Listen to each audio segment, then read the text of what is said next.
battle. Sieve.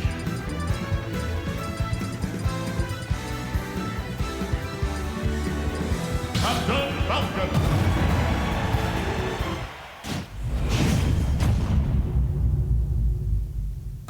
3, 2, 1, go!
One, two, 1, 2. No, no. There we go. You're good. I'm trying to figure out why this one's a little quiet. 1, 2, 1, 2.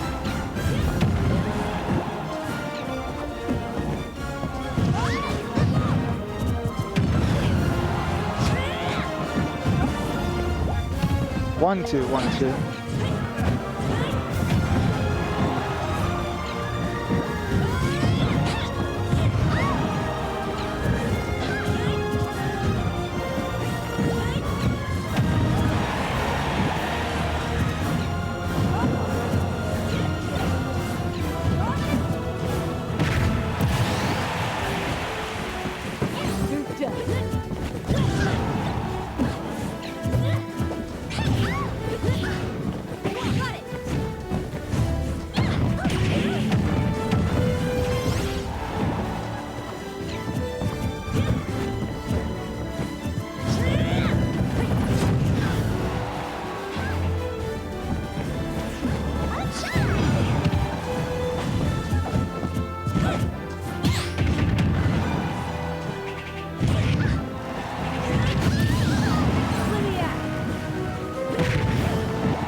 Start battle. Hero.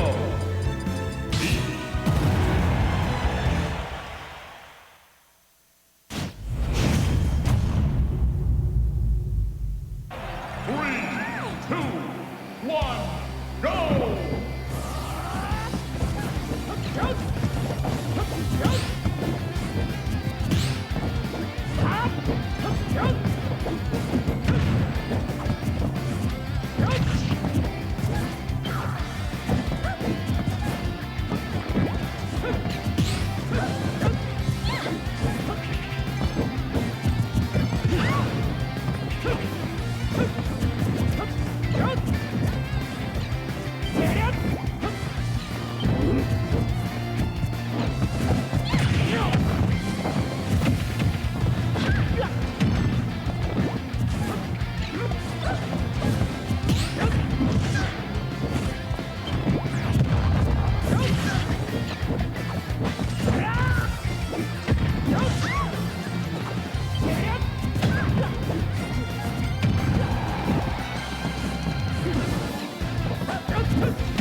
battle.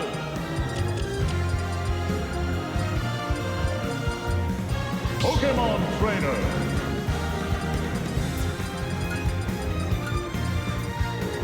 Donkey Kong.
Good evening, everyone. Welcome to Ultimate at the Cave number 83. I'm Melpul, along with King Yoshi. What's up, guys? How y'all doing tonight?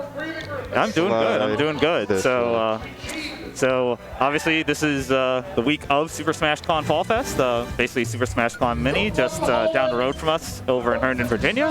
Oh, so yeah. we have, obviously we have our locals and we have some out-of-towners here for us. Most notable name that I saw was Kirby Kid. Okay. So, but we also have several others. Tornado. We have Skiff and Bracket. You might hear him on comms a little bit later. Yeah, you'll definitely hear him later. And I believe we also have Fang coming down from New York. So, should be a very interesting tournament here for you guys here tonight. Thank you guys for joining us here on twitch.tv/TheCaveFairfax. We run this every Thursday. We started a little bit late. There was a crash down the road. A couple people couldn't make it through the traffic jam. So legendary Northern Virginia traffic it is. But we are going to get things going right now with Strix versus Ripsticks. So Strix, I know. Strix is a Zero Suit Samus main. Ripsticks, I do not know. I have no clue who he is either. But, I mean, they've already input their name, so we're now about to find out who they're about to play. All right, so fully expecting a Zero Suit Samus, no surprise there. And we have the Diddy Kong coming out from Ripsticks. This isn't too bad, right? I don't think this is too bad. Okay, that's someone's homie. Nope, someone's homie in the chat going for Ripsticks, so we'll see how they do here. All right. Against Strix, very solid Zero Suit Samus main. I think we also have AOS in brackets, so we should have quite a bit of good Zero Suit Samus talent here tonight. First game of the night, Strix versus Ripsticks. Game 1, PS2. 2, 1, go!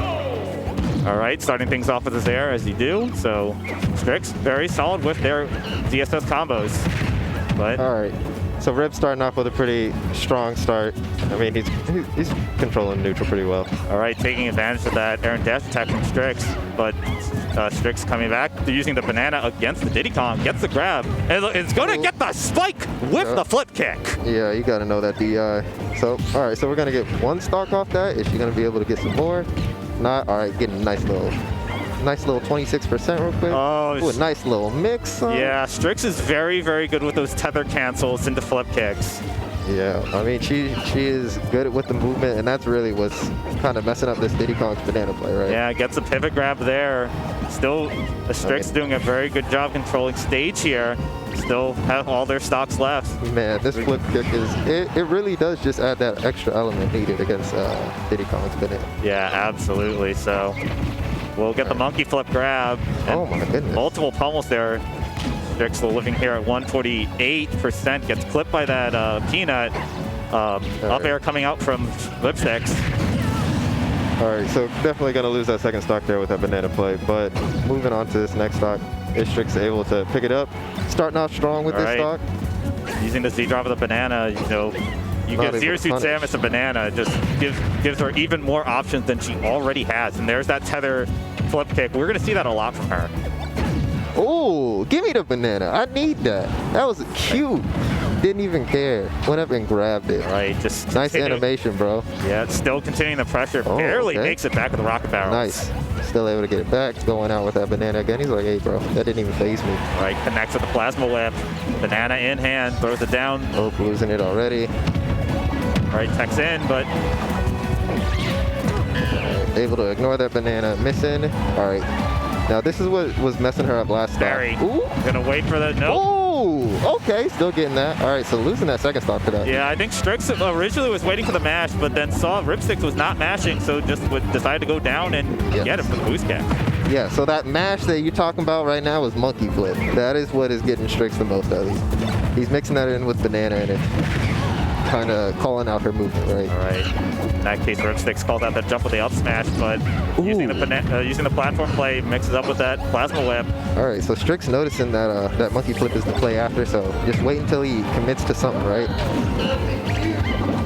All right. Patient getting up on the ledge. Gets clipped by the banana, but again, uses the flip kick to get out of trouble. Yeah, man, look. Yeah, so just able to kind of just safely outzone against most of this stuff. All right, able to DI that. All right. Oh, gets clipped by that Ooh. banana Z-drop. Very good there by Ripsticks. But what's the option? Coming back with the monkey flip, coming back off the ledge. All right, so Rib's still looking pretty comfy right now. That was tricky there. And he's gonna get the stun. Ooh.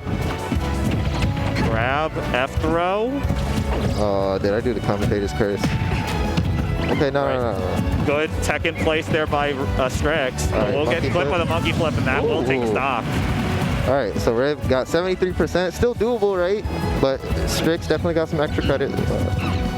Yeah, Zeus's Samus can be a bit of a glass cannon, so this is doable for Diddy Kong here, but... I mean, but Diddy Kong's known for the same, right? And you see that one missed grab on the part of Strix. There's a little bit of an opening, and we're seeing Ripsticks doing what you want to do here, just being patient, waiting for an overcommit from Strix, and see if they can really take advantage. Ooh, But able to get that banana, use it for a little something. all right, Just a monkey little flip coming through. Ooh, that movement. Oh, he rolled in, and that is not what you want to do. Barely enough to take the stock. Strix takes game one. Oh, that was nasty. Like a book. What a play. GG's. Run it back. Nope. Ooh, run it back. Run it back in. Hold on, he said I need that. He just said I just... Need the music counter pick. We all know how important that is, right? Why? Battle. Diddy Kong. Why though? I do question this particular song choice as well. No, but literally both of them have headphones in. Who are you doing this for? Unless this is what he's listening Content? to. Is it for the content? Okay, that's fair. The people watching at home. Anyway, here we go. Game number 2. 1, go! All right. Ooh. All right, so able to start off strong with a nice quick 25%, starting off with Rib.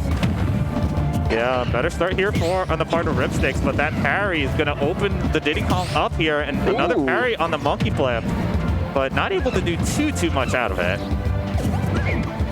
Yeah, I mean, it's still pretty fast moving, hard to catch. You know, I think we saw Ripsticks do a couple of adjustments late in game 1 and ends up not being enough, so we're seeing this being a lot closer here, but that being said, Oh my Strix goodness. just got her opening.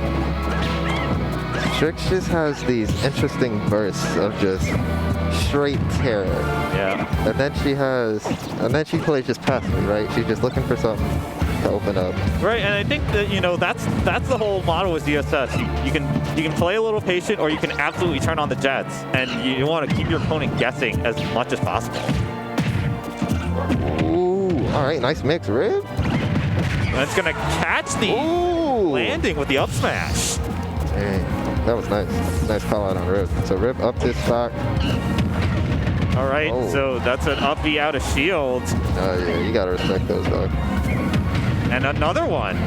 I mean, at this percentage, she can just do it. Oh no, might have overextended, almost got herself into a big amount of trouble there, but is able to recover.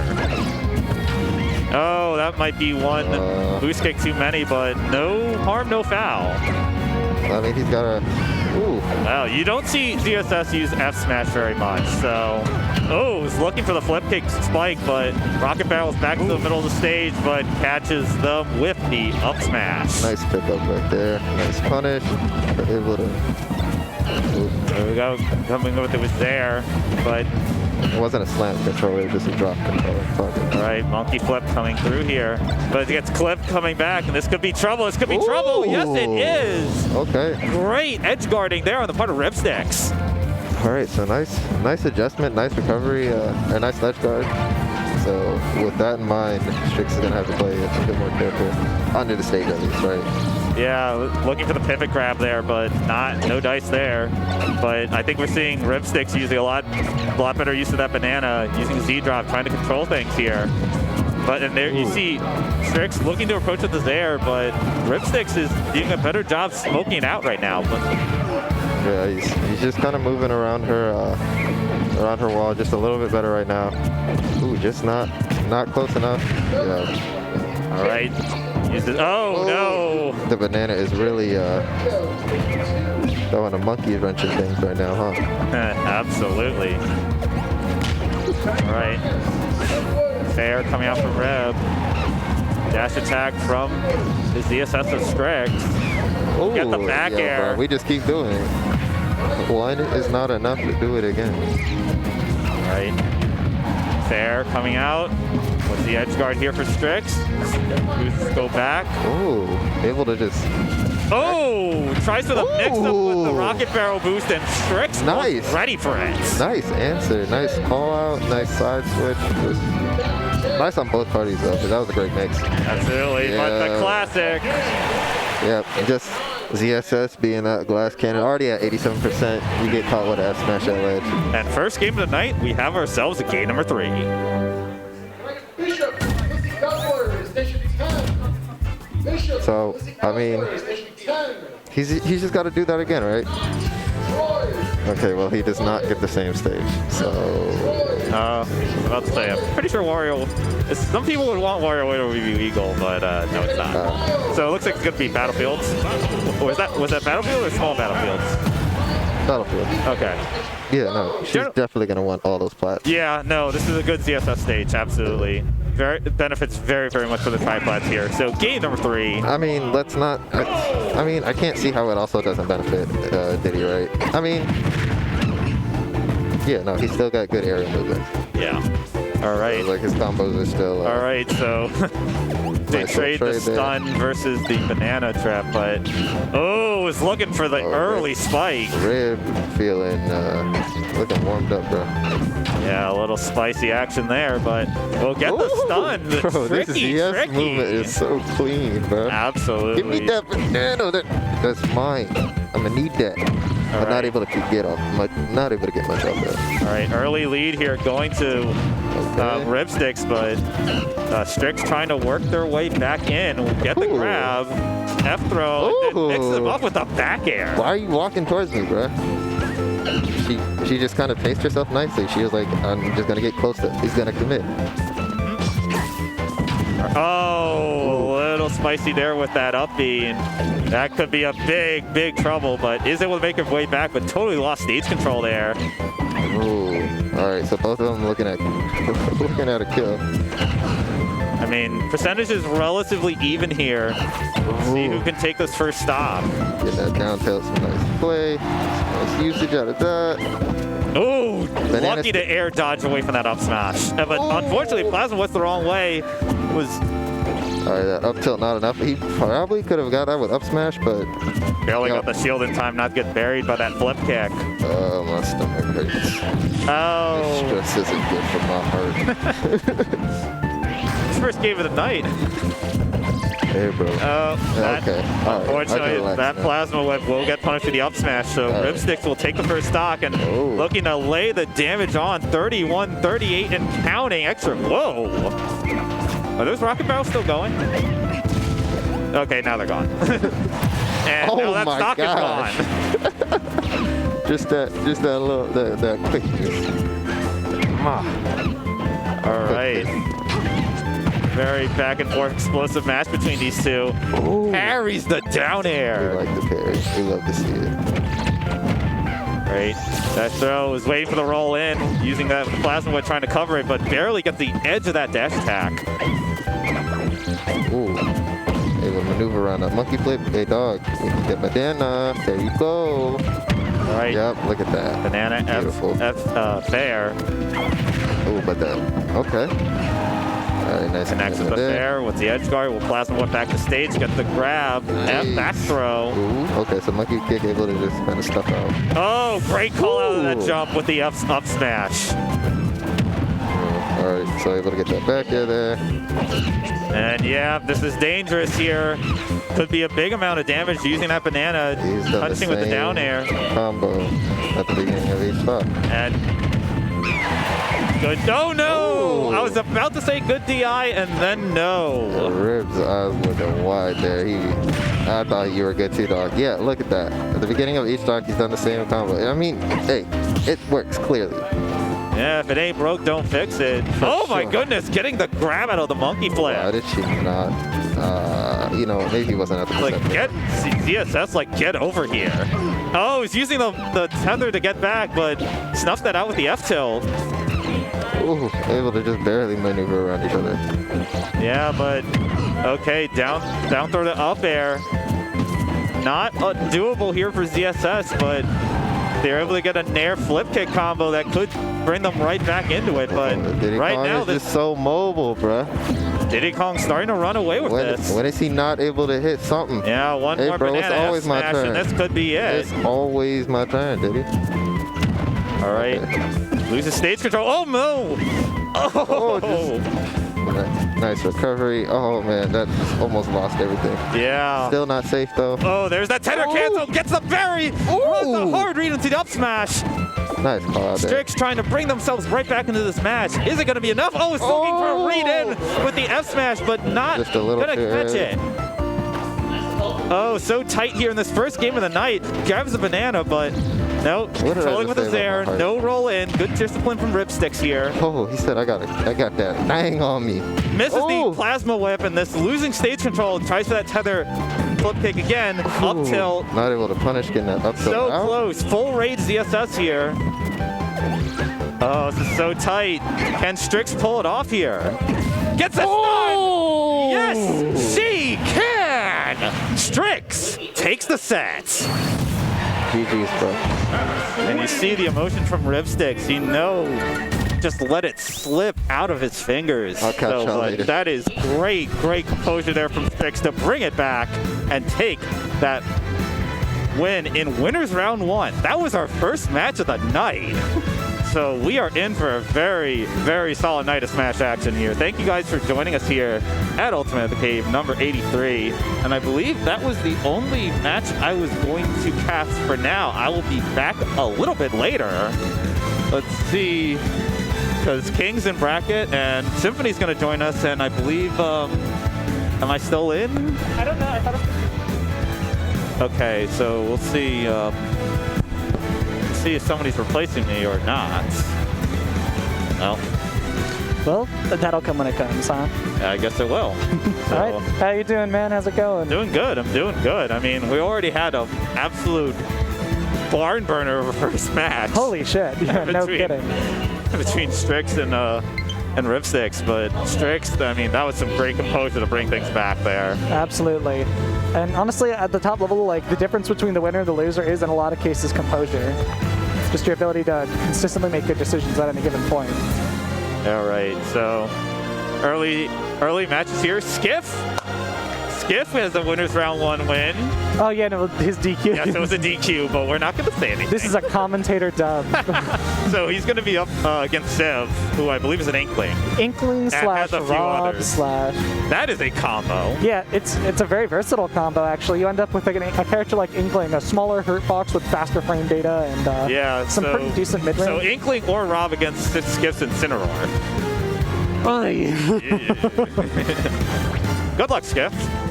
Anyway, have fun, bud. GLHF. So Symphony, you just won over Shiku, I believe that is. Yeah, my Sheik went crazy. You're playing Sheik? Yeah. Oh. Not even a sandbag. Like, I've been messing around with Sheik a lot in friendlies, whatever, but really recently I'm like, Sheik, unironically, is dumb fun because she just has all of the options. Yeah, I mean, you see Void, you know, just do so many things with that character. For sure. With enough advanced mashing, Sheik instantly becomes like a counter for like a majority of the high tier cast. It's ridiculous. All right, so up next on stream is going to be Flexecution versus Auric. All right. I don't know either of these players. Goodness gracious. Yeah, no, this is going to be a new one for both of us. I'm trying to think about if I have.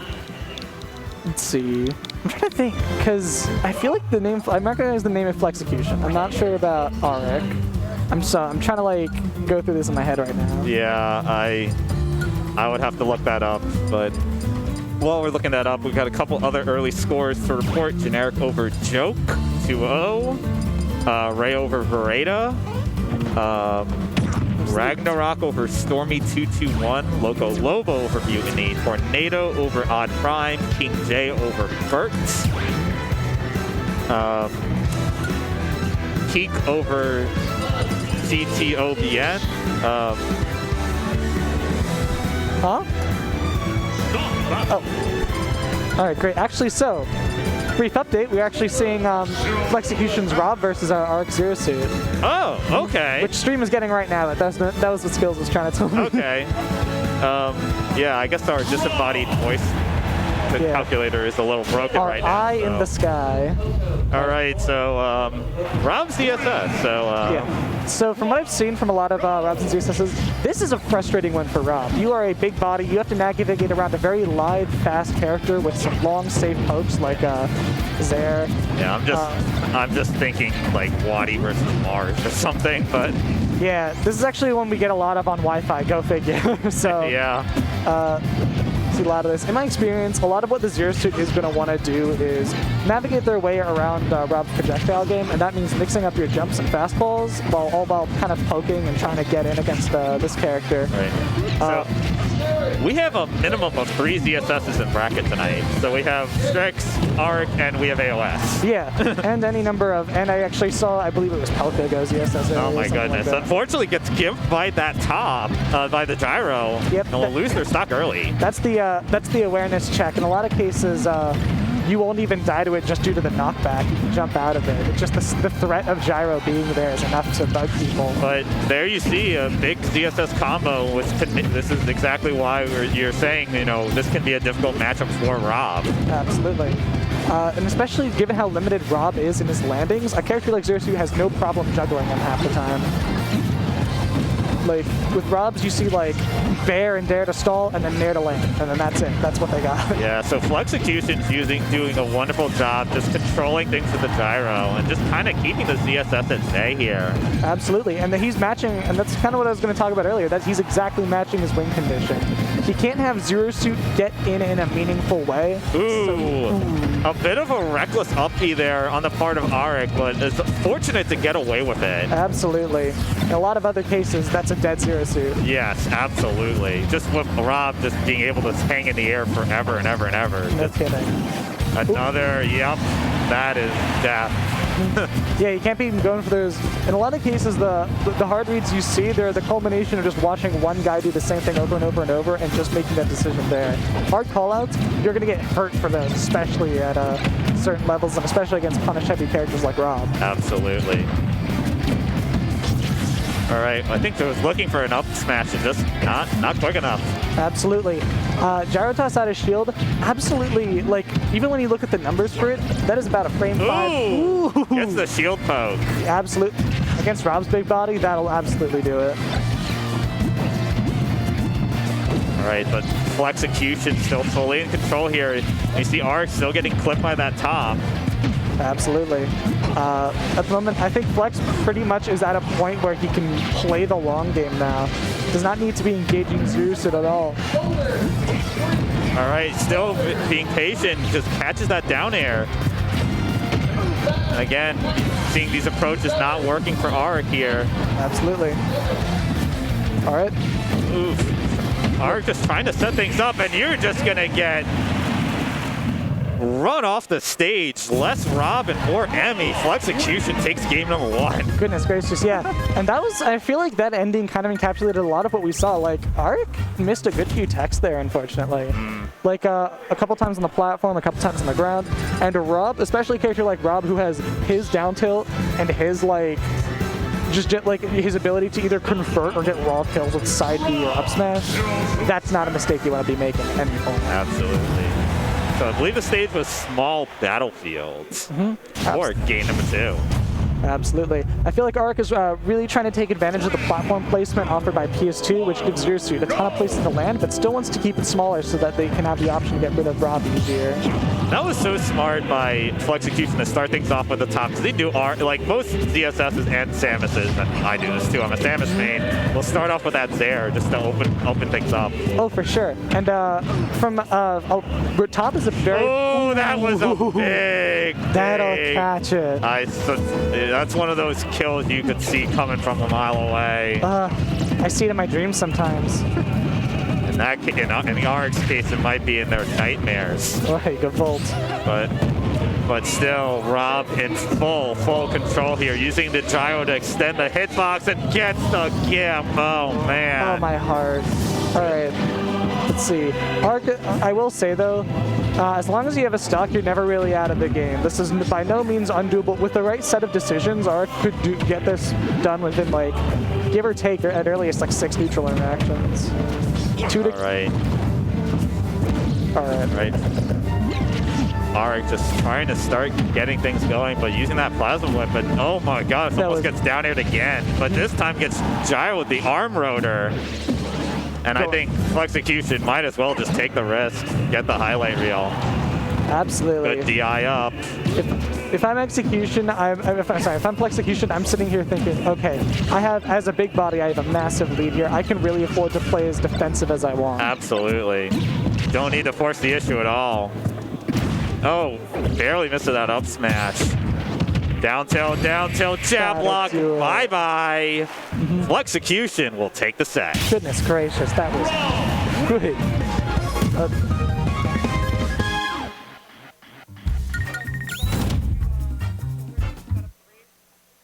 All right, so take a couple of early scores coming here. In winners round 2, Pelka is going to be over Peak. So I'm going to be back in just a moment. You know, bracket calls, and I am a competitor. Absolutely. Good luck. Take care. Y'all are in good hands. Have a good one. I am still not sure if I'm going to get replaced early or if I'm just going to keep going. But until somebody taps me out, I'm just going to keep going here. So, friendly reminder, if you guys are watching us, maybe trying to get hyped for SmashCon coming up tomorrow. I think somebody asked in the bracket, where is SmashCon this year? So normally it's in the Dulles Expo Center in Chantilly. This year it's in a slightly smaller venue in the next town over, Herndon. So, so we are about 15-20 minutes away here. So usually the week before SmashCon, we usually have a bunch of out-of-towners come in. How many people do we have in the bracket tonight? I believe we have 60. 61. Yikes. So, probably should have said that. But what? I mean, pre-COVID, right? Yep. It was much more safer. People were much more willing to come out to locals, and we'd have, what, upwards of 100 people? I mean, we've had fluctuating attendance, you know. Put the headset on. Things, sorry, we're trying. Okay, so last year, you know, not last year, but pre-COVID times, when we had SmashCon here, we had upwards of 100 people, yes. Upwards of 200 people?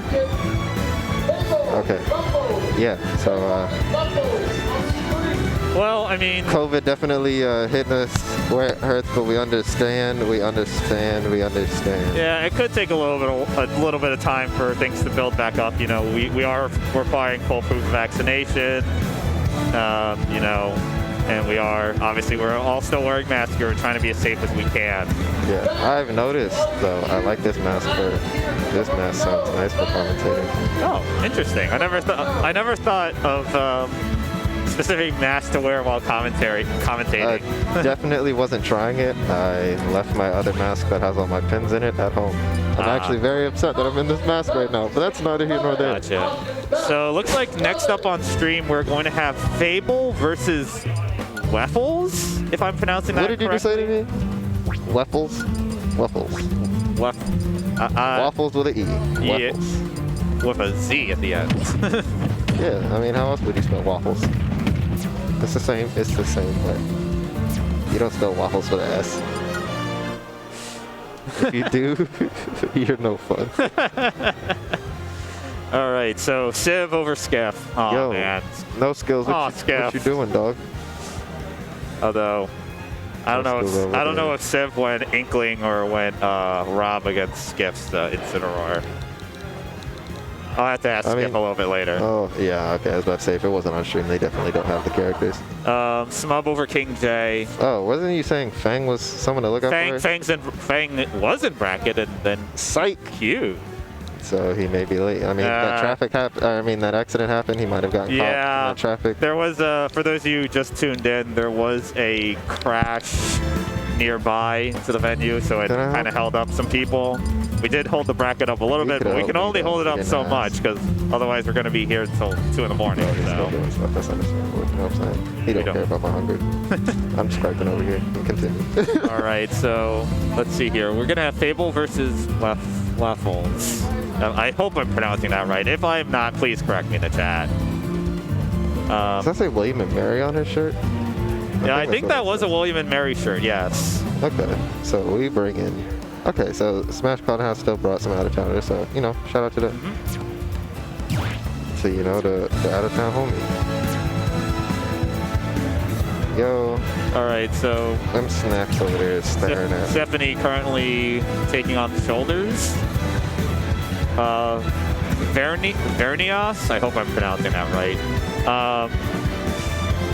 Currently playing Murren, our Bowser main. Generic currently playing Daddy J.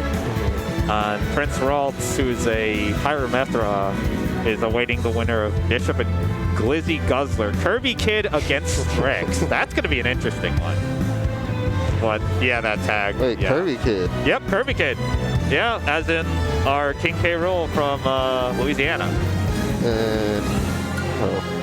Okay, yes. Yeah, Kirby Kid versus Strix. So that's a K. Rool versus ZSS. I was thinking she didn't get that call out in game 3. So that makes sense. All right, Knock versus Beth, Alternates versus Mage King, and Willie the Terry main, but apparently going Kazuya right now versus Flexecution. Mr. K. So it looks like we're gonna have Link versus Game & Watch. Yo, gee, who? Okay.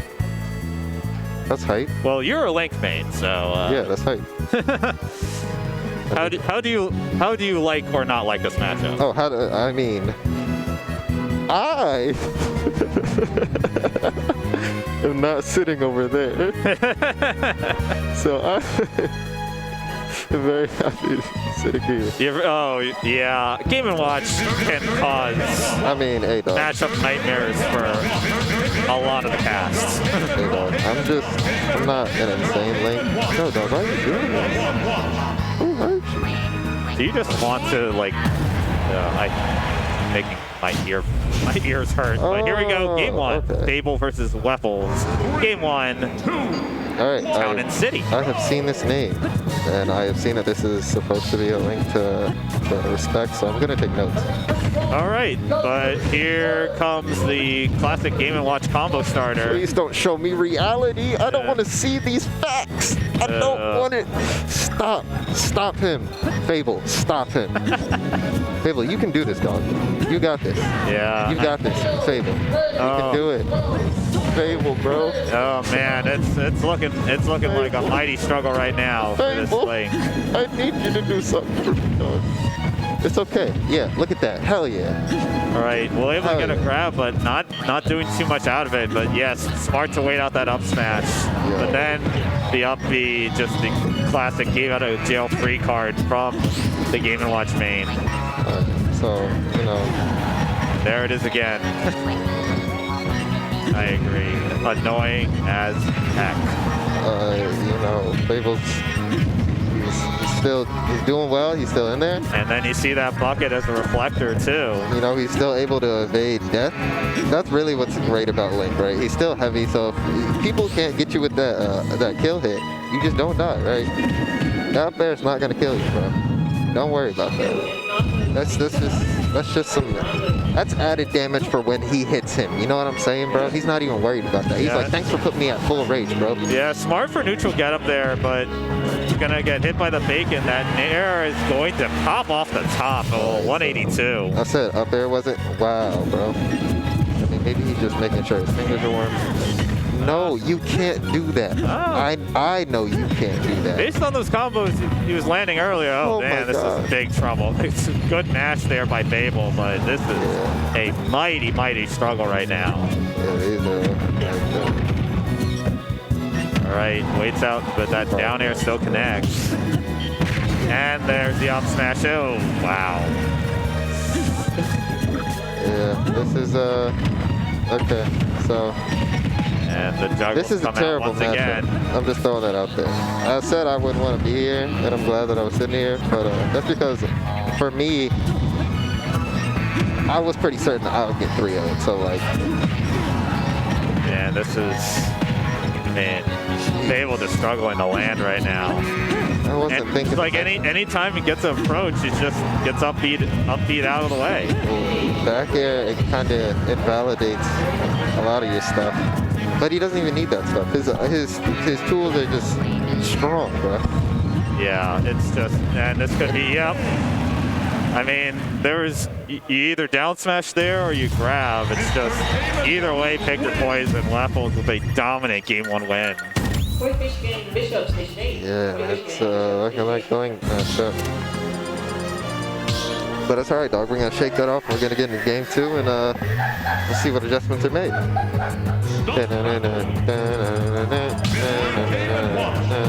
Alright, gonna stick with the link here. Yeah, bro. Yeah, bro. What? Don't even. Don't you dare. He's a link man, bro. Don't you dare.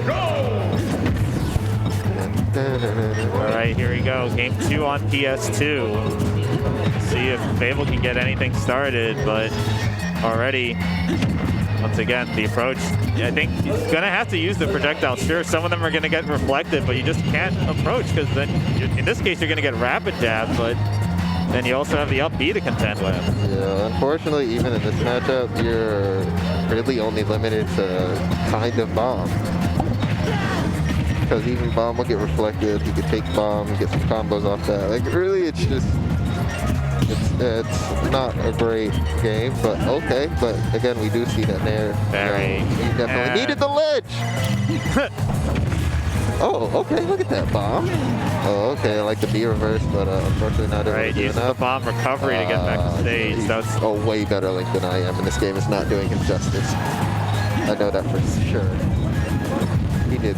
He recovered with bomb. I mean, yeah, that was a great recovery there. Just no. That was not a great recovery. Just as I say that, I cursed Okay, him. but look at that. Maybe it's a mix-up. Well, mix-up that definitely didn't work out in their favor. But I mean, he's on the stage, right? well, I meant the one before that. Unfortunately, you're just gonna get the big old chair. Yeah. Oh, Fluffles. Okay. Nice look. Okay. Getting a big stretch out with that F there. Oh, okay. let's go. Okay. Fable, yes. Hell yeah. There we go. Run it back. Give me that. Then just a quick Game & Watch tax right there. Oh my goodness. This bucket is really just too strong. Yeah. Even switching up, gotta know. The option there, I guess, would be switch it up with grab, but even then, just he's so quick, he can just switch up to a grab himself. Oh man, so good. Yeah, that is a Fable, you're my hero, dog. yeah, you definitely need to have the bomb recovery online with how good Game & Watch is at edge guarding. So that's a great job there by Fable. Getting caught with that down air though, unfortunate. Ooh! Oh, still only sitting at 28%. Alright, that was really risky. It was definitely hype, but now that I'm looking at the percents, that was not a great call. I mean, it's definitely worth going for. Alright, so, okay, good nice. up B there to hero spin. Tries to get the setup there, but then unfortunately Game & Watch using the bomb against him. Right back out on this back. Oh, no. Looking to kill him, trying to get that call out with the fair, but the up smash is better though.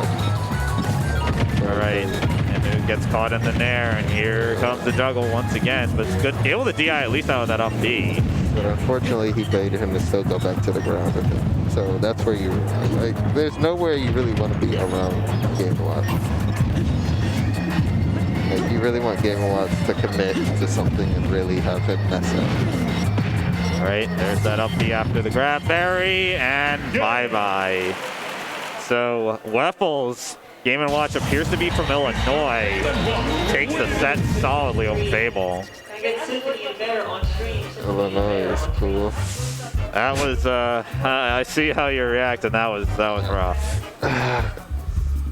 Yeah, that was rough. I mean, this matchup's rough. It feels bad. It's a feels bad matchup. Yeah, it is. So up next on stream, we're gonna have Symphony versus Sieve. So this is gonna be. Normally Symphony is a king DDD, but Symphony was talking to me earlier, was playing a lot of Sheik.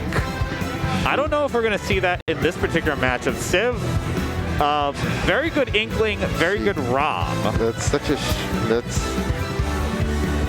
Is that same flowchart? Like, are there similarities between DDD and Sheik whatsoever? No. Like, no. It's just absolutely not. Okay, that's what I thought. All right, I'll catch up. All right, looks like King's in your bracket, so good luck. And we'll see who's going to join me in a sec. Ow. You good? Don't want you to trip here.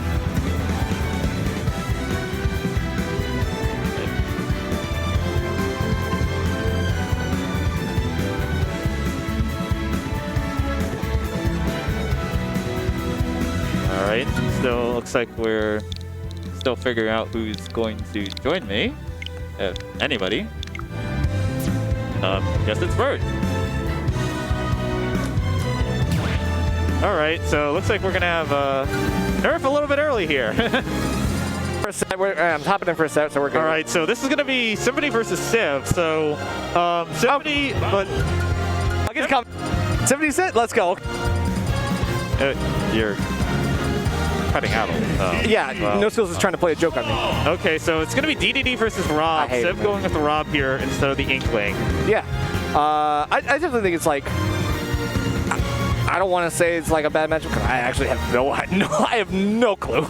But I know that they probably played before, and this is probably there's got to be a reason for this. So everyone's on the Rob train right now. Everybody kind of thinks Rob's kind of nice. I'm one of them. I definitely think Rob's kind of nice. However, you know, for people who do know how to disrespect Rob, and I think Symphony is up there. I think Symphony, if anyone can punish some of the nonsense that Rob wants to throw out, I think it could be Symphony. So absolutely, Symphony, one of the, you know, absolutely just character master here with the King DDD here. So.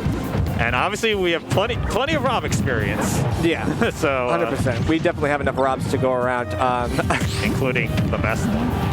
Yeah, and I mean some of the other ones too. In this case, like Sieve, definitely going to have to figure out what the option is. Oh my goodness! Okay. Well, Symphony knows that you can make that recovery, so. Willing to risk it for the biscuit there, but then loses stage control. Good delay to not get down here, but Sieve might have misplaced that down air just a tiny bit. Yeah, I mean, let's be real. Like stage control in this matchup, I think is going to be incredibly like back and forth because things like that can just happen, right? Obviously, Rob has the ability to like hold and then randomly lose stage control. Oh no! Okay. I like it. That's smart. You see Symphony kind of reacting there under that mask. I know he's smiling there. Yeah, he laughed that one off, but it's like he's also just like, okay, let's be real. Like I gotta stop goofing around off stage. All right, so yeah, that's probably the last time Symphony's gonna try that, but at least that's that. I wouldn't put it past him though. Like definitely, he could go for whatever he wants. I think Sieve definitely has some great options here. Just going for a bunch of up airs, hoping that he can sweep Symphony up. So far, hasn't been doing too much, and Symphony able to just kind of retreat back to ledge. So let's see if he can manage to land in center stage. He does, but right into a grab. Oh, the dash attack. Sorry. Rolls out of it. Uh-oh, okay. The berry into something nice, but he's still a heavy boy. He's not going to die from that. The laser the wrong way. Unfortunately, looks like a misinput. Now, Symphony barrels his way back in just a little bit. Right, impales the gyro. Hails it again. I love it. So he's literally just going crazy, like just the extra jump to get him the height. No! The Gordo forced the air dodge from Sieve. Yeah, I mean, really, I don't know if that was a buffer. It looked like it was a buffer, so. But now, with full rage DDD here. Let's see if they can rack up the damage. No rage, no mo. You gotta get out of here. All right, so now Symphony getting a little bit put in the blender. Just gotta get out of the jabs, and then he's like back in the game. Like I said, the control from these guys has been pretty much back and forth. But you're not gonna die from that. You're not gonna die. No way. Heavy DDD, but. A lot of jumps too. He's able to get back regardless, and now he's just gonna not get caught in that again because that could be a stock easily if he gets caught in that one more time. Yeah, absolutely. Oh my good. The regrab on the Gordo too. Yeah, he's been really good at timing those as well. So Good Yeah. stuff. He was expecting that. Yeah, I mean, that's just the experience of Symphony in this matchup showing right there. Oh, good up tilt as well to cover a landing. Now, Sieve having a bit of a tough time finding the kill. He's got to fish for a couple things in the back here. Won't do it on shield. All right, using the Gordo to cover, get back to stage. And calls out the jump with the back air, and that is game 1 to Sieve. Wow, Sieve definitely seems to have found the option in this matchup just because, I mean, Rob doing a lot of things that really he needed to do to steal those early stocks. He hits really, really hard. Obviously, Inkling doesn't have the kill power that Rob has on those big, meaty aerials. So I'm definitely good. You know, I'm excited to see what Sieve has for us continuing into game 2. Symphony's got to make a couple of adjustments, but I think that he's basically just like, okay, I should know this matchup, and we're going to stick with it, obviously. Yeah, no surprise either way, so. All right, here we go, game number 2. All right, I think they ran it right back to PS2, so it's going to be interesting. So this could be just a purely play adjustment coming from Symphony. He's ready to just like run it right back and say, okay, look, I basically got you really high percents anyway, so we have the opportunity to turn this whole set around. Yeah, I was looking for that dash attack there, but no dice, but... Now, yeah, Symphony's kind of swinging for the fences already at like 40%. It's a little bit risky. See that inhale to reverse stage control here, but Sieve just patient, waited out. Yeah, I love Siv's patience. Like, his spacing has been really good. He's doing just what Rob wants, just playing from a distance and baiting out some of those laggy hits that Symphony's trying to throw out. Yeah, just Sieve just being relentless with these tilts. Caught him jumping, catches that up smash. Yeah, the reverse inhale, like I can see the option there. Like he's trying to bait Sieve into something there, but Symphony falling with the Gordo too buys him a little bit of time to retreat to center stage. Symphony loves to do that. And you are caught between a gyro and a hard place. Wow, Sieve is really doing extremely well. And a great answer by Symphony. He says, he gives him the salute, just sends him right off with a smile. Symphony is not out of this just yet. He knows that he has the ability to live a lot longer than Rob can at times. Oh, that Gordo chasing that Rob, but... Just a couple whiffed hits, and Symphony might just find his, what little of a lead he's got dwindle. See, this Rob being relentless, calls out the jump. That's a great use of the Gordo, the cover. Right, the spacing was so godlike right there. Right, inhales the gyro, throws it right back at Sieve. Hey, good gyro play. I love it. So Symphony using Rob's tools against him. That's kind of the goal here. Right, down air the fair. Good coverage with the Gordo. Now, yeah, catches him releasing ledge. Obviously, there's not a lot of options he can do there. He's kind of forced into the corner yet again. Yep, F-Cell coming through. And Symphony, we all know, so good at ledge trapping here. Well, barely gets the tip. I know, Melpool just literally reaches right beyond the ledge, and it's so good at being able to catch Sieve hesitating on ledge and trying to be like, okay, I got to be able to stall off stage. Rob can do that at times, but in this case, Symphony ready with a move to punish that hard. All right. Oh, that down. Oh, that was spicy there. Okay, inhaling the laser too, and then just trading projectiles. The ability to just kill him with bug bites. That's kind of like Symphony's goal right now. He's like, okay, if you're going to play patiently, I just need a couple straight hits and I'm good. Trying to maybe catch Sieve by surprise with that downer spike attempt, but Sieve was ready for it. Uh-oh. Up tilts. Catches him up high with the up air, and we have ourselves a game number 3. Yeah, the 2 stock with the meaty on top of it. Like, definitely Symphony reading the right option. Sieve got a little too greedy trying to retreat back to center stage. So you cannot do that against DDD. He's going to find a way. You got to go back to ledge and just try to make a get-up option in that way. So in this case, we're going to a stage counter pick. Obviously, Sieve, he has the opportunity. There was 2 games in PS2. Now we're going to a stage that he wants. And based on how he was doing in Game 1, this could be the deciding factor potentially. Symphony has to definitely play it extremely safe in this game, I think. All right. But he's ready. Small stage here in Smashville, no room to hide, so... Oh, man. Already. Oh, my goodness. Already, both players coming out blazing here, but... So early on, the advantage going to Sieve. Oh, sorry, going to Symphony. Symphony for sure. He's doing an incredible job getting a couple parries and then able to convert off of them. Really nice timing on his shield releases, and that could put him into a potential advantage continuing here in Game 3. All right, here comes the ledge trapping again. Ooh, just with the whiffing on grab. Yeah, but a grab on Siv's side is going to push him off stage yet again. This could be interesting. I love that Sieve is doing the right options. However, he's still forcing a couple of these options as well. He's going for a lot of up airs, and then it's just like your game plan is kind of transparent at that point. Really knocks the corner back with the laser.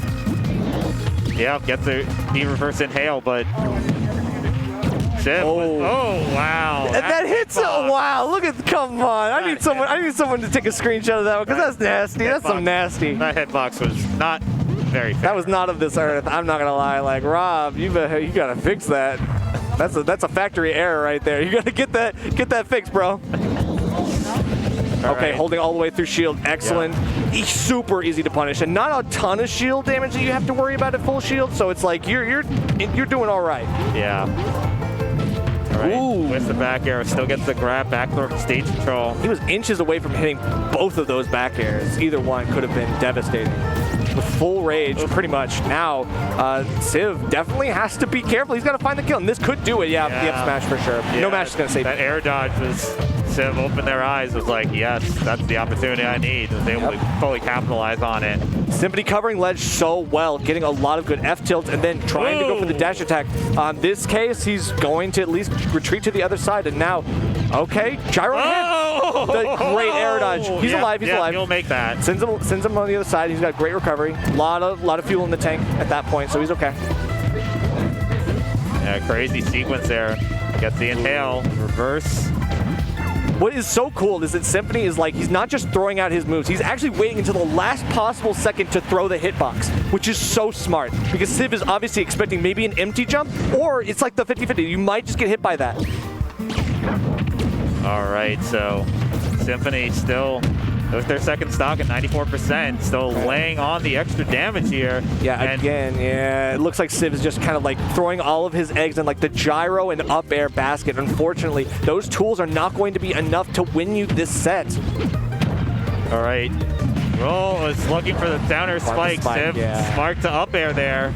For sure, and the Gordo allows Symphony a free roam to go back to stage, avoiding the up air. Yeah, Sieve going high, but you know DDD can go that high too. Exactly, and going for 3 backers in a row, you know he wants it, but he's able to just keep throwing those out. Unfortunately, Sieve didn't really have an answer for that. No punish. All right, again, still gets caught by the inhale. Uh-oh. Right. Now Gyro's starting to do some stuff. Symphony's got to be incredibly patient here. Yeah, Symphony definitely does not need to force the issue here. Yeah, he's got a full stock to deal with. He just needs to find the option, and anything that he does at this point will find the answer. No, it's not going to be it under stage, and staying alive at 171. Sieve cannot kill right now. Yeah, it's just... All right, so... Fair coming in. Oh okay. my! Okay, so bouncing the Gordo. Unfortunately, like Symphony throws out what he thinks is going to be a good option, but the Gordo isn't going to do it. However, the up tilt will save him in this set, and he ends up taking that with the JV. That was a very bizarre interaction for Symphony to lose their second stock, but it is all for naught. Wow. As Symphony makes the adjustments and will move on. Yeah, that first game was looking really good for Sieve, and even like the echoes of it in the second game and the third game were so interesting. I'd like to see it, but I think we've got time to have the man himself, Symphony. Symphony? Are you? How much time do you got? You want to hop on? Yep. All right. All right. I will leave you in Symphony's patient hands.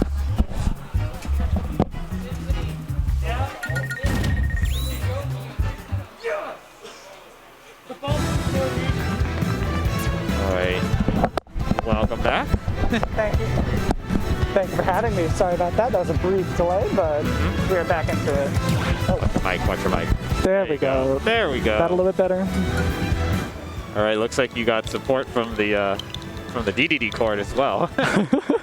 I see you guys in chat. Welcome. Yo, shoutouts DDD Cord. Let's go. Shoutouts Soul Train, who I wish was here right now. I know he's here at last SmashCon, but I don't know if he will be during this SmashCon. All right. So looks like Oh, we're gonna have Kirby Kid versus Beth. Yeah, Kirby Kid, probably one of the staple K rules in this meta since, gosh, probably 2019. Really strong Louisiana contender versus one of our local heroes, Beth, lady of many characters. This week, we might see the Mii Sword, we might see the Lucina. I don't know that we've gotten confirmation yet. Yeah, I mean, do we have any K roles in MDBA? We have Viceroy, Reef, let's see. Oh, Spartacus. Spartacus is another one. Okay. Yeah, and other than that, Reservings. Yeah. I think that's the last one I'm aware of. Although Reservings might not have played K rool in a bit. Well, looks like we're gonna see a Mii fighter because Beth is in the Mii screen. Yeah, no, I think she's gonna probably go Mii Sword then. Okay. Yes, that is indeed correct. So let's see what the 1322. Yep, that's the classic. I know that's the typically the preferred loadout from Mii Sword. Chakram offering you tons of like a long range option and coverage. Reversal slash being frame 3, snapping to ledge, and you being able to flip yourself entirely. Yeah, I could see Chakram in particular being very effective in this particular matchup against K rool. Absolutely. Let's see. Oh, King Robo, another K rool. Okay, thank you, chat. Yeah, let's go, Willow. You know, I mentioned that because I'm like, you know, I don't know matchup experience. We obviously know Beth plays a lot of characters. For sure, and I know that she also, to be fair, again, Beth was a Wi-Fi warrior for a bit, so I'm gonna level with you. If you've played Wi-Fi ever, you've probably got a little bit of K rool. Yeah. Kirby Kid though gonna show us why he's like, God, ranked in Louisiana, I think. But then again, you're not just playing any K rool here. Exactly. This isn't a schmuck. You're playing one of the best here. Kirby Kid versus Beth. Game 1, PS2. All right. Looking into this here, I know that Mii Swords, they opt to, against heavies, they like to play in the mid-range. And here comes Kirby Kid already with the edge guarding. Oh, so consistent with those 2 frames. You see him a lot, just especially from like well-versed heavy mains who typically have those hit below ledge spikes. The thing is, you saw the air dodge, but at the same time, K rool's recovery is just so good. And there's the Chakram short toss. Yep, this is definitely where heavies tend to struggle in this matchup. Mii Sword's ledge trapping against heavies is no joke. That big hurt box will get snagged by the slow Chakram. Yeah, waits out, gets clipped by the counterang there, but trying to use the tornado. Down throw, and will connect with the fair. Not quite enough to take the stock. Good DI, going DI high on the part of Kirby Kid. Waits out the Chakram down smash, but a little bit of a most approach, down throw to up air, and that is the first stock to Beth. Absolutely. Really impressive showing so far. I feel like she's not falling into the pitfall that a lot of people do against heavies, where when you get hit, you kind of really stress out hard at the ledge. She's more or less been approaching this really, really, really safely the way you need to, and has been capitalizing off of every interaction. Well, and then she's gone. That's the classic Barry throw, the rock, paper, scissors of are they going to instantly mash or not? Absolutely, but K rool, Kirby Kid will get caught by that tornado, and there's the super armor coming through for Kirby Kid. Absolutely. That landing there is going to be massive to deal with Mii Sword's juggles, just because Mii Sword up air, although it is a very strong move, it lasts a while, which means if you can armor through the one hit, then you're completely safe to land. And I like the blunderbuss cancel there on the part of Kirby Kid, because when you're seeing that K rool just drop on the ledge, and you're always expecting the blunderbuss to come out, but you're gonna keep that in your mind in that mix-up. Absolutely. Right, dash attack, a bit of a trade there, but works out in the favor. There's the blunderbuss, and bye-bye. Yeah, that the unique thing about blunderbuss is, and this is the reason that K rools will often stand on platforms, is so that they can try and react to in case you jump. Yep.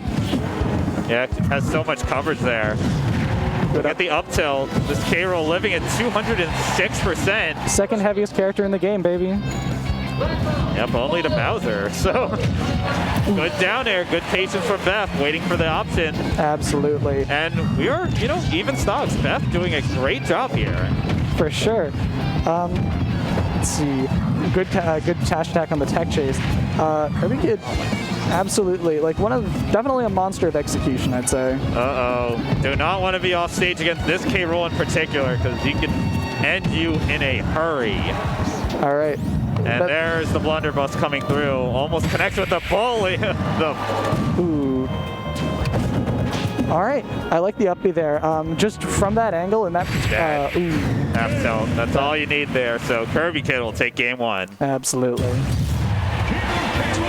And you saw it tight up until the final stocks, and then Kirby Kid just ran away with it. I would describe just K-Roll, like most heavies, but K-Roll especially is absolutely a character that tends to snowball, just because they can compensate for their poor frame data by maintaining one position over and over and over. And we kind of saw that with Kirby Kid standing on that top left platform. So that's where he was for a lot of it, and that position just gave him so many ways to deal with Beth's like approach and main tools with Mii Sword. All right, just reflects the tornado right off the bat. That's a way to set the tone. Absolutely, good call out from Kirby Kid. I mean, it makes sense. You're expecting a projectile one way or another, whether it be the chakram or the tornado. But you know what? That's like, I got a reflector too. Absolutely. And I will say, Beth, it seems like Beth has a bit more of an understanding of how this matchup goes, just from what I've seen, given how she had kind of played around K-Rool's range, like right there, and how I saw her use the crown earlier. Yeah, that was great spacing from Beth not to fall into the grasp of that down smash. Absolutely. All right. Really good patience from Beth. I love the game of keep away she's playing with the crown there. Yeah, if you have the crown, keep it. Oh no, unfortunately it gets sucked up into the blunderbuss, and that's going to be a stock. Absolutely. Down throw, up air. This is a scary place to be if you're K-Rool. Right. Waits out the chakram, gets grabbed, and then the fair still living. Again, heaviness plus good DI. Ooh, looking for another get-up attack there, I believe, but not going to find it. Bad DI on that up air will take care of the rest, though. All right, but you see just K-Rool just laying on the hurt. Oh my god. Yeah. Kirby Kid's just absolutely swinging. All of these are haymakers right now. Yeah, absolutely.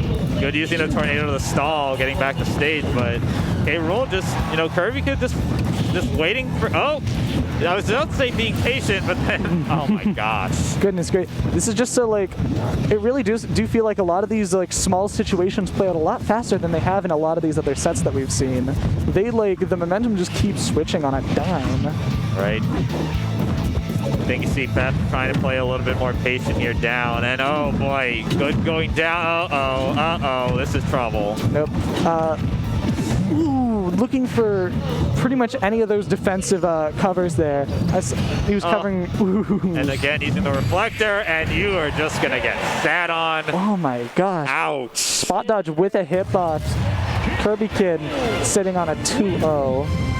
Yes, indeed. So Kirby Kid will move on to winner's quarters. 100%. And it looks like we are going to be seeing up next DM and Vernias. Okay. This is going to be a really, really interesting one. DM, I believe, is either New York or New England, but they're very, very prominent. Let's see, currently Pyramithra now. They recently dropped Pika for Pyramithra versus Vernias, who is primarily a content creator, but a very well-established Kirby pit. Interesting. Yeah. Well, I am a pit main, so we'll see what they decide to go with here. Absolutely. But Pyramithra, Kirby and Pit, two characters you don't see very much. Absolutely. We have a few of them here. Me and one of them. Yeah. But with that being said, Kirby's you see, man, even less. I mean. Goodness gracious. I know in MDVA we have RK in Maryland, Chilava in Virginia, and Sility also in Virginia. Those are the kind of the main Kirbys, as it were. But we've had a lot of, but we're currently, Vernias seems to be trying to make a claim to the fourth member of the Kirby crew. Alrighty. Is that Nerf on the mic? Let's go. True. We are calling out our esteemed streamer here. Yeah, they forgot to shill for me. It's okay though. Oh, here's a result. So the winner of this is going to take on Prince Ralts. Prince Ralts with a 2-1 upset over Generic. Wow. Prince Ralts been playing Pyramithra, right? Yep. I mean, used to be a Crom. Used to be a Crom, which used to be a Zelda. So that's a very solid win there for Prince Ralts. So. Absolutely.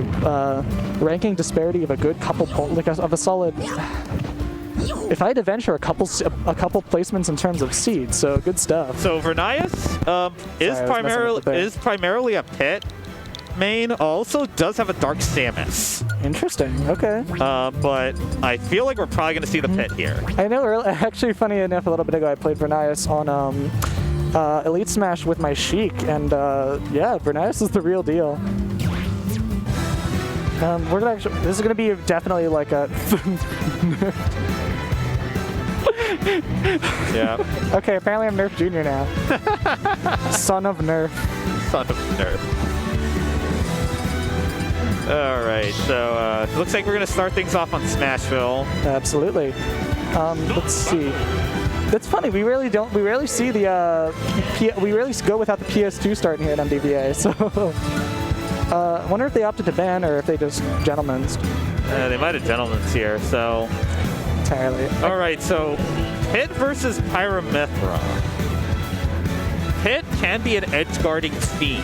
Goodness gracious. Which would spell disaster for Pyramithra. 100%. However, Pyramithra is, I will say, given the fact that their hitboxes are generally a bit more threatening than Pit's. I don't know if you've seen Pit's hitbox visualization. I know. That ability to just outbox combined with their better speed could be enough to just overwhelm Pit.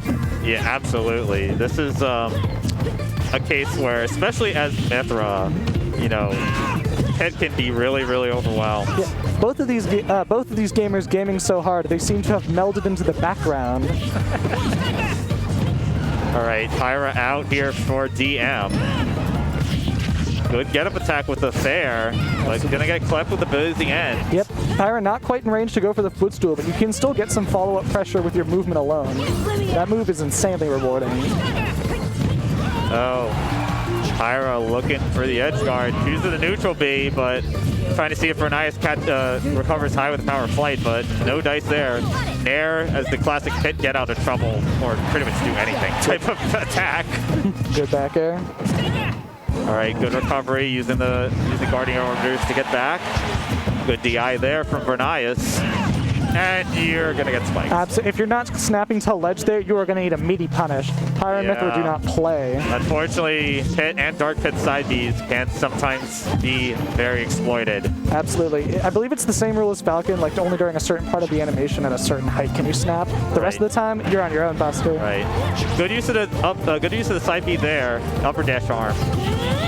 Ooh, Lightning Buster. Lightning Buster, I've actually seen a lot more. Yeah, unfortunately, DM gave up stage control. Very fortunate to make it back.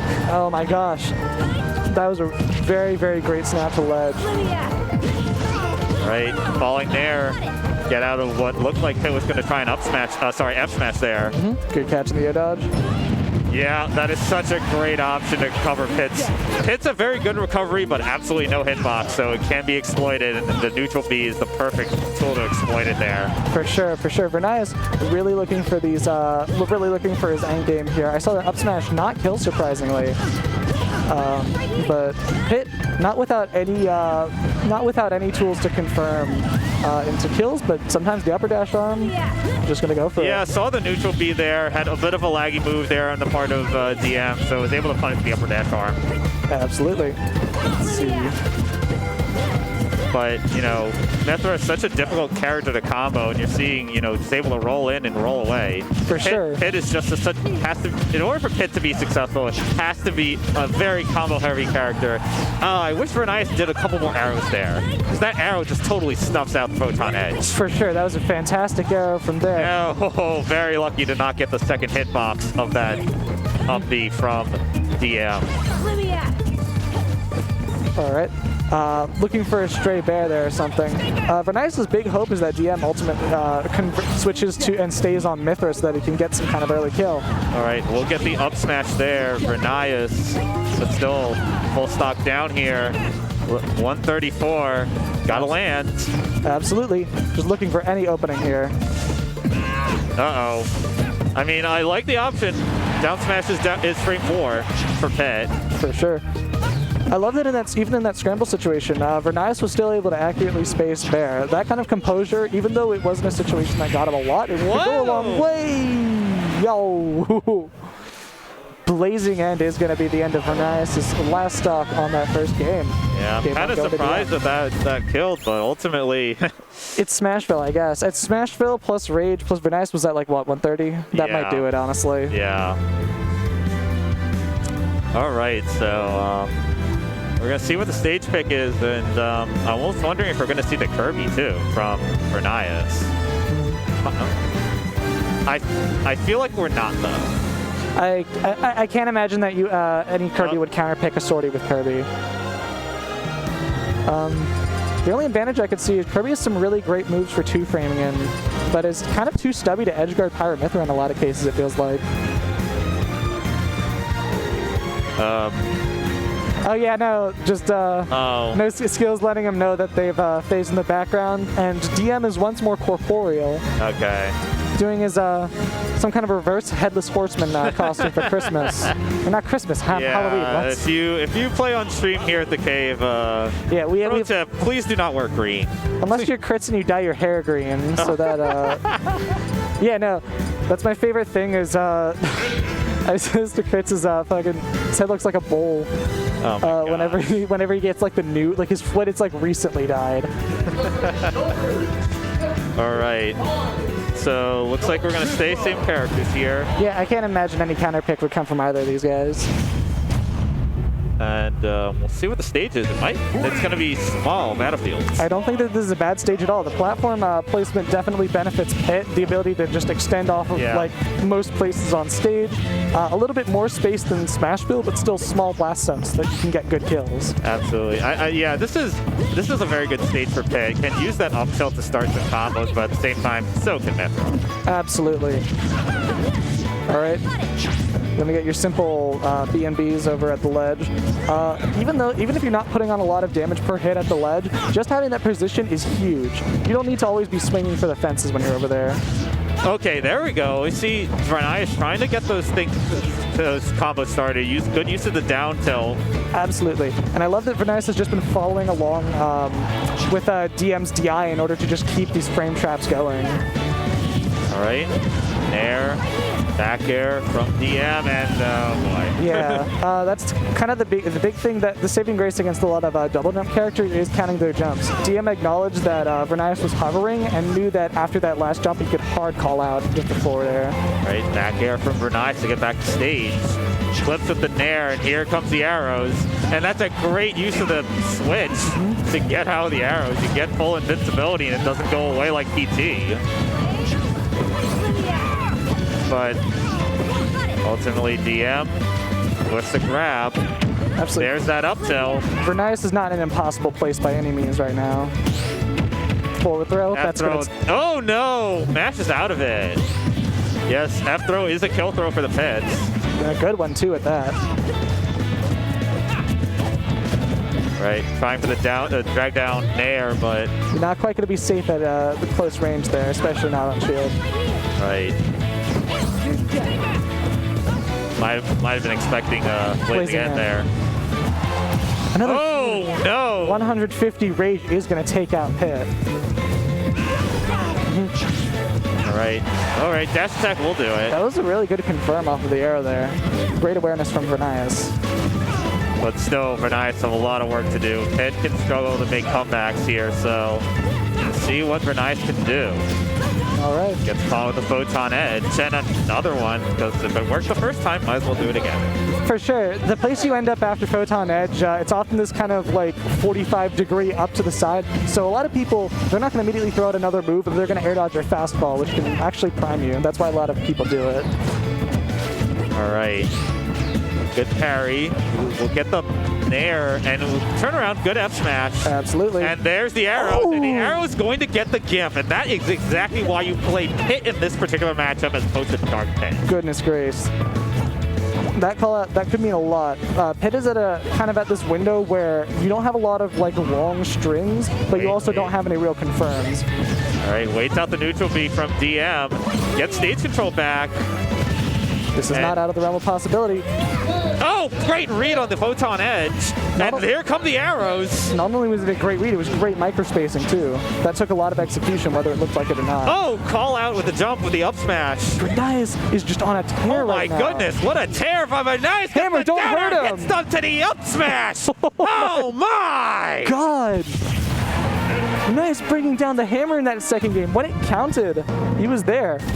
I said Pitt can struggle making comebacks, and I just got proven wrong. Yeah. A heck of a performance by Vernias to force it game number 3. Absolutely.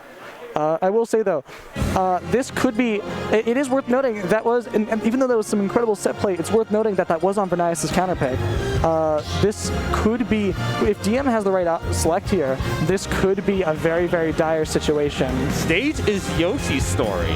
I believe he's opting for it just due to the fact that it provides him a lot of platforms to bounce off of and a small blast zone, but... And I am wrong. Stage. It's back to small battlefield, interesting. Okay. But Oh, true. looking at the chat, Pitt just did the pyro. Well, Pitt's always had that. That's actually one of my kill confirms. Down air hits on up smash. True. So it works obviously for Pyro Mithra as well. But here we go. Game number 3. Going to be on small battlefield once again. Absolutely. DM may be feeling that this is a bit more of a neutral stage, not really wanting to shake things up. Okay, the combos might be online. Waits out the Photon Edge, and that's going to be another... Okay, there's the Foresight. Yep. That's the curse of a character like Pitt, who has not only crazy active hitboxes, but crazy active hitboxes with deceptively small windows, you know? Right. You end up with combos that are a lot faker than they seem like they should be. Oh, tries for a call out up smash, but no dice there. Tries for the... I mean, I like... that up tilt can be quite frustrating, because it's like, you think it should work, and it just misses. Goodness gracious, no kidding. All right.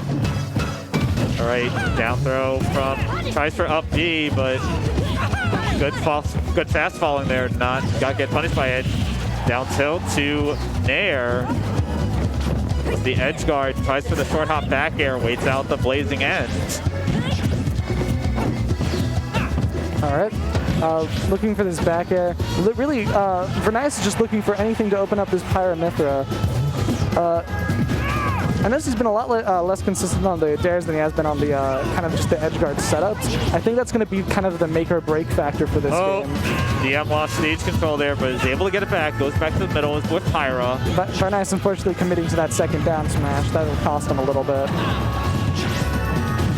Okay, good tech.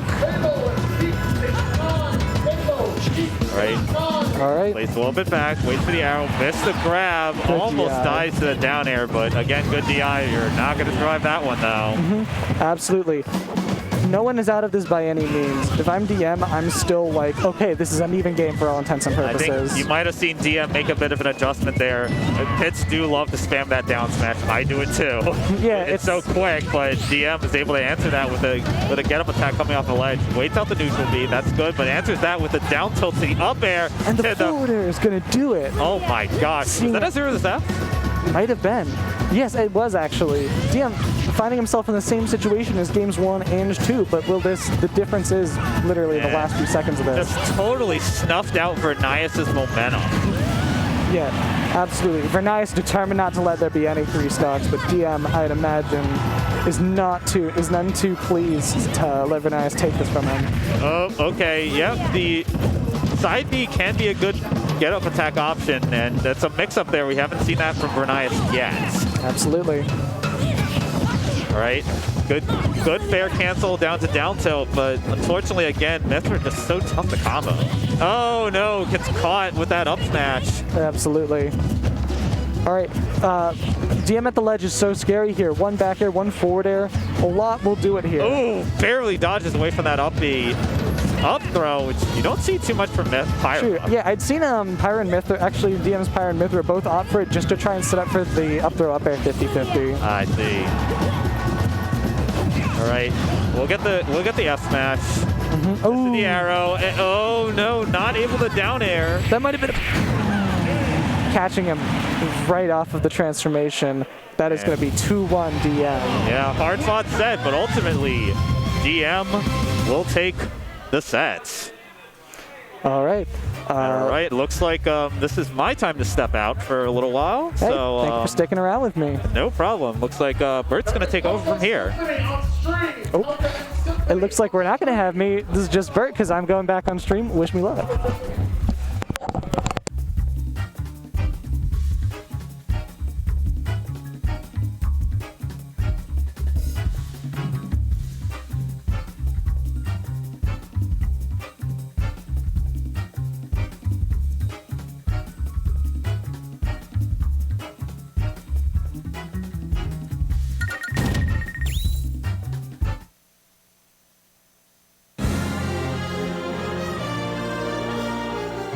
Check, check. Hey! How is everybody doing? Hope you're all having a wonderful evening. The pre-Super Smash Con Fall Fest Cave Gaming Thursday night. I'm Bert. Nice to see you all. I want to show off my shirt that my wife got me. I thought it was adorable. Punkus Punkus, because it's a goose. You get it? Then we got a Hunter x Hunter shirt from Yoshi. Nice and it's clean, as the kids say, right? It's fresh. It's hip and with it. Well, we have... You know what, Bert? I missed you, buddy. How you been? I missed you too. How have you been? We got Pelka and Symphony. So Pelka coming in from out of state, I believe. Pelka Tri-State? I have no clue. I've never heard that name before. Okay, well, Pelka seated pretty high. And then Symphony, of course, has won a cave before and generally places pretty far in the top 8. Got 7th last week. But a premier DDD player. I'm sure you've all seen him on stream. Yeah, I expect him. Pelka plays Snake. I expect him high up here today. Oh, Snake. Okay. It's funny. I saw a tweet earlier today from Atomisk that said DDD beats Snake. Like I just saw that like an hour ago. I'd believe that. So I was about to say I don't see why. Like, because I heard that Symphony House did it chic. Yeah. But I feel like DDD does fine here. We'll see. I mean, a lot of it's going to come down to weird projectile play from both characters. I would love. Not really. Well, what is Snake changing about Gordo? He can knee the Gordo, F tilted around. That's not any different than any other character. Well, no, but I'm just saying weird Gordos inherently are weird, and then also Snake has all of the grenades and rocket stuff going on. DDD's not worried about any of that. We'll see. I would love to see him. Literally not concerned. I would love to see Symphony just start inhaling and reflecting these grenades. He's not worried about the grenades at all. He doesn't have a combo game, so the grenades aren't going to stop any combos. Right. But it will stop the F-tilt, which in and of itself is kind of a combo. It's a multi-hitting move. Oh, bro. Literally walked on the C4. Going deep for that spike double parry. Like, does not care. He's like, that's cool that you have all these things on the stage. I'm going to just... I mean, right now, Symphony doing a pretty good job of keeping things even. Oh, that was a nice movement. Getting those nairs. Yeah, like, that's what I'm saying. Symphony's really not... DDD's not concerned about what Snake wants. Yeah. Ooh, up smashing through the landing. Snake's game plan does not matter. So Symphony taking an early stock lead so far. Let's see how much extra credit. Oh, wow, that didn't even kill. Yeah, well, I mean, DDD, that will. Hoisted by his own Gordo. I didn't think the mortar was going to go that high. That was nice. I mean, it's a very clever play from Pelka using the mortar to reflect the Gordo comeback. But very fast 87% here from Symphony. Wow. Yeah, like Snake is still heavy too. But so not nearly as heavy as DDD. Yeah. No, I'm just saying when he gets hit, he's not going far enough away from DDD for him to still not be petrified of DDD. Right. Ooh, reflects like, the rocket there. Good job. Oh my goodness, you can just go that far? Oh, of course you can. Why not? I mean, both these characters have great. Just standing still. Just standing still. Not concerned. Howdy doody, bro. Yep, Symphony's just gonna stand there and up tilt. Like the most cartoon, whimsical move in DDD's kit. Bonk. Bonk. Facts. Big ol' bonk. But I mean, he's just trying to move, bro. He's like, I gotta just move around this guy. Great timing. So he held on to that inhale just a little bit longer so that when he spat Pelka out, he would hit his own grenade. That was really smart timing. Just a little bit of hesitation there caused that extra like 20%. Ooh, called him out with that up tilt. So Got that yoga signal, like way up there. Pelka got that extra percent, or Symphony got that extra percent. But I mean, Pelka can still do this, you know? I mean, Pelka can do this. Symphony's got a pretty sizable lead right now, and there's only so many recovery options. And yeah, there's only one. DDD can cover all of them. I mean, Snake can go super far with that recovery, but once you've already used it, like you can air dodge, you can C4. You're eventually gonna get hit with a hammer. And we got a bit of a crowd popping off for Symphony's Game 1 win. You would never say that on the mic, though. That was Nerf. Oh yeah, it was Nerf. Nerf, it's funny. While he's commentating, Nerf is very much like, oh, an excellent play. But while he's just like spectating, he's the loudest person in the venue. He is the dad at the venue. Yeah. If there was ever a Smash dad, they're just like, yeah. That's definitely Nerf. All right, well, going Diddy Kong Game 2. Apparently, Pelka not liking that Snake matchup, which is understandable. Diddy seems to have a pretty easy time dealing with Snake projectiles. Yeah, so, I mean, I don't like this, at least from the standpoint for Diddy's weight, but he's definitely got more options in the air, right? Yep. I mean, he's got the combo game, I guess, now. But I still just don't like the fact that, you know, you got a character with a hammer. True. He's got range on you. Yeah, well, DDD's going to have reach on basically everybody except, like, the Belmonts and Sephiroth. His speed is the biggest weakness in my mind. Yeah. Speed and him being a big target. So I think Pelka's trying to use that to his advantage and just eat him alive with combos and go for early kills with up smashes. Ooh, all right, looking for that S smash. Maybe just jump out of that. Yeah, Gordo sometimes just be doing foul. Ooh, just throwing the banana at him into a dash attack. The crowd is incredulous. Yep, there's the dad. And by the crowd, I mean Nerf out there. All right, getting the banana into the F smash. That's some classic Diddy stuff. I didn't think it would kill off the top like that. I didn't even know if it was gonna kill. Diddy eat the banana. Catch him with that fair, but he caught with the last frame of it, so he didn't really get the benefit of it. I like what Symphony has been doing. He's basically ready every single time Pelka's going for one of these bananas with an inhale to just turn it into his banana. Like, you think this is your banana? No, I've claimed it. I mean, canonically, that is what happens in most Kirby games, is he steals all the food, so that makes sense. Oh, so he's really just he's playing in game. He's in character. Oh, yeah. Symphony is cosplaying as DDD right This now. is fated battle, though, right? Because if they were to meet across the universe, Diddy would definitely fight if someone was trying to take his banana. True. Yeah, I mean, that's what K-Rool did. So, exactly. Makes sense. Man, Symphony is just on point with all of these inhales. Yeah, no, bro. I mean, he has the space, or he has the ability to maneuver, but he really just can't find the end. And there it is again. He's just using it like a command grab and just forcing him to, like, hey, it's a bad idea for you to keep sitting in shield like this. Oh, I forgot he has that up tilt too. That is quick. That is definitely will send up tilt will kill. Forward air will kill. Yeah. Oh, but an F smash for Pelka right now. Okay, let's take some woosah. There we go. Oh, and that's what we were talking about before. That, I mean, never mind that. Took the woosah he needed. Got a lot of back. Was that back air forward air? From which one? Diddy. I didn't catch it. Well, he did a lot of them. Yes. I mean, that's Diddy's general game plan is get you in the air combos with fairs or bears. That's beautiful. I like that. Ooh, Yo, banana into relax. grab, into fair. Yeah. Oh, okay. I love that right there. I think Pelka may have forgotten that banana was no longer considered his. So typically what happens is when somebody grabs a Diddy banana that's already on the ground. Yeah, that's... Ooh, all right, we're going to game 3. So typically what happens when a Diddy banana gets picked up by somebody on the ground, when they throw it, it will have a hitbox, but if it hits the ground again, it disappears.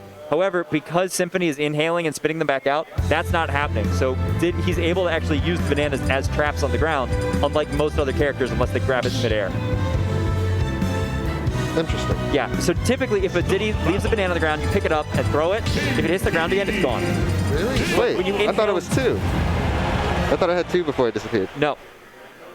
Well, he could throw it and catch it before it lands. And if an opponent catches it before it lands, then yes. But typically, if you just grab it off the ground, you don't get more than one use out of it. But Symphony's he inhales a reflector, so he can just use it however he wants. Like this. See? And now it's sitting on the ground his. Okay, I thought it had 2 banana. bounces before you were able to do it again. Not typically, no. Okay, understood. All right, look at Bert out here, a local encyclopedia. Well, they've not changed. Other than removing how many bananas he gets, the bananas have been somewhat similar since the brawl. Man, he used to get 2. Wild times, man. Oh my goodness. Inhale beating the spot dodge there. Oh, it's still having banana. I didn't even see him. Ooh, getting that Gordo underneath the ledge. Oh my Batter goodness! up. Symphony was ready for that up B. Oh my God, he waiting for that all day. And he fell out of the combo there. Yeah, that banana was holding it down. Oh my goodness, that was nice. Okay, yep, see. He's heavy. Yeah, I mean, we're at Town and City now, right? We've got this space. Oh my goodness.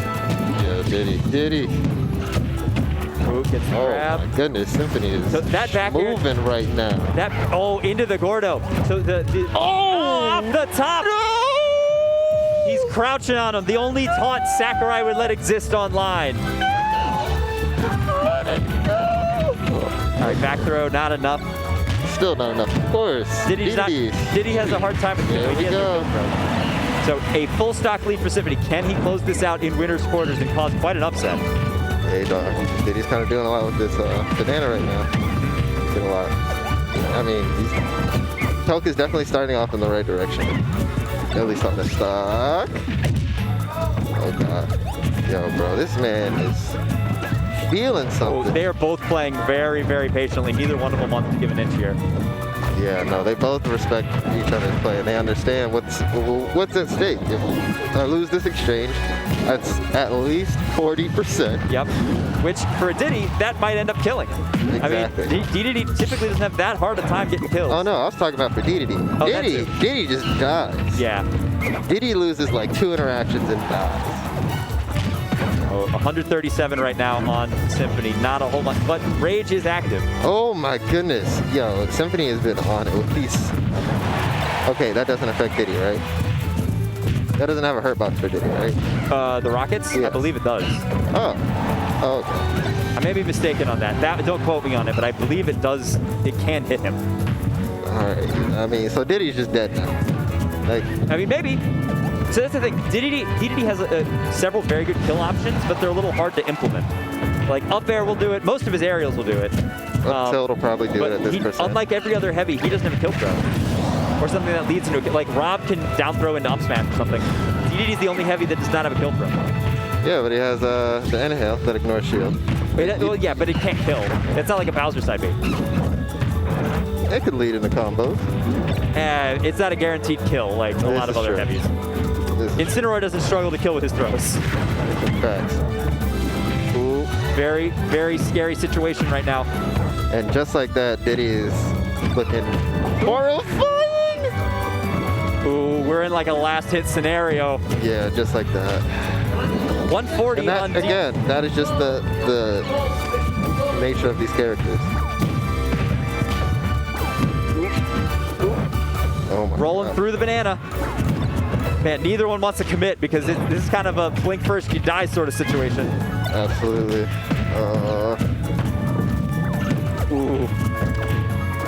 They're both rolling away. They don't want to. Oh, and that's the game. Pelka taking it over Symphony in a last hit situation. Very close game from excellent play from both players.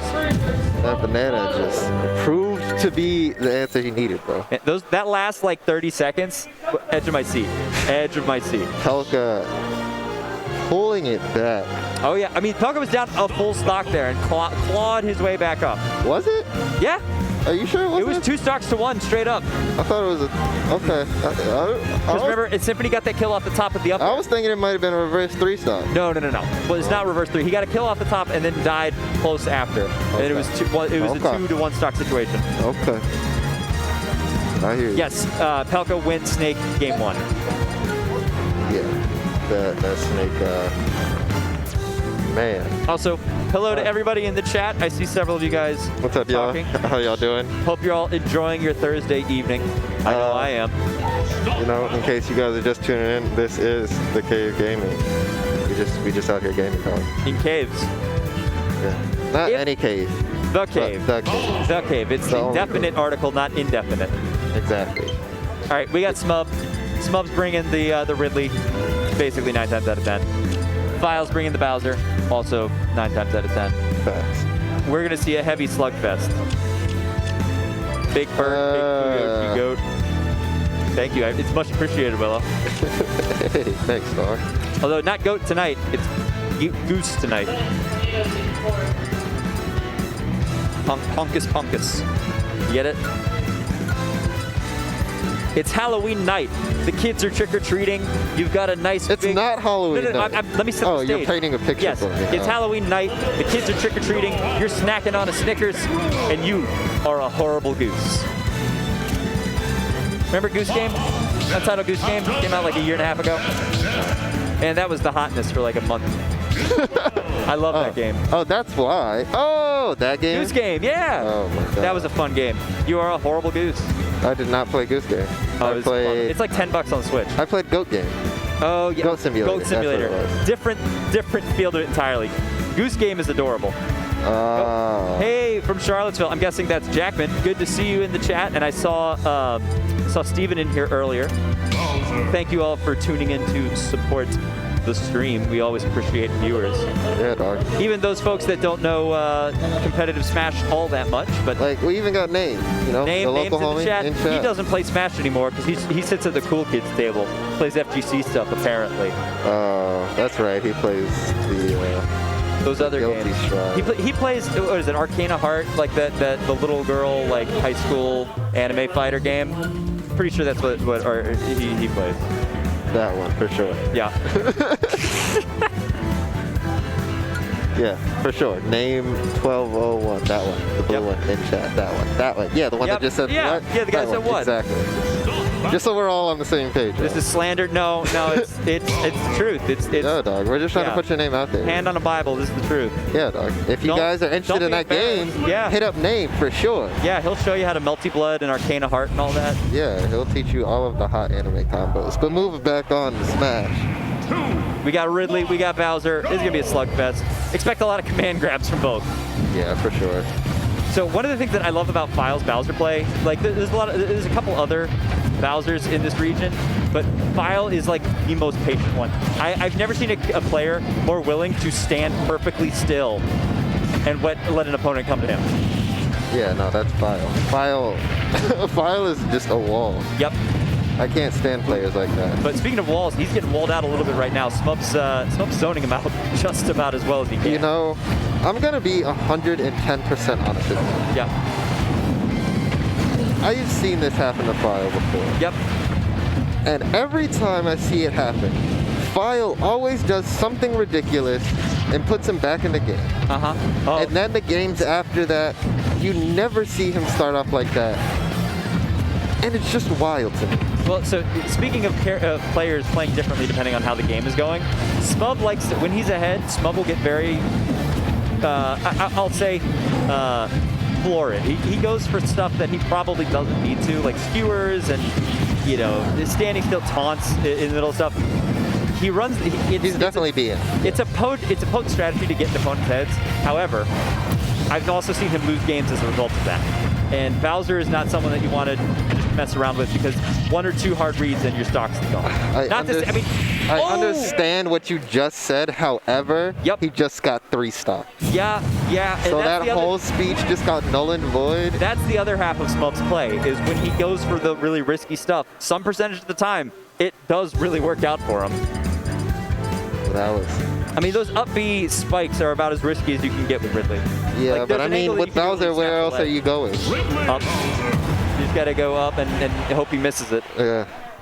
Like, what could he have done? Gone under and maybe reversed that beat? Like, the options that you could have done are really just not favorable at all. Bowser off stage is probably not where he wants to be. Yeah, Take it man, to I don't know Palace. why you've been bad-mouthing or if you've been slacking on Smub. For real, low-key, I think I was slacking on Smub too. No, Smub is great. Smub is a very, very solid player. Yeah. But sometimes he can get a little so full of himself that he makes mistakes that hurt. When he does that BM stuff, it makes you think like this kid is not disciplined. He's just smashing.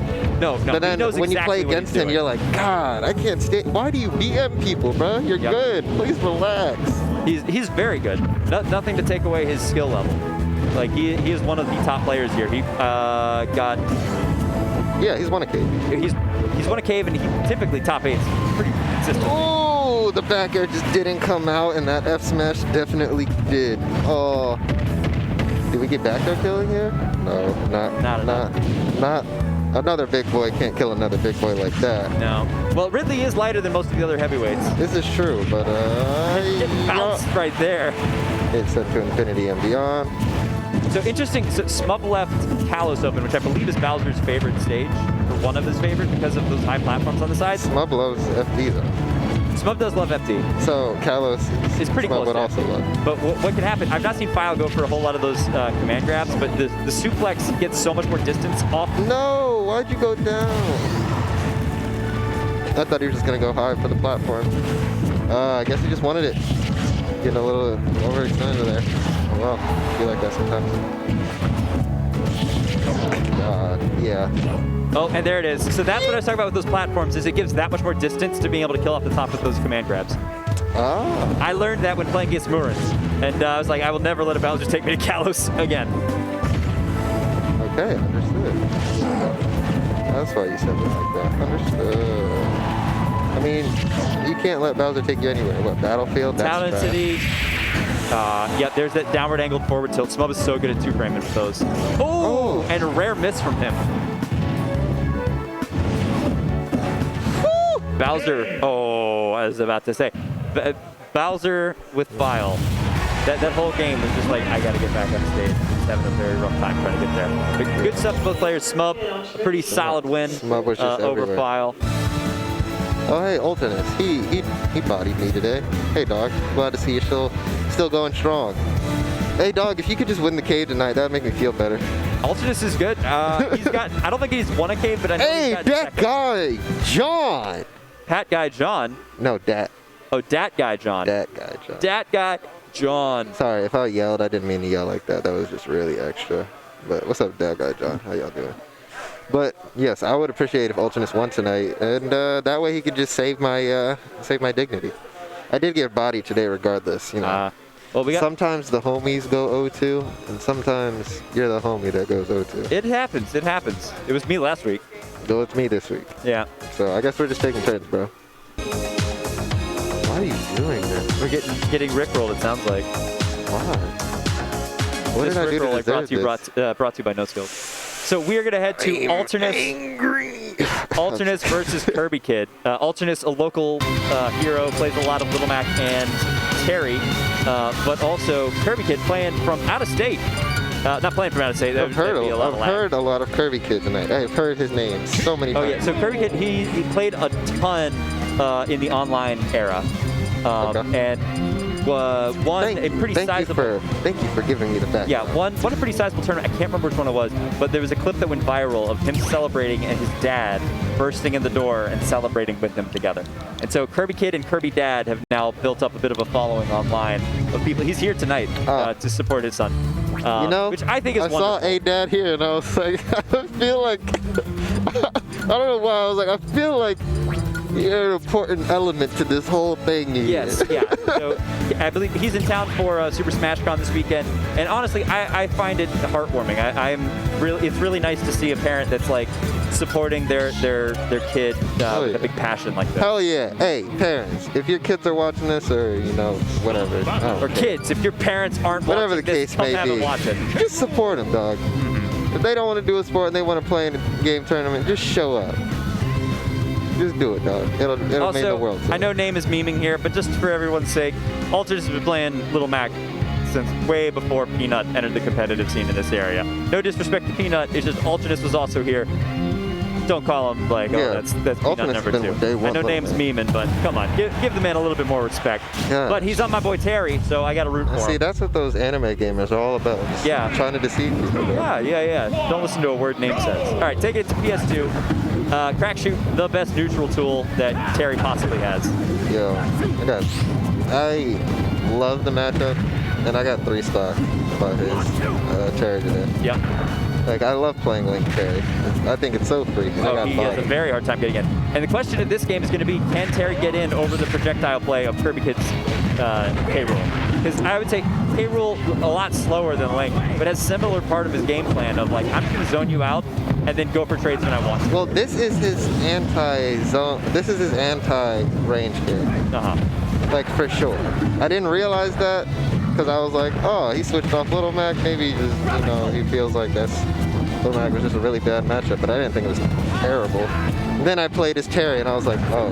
Oh, yeah. His Terry's clean. And right now, a pretty sizable lead over Kirby Kid. Oh, it's not that his Terry is clean. It's the way that he plays his Terry is perfectly spacing and unfortunately very problematic for... Oh my gosh, that master's insane! Yeah, that was a very fast match from 118% too. Yeah, did he look surprised too?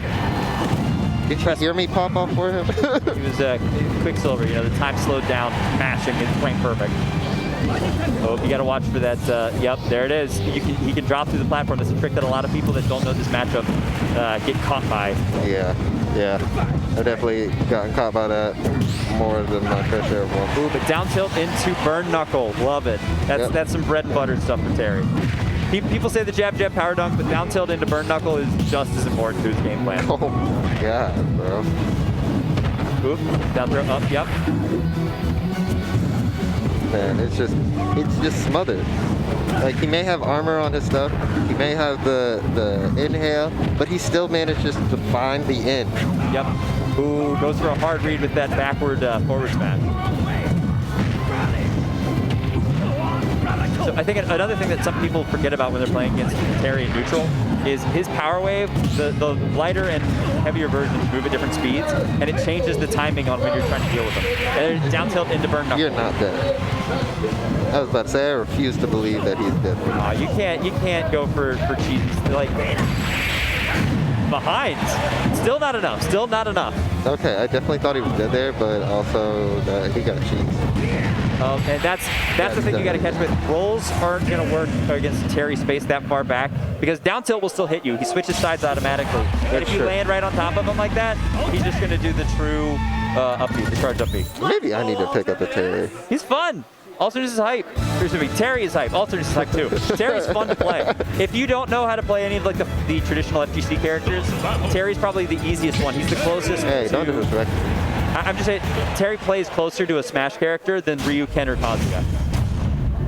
You can, without knowing his inputs, you can play him. But like, you put a non-FGC player in like Ryu or Ken or Kazuya without knowing their game plan, and it feels very weird. Terry's a lot more natural to Smash players, I think. Yeah, for sure. He's definitely that. I definitely think he's that answer, right? Like, I feel like the FGC heads were happy with Ryu and Ken. Yeah. But the Smash players are like, yep. I didn't want a fighting game in my party fighting game. I like how they're all independent. It's cool. All right, yeah, no, for sure. Game 2 to Smashville here. Right now, looking very different. Alternus up already almost at 100%, but this is still danger territory. Terry gets very, very scary at high percents, but I think this might kill him. Yep. And that's stock number 1. Oh, I thought he was going to go for, what, the crack shoot? No. Yeah, he used the burn knuckle from like right at the end of that. Yeah, Ultra just keeps going deep for these, and I don't know if it's worth the risk. Because that's I was about to say, I didn't think he was making it back. Yeah, he didn't have a double jump there. So I think the lesson Ultimate has learned here is don't try to go out over the ledge for Kirby Kid's K-roll, because I don't think he's coming back very often. Yeah, he's... I mean, again, this is his counter pick stage, right? Smashville. Yeah. The ledges are rough here. Ooh, down smash Jeez. kill in there. You don't see that one too often. I feel like I see that so much. I feel like Terry's down smash? Yeah, I feel like they love that. No. It's tilts more often than not. Ooh, and the spike. Oh my god. That was 3 stocks that were all either gimps or spikes. Every one of them. He understood the assignment. Yes. He was like, if I play you on stage, I hurt. So question, does Alternate stick with Terry game 3, or does he bust out the pit? I've seen him bust out pit. I've seen him bust out, I mean, a Little Mac maybe, but that's probably an awful match. I say this every time. Oh, stick it with Terry. Okay, stick it with Terry. I didn't have the answer. That's why I didn't answer. I'm sorry. I really Talent wasn't sure. I didn't think he was going to go pit, but I wasn't entirely sure. You brought up a good point. I mean, pit's reflector is probably a big deal in this matchup. No, that's a valid point. That would kind of really... What? Yeah. Off the edge. Like, I get that one because it's part of the combo, but still. I when looking at Ultra's play here, he's great when he's on stage. I wouldn't follow him off. Hey. Ooh. Oh, no. A rare K-roll SD. An alternate with the homie head shake. In tournament, it's the best you can get, dog. Oh, I thought he did not have double jump. Ooh. All right, yeah, it's hard to spike a K-roll, but telling him, like, you're not the only one with a down air that kills like that. Oh, here comes. I mean, yeah, definitely. It's... Excellent tech. Excellent tech into another uppy. Yeah, Alternus is making sure this game does not look like his game, too. Yeah, for sure. Oh, and he's got Go Sauce. Hey! Are you okay? Yep, there it is. He is not okay. Kirby Kid is currently not okay. Oh, and great mix-up with the non-mash on that. Yeah, because he's like, yo, bro, we know he can mash. We know that for sure. Oh, yeah. But specifically because he did not mash is why he didn't die there. Okay, now Kirby Kid looking a little comfortable. I mean, he's got 0%. I mean, he's got a whole stock to... Oh, my God. He can reflect with that? Yeah. I mean, it's a projectile. Oh, my goodness. It goes across the ground, but it's absolutely a projectile. There. Yeah, no, Kirby Kid kind of playing this stuff. That's funny. Normally that combo stops working at around like 40 to 50% with DI, but K-roll's just so heavy and big that it doesn't. Yeah, down throw and up air is just going to call him combo either way. No. Oh man, 2 SDs from Kirby Kid there. Sorry, yeah, that's rough stuff to Kirby Kid. Good stuff for both players. They each had a game where they really popped off, but that you hate to see that in game 3. Yeah, I mean it happens unfortunately, but. Are we in top 8? Okay, we're cycling out. All right, we're in top 8. I got to head on out. It's been wonderful commentating for y'all. Come to SmashCon this weekend. We would love to see you there. But otherwise, come to the cave next week. Catch you later, guys. Thanks for coming out. And bye. We got some people coming up for you.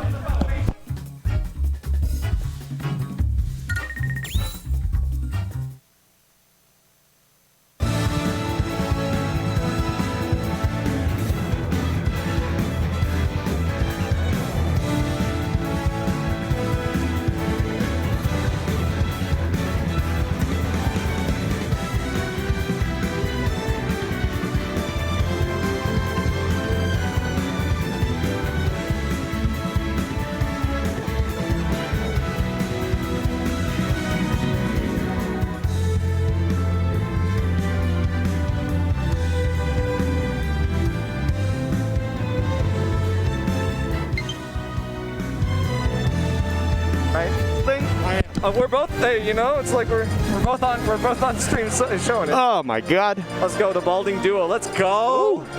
This is my first event at the cave. It is, actually, and I'm super excited to have you here. Like, I mean, it has been a long time coming, I'll be honest.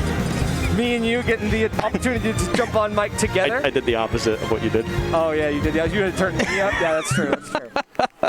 All good. But thank you, everybody, for joining us here. We are ready to start top 8 here at the Pre-SSC local here at the Cave in Fairfax, Virginia. I'm joined here by Skip. Hi, I'm Skip. That's him. Let's go. Sometimes I do things on the mic. I'm just trying to, what's the stream? I'm just trying to make a the tweet. Cave. It's at the Cave Fairfax. Just literally slash the Cave.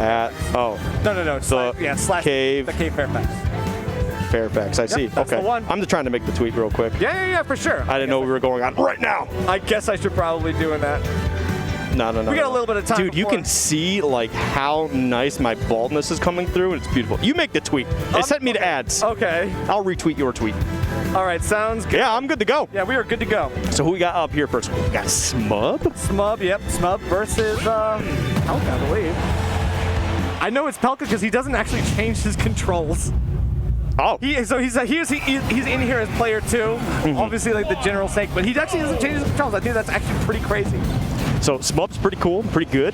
One of the Ridleys has been doing really well. Holy smokes. Okay. Pelka just got absolutely... Yeah. That's the Smub. You know, if you're not expecting like what Ridley's like bringing to the table, Yeah. Ridley can cook up something crazy, and taking your first stock instantly within 15 seconds is the name of the game. No, seriously, like it's just absolutely nuts because like Ridley's forward tilt is already so good, right? I know. And then like I just did not realize it could just destroy Cypher. Yep. And I mean that's the thing. So the F smash can actually 2-frame, F tilt 2 frames, and because Smub has been practicing those two options, his edge guarding is so nice. Yeah. Right now, so Pelka's trying to fight back from a deficit at the moment, and Smub just continues to. Wow, I mean, it was a gimp at first, but you took a whole nother stop. Yeah. So he like not even worried that the C4 is coming down right in his face. He throws out the up smash, another really strong tool that he loves to use as much as possible. Sorry, the chair. The chair. I'm like, who's leading back? Okay. No, you know what? Actually, he might have just thrown away that stock. Yeah. And I don't blame him because it's like, all right, look. He got the game. Yeah. He got the stock. It's a 3-1 stock lead. Instead of just fighting this, let me just reset here. Yeah. Because what? We're in best of 5, right? Yes. Yeah. Okay. So just go ahead, drop the game 1. You're like, all right, cool. Shake it off. This is now game 1. This is the real game. Yeah, you're right. Absolutely. The run it back is sometimes the play here. And I think in this case, it is going to be just a run back right to game 2. We're sticking with the same stage and everything. So Pelka wants to just make up for a lot of the mistakes that he made in the first game. He's like, okay, I can throw that away. We're all good. Yeah, I mean, 100%, you could tell he was not expecting that forward tilt to absolutely just destroy the Cypher. Sure. And it just goes to show how Smub is really handling a lot of this game plan. I mean, that's when you're Ridley, like especially when you're playing against good characters, you need to know what tools work best in what situations and try your best to take advantage of it. Again, Pelka, fantastic player, but Smub has been one of the best rising players in MTVA. But you know what? A rising player is not good enough for a snake up tilt. Yeah, he's definitely rising up into the blast zone in this case. So now Pelka is able to just take the first stock and kind of reset the whole momentum of this set, indeed. So I think it's going to be really interesting. He's getting a good ledge trap setup. Smub trying to get off ledge as best he can. He seems to manage to make it a little bit closer to center stage. So Still, crazy. This is like the oppression. That was so wild. He threw the back air out against the grenade and extended his hitbox, right? But didn't blow up the grenade. Right. So that was just so strange to me, and it just kind of set Pelka up for a free hit. Yeah. Smub is going to be able to take that stock back. Great stuff from Smub so far. But again, Pelka's still got the lead, still playing Snake. You got to find a way to put some pressure on. And that's the problem with Ridley. Ridley's got one of the biggest bodies in the game. So when you got these explosions all over the place, you're going to get hit at some point. Right, and he's got the big body without the weight, too, sometimes. He's definitely a little heavier than some, but, I mean, he has the ability to just die off of a lot of the random explosions that Snake wants to throw out. And, of course, like, Smub is doing a good job of playing around the grenades and playing around the C4, but eventually, like, something's got to shift in the water. And Smub might be on the receiving end of some nasty hits. That's so unfortunate. Yeah. You know, like, he definitely wanted to try and get some hits in there, try to get a back throw. Pelka, with some great mash, going to be able to get out of a very dangerous situation and take a whole stock with an up tilt anyway. There we go. Great little movement, getting some B reverses going on. That grenade saving Pelka right there. Exactly. Like, he was not going to be able to mash out of that, and that very well could have been the stock, but the grenade saves him a little bit of time. Now he's setting up another oppressive edge guard. looking like me right there, trying to go for the side B command grab. And listen, if I want it, I'm gonna get it. But yeah, gets the up smash straight up. I know, and that would have set up into it as well, like on platform. That was almost enough. Smub sitting at 100%. He's got to find the kill here and then do a little bit of work on top of that to bring the percents in a favorable position for him. Yeah, I mean, but 103, definitely a tough spot to be in, and that's going to be an up smash. Not going to do enough. Ridley is just a little bit heavy, not exactly heavy. And this time, not being on the platform helped him a lot. He was able to avoid that situation. This is a bad spot. This is so tough. Okay, that was amazing. He needed the Cypher immediately, or else he would have been in such a terrible spot that Smub could have taken advantage of it. Yeah. So knowing the situation, where he was at, how fast Ridley can get out there and really be a menace, had to get that Cypher out. Beautiful stuff, and that's a tough spot to be in, but the Nikita, somehow, Ridley just too damn big. I know, Ridley able to just use his ability from coast to coast to stay alive. He's racking on the percents, and now just a whiff grab might be the difference. Pelka just kind of like resetting to the neutral again here, able to do something. I don't know what the play is. Smub is going to have to find a way to approach, and the dash attack is enough to get it close the gap. Smub's doing so well, being so careful. We know we just saw him throw out that forward smash, and it was just kind of hoping, inviting Pelka to come do a dash attack of some sorts. And look at this, putting that pressure down. You got to be careful. C4 could be coming down on top of you, but no, lands on the red side of the Pokeball. These trades are coming out all pretty much in favor of Smub. He's able to keep the percent rising while not dying off of these. And now, if he's able to find this is going to do it. Yeah. Wait. Oh, I thought he was living for a little bit. Yeah, a little bit. And that was so tough because, like, you know he wanted that so bad, and he was playing it so well. But Pelka able to keep it together, keep that composure, and just, like, kind of, he's like, hey, I'm going to commit to something. Not really. Yeah. And Smub just was ready for it. Honestly, I don't blame Smub. Blood was in the water, and they were ready. True. I mean, Smub was doing a great job of getting those straight hits, but he needed the kill. That's the unfortunate truth, is that he had to make some sort of commitment to make the move. I mean, considering how the game started and where it ended, Smub played that amazingly. Yeah. But we'll see if they can try to keep that momentum going on in this game 3 right here. We got one apiece, Smub versus Pelka on small battlefield. This is a banger tune. What is this? I don't know, I must have missed it, but it is going to give us the energy for this game because we are in game 3. Obviously, after a commanding first game, Smub definitely a little bit on the back foot, has to figure out what the way to break down Pelka's walls is going to be. I just realized this is the ARM soundtrack, and I'm upset with myself. Oh, boo. Anyway, let's get back in. I'm ruining all the comps today. Here, come on. Yeah, so far good stuff. That's a lot of good pressure, a lot of good damage. Just really, it's a smaller PS2, right? So whatever we just saw, now there's less space, right? And that means more space that Pelka can cover with all these projectiles, all these explosions, and with Ridley already being so huge, you're going to get caught up in a lot of that. But it does go both ways. Ridley has the ability to do a lot of this stuff, and catching the back air, even a trade, you want to take that, taking about 80% before he takes the first stock. Smub is not in a bad place. He's able to do what he did that last game and just keep it even and trying to like bring it back.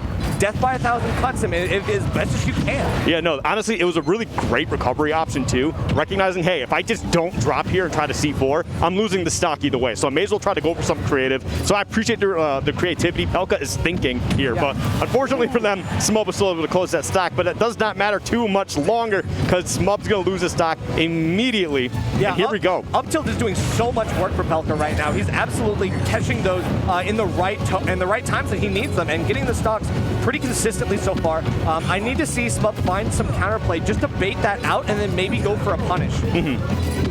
Okay, there we go. Yep, doing the typical snake stuff here, trying to get these grenades going, looking for those hitboxes in. That was a hell of an option from Smub, but unfortunately, it is going to get them punished. And this is where it's tough. Snake can basically cover that entire platform and has to force Smub to either try to find a way to the other side of the stage or just continue to waste their double jumps, their resources, just to find a way to land. Okay, but a great bait from on the down smash. Getting the side B off of it is not going to kill, but Smub, in a similar situation that we saw in that last game, he's got to find the kill and then be able to, make up the difference. He manages to do it yet again. Can he actually go further than he did in game 2 to find the final stock? Ooh, that's a tough spot to start off in. All right, going to be able to recover fantastically. 18% on that. Gets the grab, and they were about to throw them, and that's why they took no damage. Oh, no! You could have gotten a huge punish on it. He was just ready to hit him, and that's a tough spot. He's definitely going to see for himself, try to get it back as best he can, but no! This is the back there, no! Oh my God. Smub is flubbing. Yeah, Smub has the opportunity, but he loses the opportunity yet again. No, this time he gets it. What the weirdest hitbox I've ever seen in my life. The weirdest kill screen, and he manages to do it. Smub is not out of this yet. 15 missed opportunities, but one is all you need. Oh my God, I thought we were going to see the Smub flub for a little bit, but no, Smub somehow. And I got to hand it to him. That's twice now that they've gone into the final stocks, right? Where Smub's at like 130, 108 or something like that. It doesn't matter. It doesn't matter. He's going to keep playing his game. I mean, he recognizes he's got to dance around here a little bit, going right back to small battlefield. Pelka is in trouble. Yeah, I definitely think whoever gets stuck on platform is in a bad spot. We've seen it on both sides. If Smub is stuck on platform, Pelka's going to go for an up tilt at high percent. If it's the reverse situation, Pelka is just going to get like caught by something like the Ridley wants to do, an up tilt up air. That is a good kill confirm for him. Yep. Okay. Let's see. Okay, there we go, going for that side B once again, but Smub's still going to take some damage on that. This is the game plan for Snake. You can see that Pelka's trying to keep them at that ledge or around a platform, right, that they can just control so much space from the center towards the ledge. Oh, and there it is. You're trapped on platform, and now Smub plays his game, and that's the problem. Pelka is finding himself in these rough situations, and Smub able to capitalize so effectively. Yeah, I feel like Snake does really well in the CQC situation, right? But like Ridley can do that sometimes. I'm not gonna say better, but in some situations has better advantages, which we're seeing, right? It's keeping that that mid game, that mid space game, just keeping all this pressure on the Pelka, but you're gonna land right on top of the C4. Listen, it doesn't matter if the Snake forgot it was there or remembers it was there or whatever. It's always calculated. I just press down B, and what happens, man. exactly. But here we go. A lot of damage coming out. Tried to go for the Nair, but man, Smub is doing a fantastic job. Stabs the grenade, and then literally gets them both into a pop-up situation. Smub able to use the grenades to at least create a war of attrition. Wow, somehow getting the drag all the way to the other side of the stage, getting the stock too. We saw Pelka live that around that percentage last game. Unfortunately not able to do it there. Now this is where Smub needs to get Smub's been doing really well, right? But I want them to get like 40 to 60% for me to feel safe in their victory here. No, I totally understand. Smub now finally dying off of the top. Pelka doing really well, only 8%. He's able to bring this back to even, and now Smub is going to do something crazy with the grenade down throw? I mean, the down throw, I don't think he was ready for it exactly because he could have comboed into that and actually continued going. But you know what? Sometimes, you just can't be ready for it. That was such a brave option from Pelka. Yeah, that for sure. I mean, Pelka definitely trying to defy the dangerous forward smash that Smub is packing, and now just trying to create space with the grenades is a way you're still not going to be able to do because you run too close to the fire. Oh, okay, gets the tech. Okay. No, he's getting dragged. Is that it? No, he's alive. Okay. 154 though. He cannot take another one of those. No, he doesn't even matter. It falls to the platform. It takes it. Oh my God, Smub with the 3-1 on Pelka. And a bit of a pop-off, too. The pop-off. That's the thing. Smub is an emotional player, and it works when he wants it to be. When he's feeling the energy, he pops off, and you feel it. Pelka, that's a big win for him. Nerf. Why'd you get a capital E? I'm capping because I'm capping. Yeah, you definitely are. You have no idea what you're talking about. No, that was a great first set. That was so good. That's so good. Smub, honestly, I gotta hand it to Smub. Game one, I mean, obviously Pelka got caught in a really awful situation. And game one, we can just kind of right. But then after that, Pelka basically controlled so much of the game, right? But it did not matter because Smub was just able to find a way. Yeah. And maybe that's part of what you're talking about. That emotional willpower, just no. This is not over. Until it's actually over, until it says game. Yeah, no, absolutely. It's his ability to just be like, okay, find the approach option. He's going for Nikita, I run in with the dash attack. He's trying to set up grenades, I go in with an aerial. There's so many different ways that he can bob and weave around the Snake moves and the projectiles that he's able to then just find his way, muscle in, and actually do the work that he needs to do to take stocks and keep it rolling. So now we've got the other side. This is going to be an interesting one because Alternus is still winner's side, one of my GOATs versus DM. And this is basically just we just saw two Massachusetts, two New Englanders. I thought Kirby Kid won. No. Alternus won? Yeah, Alternus beat Kirby Kid. So if y'all missed it, basically the last game, the game 3 versus Kirby Kid, there were a couple of like air dodges that Kirby Kid just was not able to get back from off stage. So I thought it was the other way around. So no, it put Alternus in the position here in Winner's Sims to take on DM, playing the Pyra Mithra, and he's going back to the Prodigal Mac. I mean, this is something he was playing a lot of Terry. He's been saying Terry is his best character right now, but Mac coming out against this character, I don't know. What do you think? I don't hate it. Like, yeah, I mean, we can all agree that Mac's like bottom 2 in the game, and depending on who you talk to, Aegis is top 2, right? Yeah, very good. However, I think Mithra's not so much the problem. Like, she's going to be annoying, right? Yeah. I think Pyra's the bigger issue here. I think so too. Because of, like, I feel like her disjoints are just that much larger, and they're much more punishing right there. But the speed that Mac has, right? And the way that I've seen so many Macs kind of like develop their game plan. Okay, he gets out of that too? Okay, this is a big punish. Yeah, so like the way I see so many Macs kind of develop their game plan, they know that they've got to work harder, right, than just about anybody else, especially in neutral. But with that speed, and like they know that like they're gonna have only 4 or 5 moves to use, like that forward tilt right there, that are really, really good, right? Sure. And I think a lot of people don't give Mac enough credit for how good. Like forward tilt is a problem. That move is not okay. That move is a little bit cancerous, but it is going to at least put DM down a stop. No, more. Oh, here we go. Oh no, you could have done it the first time. You would have killed them. These characters are not heavy. Pyra's got a little more weight, but it's like Mario. Exactly. That's two KO punches that unfortunately Alternus has not been able to make use of. Oh man, but yeah, this is exactly what I'm talking about. Like Mac players are honestly such a different breed. Like they know they're already at a disadvantage. They got no issue with it. What? Foresight just like nobody's. He's like, oh, what do I do? What do I do? I turn around. He's still doing the neutral B. I can't do anything. Oh, but hey, you know we got that KO punch back on deck here. Still has it. Yep. Okay. Oh, this is bad news for DM. They've got to be so careful. I know, but getting stuck on platform, you don't want to be there. He's gonna walks up into it. You crazy. I don't know what the option was, but it was an option. He's like, I'm just gonna walk forward slowly. Please do not Please do not KO punch me. And he's like, well, I'm just gonna do it. You're just gonna walk up to me. I don't know why DM did that. I don't know. Like, cause I feel like when you have like.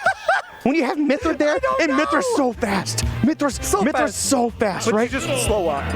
And but like you went with Pyra, and like you could have at least put some pressure on by throwing out the side B, right? Mac has to go into shield, right? But you can keep that pressure on. You could have kept them out. Steve? No, listen. The DM Steve is real. It exists. Steve? This is going to be a much different game for DLC points. And look, not even just that, taking Steve, but also going to FD, just saying, look, I don't care. I don't care your little neck. This guy bought the fighter's pass. This guy definitely. Well, here's the thing, right? I mean, you could take Mac to FD all you want. Yeah, it probably one of Mac's better stages. I don't know for sure. Lil Mac mains do not crucify me. However, Steve on this stage is I believe it. He makes his own platforms. I know. He makes his own platforms. And I mean, isn't the resource management a little bit good on this stage too? Oh yeah. Okay. It's very, very solid here. I think it's because he gets shovels, so he doesn't have to use his pickaxe. Shovel, exactly. Yeah, so that's like a huge factor. Right, but there we go. Yeah, we're gonna see that KO punch disappear here. We're gonna watch DM try to continue to bully this little Mac, and that's gonna be big issues. Also, the off-stage game. No. You know what? I don't think he necessarily. I think he was expecting Alternus to try and recover faster, and was trying to punish it. Right. But then adapted to the fact that like they did the counter and got the huge spike. Exactly. So honestly, great stuff. But look at this, big damage coming out here. 65% already. Wasn't able to capitalize fully. It looks like they ran out of some resources, but DM's still on top here. Yeah, it's definitely interesting because obviously Alternus is trying to do as much as he can. He manages to catch those hits, but catching it's like you're in the air. You're making your own platforms. How does Alternus, as a Little Mac, you can't really use aerials. You don't got those. So I've seen some Little Macs do some arrows that are really funny, some but can be, yes, some. But they're not effective. However, I do love to tell people that Little Mac has the best snare in the game because it's free too. Oh my god, that's funny. Oh, that's so unfortunate. God, no. Great hit though at the end. Yeah, a little bit of a gut check just to make sure that he knows you can do that. Yep. This time, at least, the minecart is such an oppressive factor, and because he's able to get all of that iron constantly while Little Mac's off stage, he's like, whatever. You just like you do your thing. I'll let you get back. I don't care. Right. See, because part of the problem here, right, and DM I think has really noticed, right? They know how aggressive Alternus is going to be, but the fact that Little Mac is a ground character, like we mentioned, they're not going to jump in the air too much, right? They don't do too much in the air. Right. So if you're able to throw out that minecart, either Mac has to find a way to roll around it, or he's got to jump over, right? Because they're either going to get command grabbed, which leads to a bunch of Steve damage, right? Or they jump up, and it puts them in one of the worst spots possible. And DM is starting to notice that, and they're really taking advantage of it. And he's doing a great job with using the fire starters just to like throw something out as an edge guard. Unfortunately, Alternus is not able to get the edge guards himself. He's going for a lot of two-frame opportunities. He hasn't caught them. Okay. Saving his KO punch. I don't know how they managed to get around that. Okay, that's fine. That's fine. Little Mac with the throw. Yeah, the back throw to take the stock. This is such a bad spot for DM. Oh my God. Oh, they went for it. Oh, great tech. Great tech. He said, thanks for the tech block. Now I get to live a little bit longer. And I know we see that Alternus' tag says on guard, but Steve's the one with the sword here. This could spell bad news with a forward smash potentially coming out. Okay, but the read's catching the air dodge. Obviously, DM might have to be aware of how he's trying to recover, but no, it's okay. No, he's living. We'll see. It's Lil Mac. Woo! What a beautiful air dodge, actually recognizing the situation and knowing how far they can really go. That's right. I like the baits with the TNT. What? This is crazy. Okay, this is the forward tilt. No! Okay. KO punch. He's got KO punch. What is the play here? How do you catch it? No, the minecart right in the face. Yeah, sometimes it's just what it is. Unfortunate situation, but Alternus is playing so well. Damn well. Like literally almost bringing that game back. Right. From the grips. I honestly thought DM was just gonna like kind of just go crazy, right? And they were, but like kind of like the last time, right? We see the out of state. Pelka's out of state, right? Yeah. So we see the out of state person controlling the pace of the game, right? And the hometown defender saying, they plant their feet and they literally set up the wall. Like, you will not pass this checkpoint. Like, I'm going some to go Gandalf crazy. Stuff going on. That's right. But we got the music.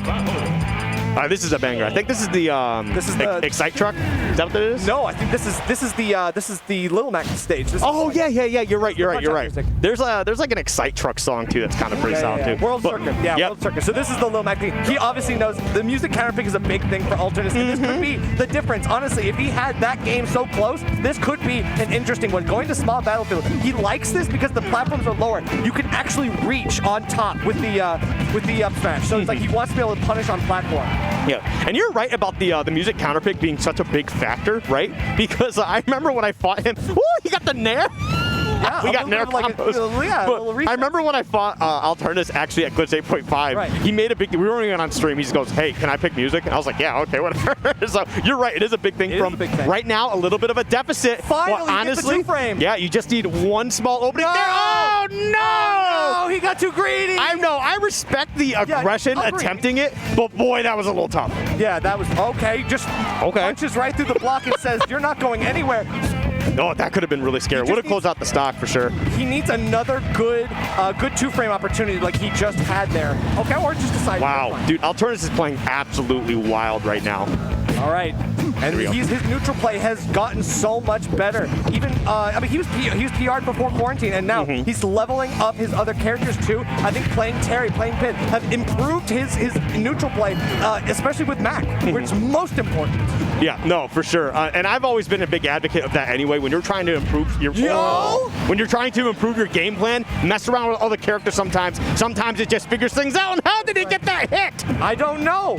He's okay. He's just trading with the sword, and now it's just iron, so there's not too much to worry about. But the up smash coming out, that's a good kill option. DM catching that opportunity. Alternus trying to at least force him to ledge. He backs up there himself, so DM obviously has a game plan here on ledge. Yeah, no, seriously, it's really insane right now, but this is a tough spot to be in. You've got one. He's still able to make it back. Alive. He's alive. But how much longer can he find a way to get this hit? He had the lead for so long. I know, but it's been a couple times where he barely gets back and then manages to turn things around. The tables have turned a couple times this set, so now getting caught in the minecart is not the way to do it. Unfortunately, is he going to live? Oh, that's it. That was so unfortunate. What a closing from DM, though. I know. Just being able to just really bunker down, right? Build a house. True. And just play their game. Yeah, building the fortress is kind of like important, you know, against Alternus, where it's like it's a lot of pressure sometimes you're putting on yourself by playing Mac. This is something where it's like, do I see? Yeah, he's gonna stick with it. Obviously, this is something he probably has. He has an idea. He knows what he wants to do. His game plan is solid. He's just got to connect. He's able to connect those hits. That's all that matters. I do not blame him for sticking with the Mac because honestly, Mac's working. It's just these small openings. I think DM's really starting to figure it out though. Yeah. Like we saw it kind of at the end of game 2, right? I mean, it was a little bit of a scramble fest, but there, even though Alternus was like really killing it, I think DMs kind of knows what they want. Now we got to see if they can find a way to incorporate that game plan consistently in this final game. That's a KO punch online. Can he find a way to get it to land though? No, gets thrown off stage, loses the KO punch. Unfortunate. Oh yeah, and then he's got off stage yet again. No ability to get back. He's got the jump though. He's got it, so he's able to get back, forcing his way through the minecart. That's the issue. When DM's throwing the minecart on stage, Alternus has an answer. When he's off stage and recovering with it, that's where Alternus gets tripped up. Yeah. Okay. Ooh. In this That's going to be the situation, stock. there it is, yeah. You know what? Sometimes that is what it is, and DMs go, ooh! Pressure. It's scary when you sit there, you see him charging forward smash, and you're in shield, and you're just like, if I hold this, I might lose my shield, but if I let go, I might just die. Right, and Alternus is doing a great job of sending DM up because he doesn't have iron for anvil. So he's not able to land with that, so he's got to be a little bit more creative with how he approaches back to stage. You know, I do like the option of going for the up B. Unfortunately, it looked like DM was just a little ready for that. And, I mean, DM might have an idea on how to actually play against Mac here a little bit. Yeah. Great up smash, by the way, getting the strong hitbox. Because Cath actually used to be in New England and was like the Mac for a hot minute. I see. Okay, yeah. makes sense. Makes sense. But KO punches online, a little bit of damage, and that's all you need. Now, where's the answer? He's going to go right. He walked right through the anvil and gets it off of the hesitation from DM. Can you imagine, like, a dude walks up, slaps your ankles, and this is what you're going to do about it, and you just stand there, he just blasts you up. Great stuff, great stuff. Not ready for that drop. Okay, yeah. Great stuff so far. Alternus got a little bit of a lead. Got to be able to get that up special out of the shield. Great grab game so far, but DM, we've seen it a couple times where Alternus has had this great momentum, and DM just finds a way to close it out. I know, able to get the grab with the fishing pole from underneath the block that he set up. An interesting setup from DM, but it manages to pay off. Now a punish on the whip grab this time. Alternus running all around him on both sides, trying to find the opening. Honestly, I don't know how. Oh, that's going to be it. There's too much there. Unfortunate. Alternus played amazing, but DM did what DM does. I know. And that's just close game. It's going to be on their way to winners finals here as they take on Smub. Yeah. Ooh, so that's going to be good. Yeah, they take on Smub. It was a really good pick to switch to Sieve. I think that was definitely what he needed. Yeah. Obviously, Alternus, I know he's played that matchup before, but I mean, it's a tough one. It is a very tough one. But here's speaking of tough matchups that are coming up, right? Is we've got that winner's finals coming up, right? Yes, So Smub, Ridley. dedicated Ridley, right? DM, before the Steve, before the Aegis, was one of the best Pikachus. I know. And that could be so bad. Listen, I'm not saying Ridley can't do it. Okay, you say your piece, I'll say mine. Listen, what I'm saying is that because of how big of a hurt box Ridley has, and Pikachu just thrives on that situation anyway, it could be bad news. Now, it only takes a couple strong hits sometimes. You got to read that Pikachu, and all of a sudden. Pikachu's very light. And let me tell you, Smub, some of his most fierce sets here at the cave have been against the Law. And the Law is a Pikachu. He has that matchup experience. It's not amazing. He doesn't have like the best wet record, but it is something that he can use as like matchup knowledge to fuel him. And if DM is not ready, you know, I'm sure he was watching. He was watching the fight between Pelka and Smub. He might know what he's ready for. But I think it could be interesting. Yeah, it could definitely very well be interesting. It's going to be a tough one altogether. Yeah. I think it's going to be tough for either player because the way that DM plays, it's just like there's just this raw energy to it, and you just can't help but get caught up in the moment with him. And same with Smub. That's what I'm talking about. I said Smub, right? Oh, I said you said DM. I meant to say Smub. Okay, yeah. But with DM, like, again, comes from New England, right? Yeah. One of the best players in New England. And New England is one of the best regions. Let's be honest here. I know. They're a strong region. I'm not trying to diss MDVA. No, you're right. Right? No, you're right. But They're a strong MDVA isn't quite the powerhouse it used to be. Okay, now I'm gonna.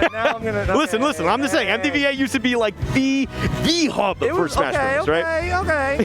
All right. I'm still a little. No, I get. Listen. I get to say that because one, I mean, I've been living in North Dakota for the past 6 years, right? However, second, Massachusetts is my home state. So understandable. Not that I was ever involved with the Smash Bros. Scene out there. Of course, and what a better way to have a combo than with like than our representation for both of these great regions for sure. I definitely think that MDVA is not we're not like super strong in like big hitters, right? We got Wadi and we got Puppet. No, like they're like But we you guys, have you got mid to high level. Mid to high level is where our strongest suits are. Yeah. And so this is where it becomes really key to note because Smub is in that level. You see how he did paper? He didn't just do paper like this. He did paper like this. He said, Talk to the hand. Talk to the hand. He said, I win this. He said, I win. He put that whole hand up. He said, Matador, you live in MDVA. You can't say MDVA sucks. I hate you, man. well, I mean, it depends on who you talk to in MDVA. They're like, MD's great. Yeah. Of course, the sanity bias coming in yet again is what I'm saying. But hey, you know, it's all good. MD's fantastic. MD is fantastic. MD is fantastic. They have a very solid like 5 to 8 that are really strong. Cave and the rest of Virginia, like, I mean, VT has some strong hitters. They're not going to be in this area, unfortunately. A lot of them aren't, so we're not going to be able to see that. But we'll see at least one really strong Nova boy coming in hot, and that's Smub versus DF. That was a sick transition. I know. That was so It sick. looks so good, right? Ooh, good music, too.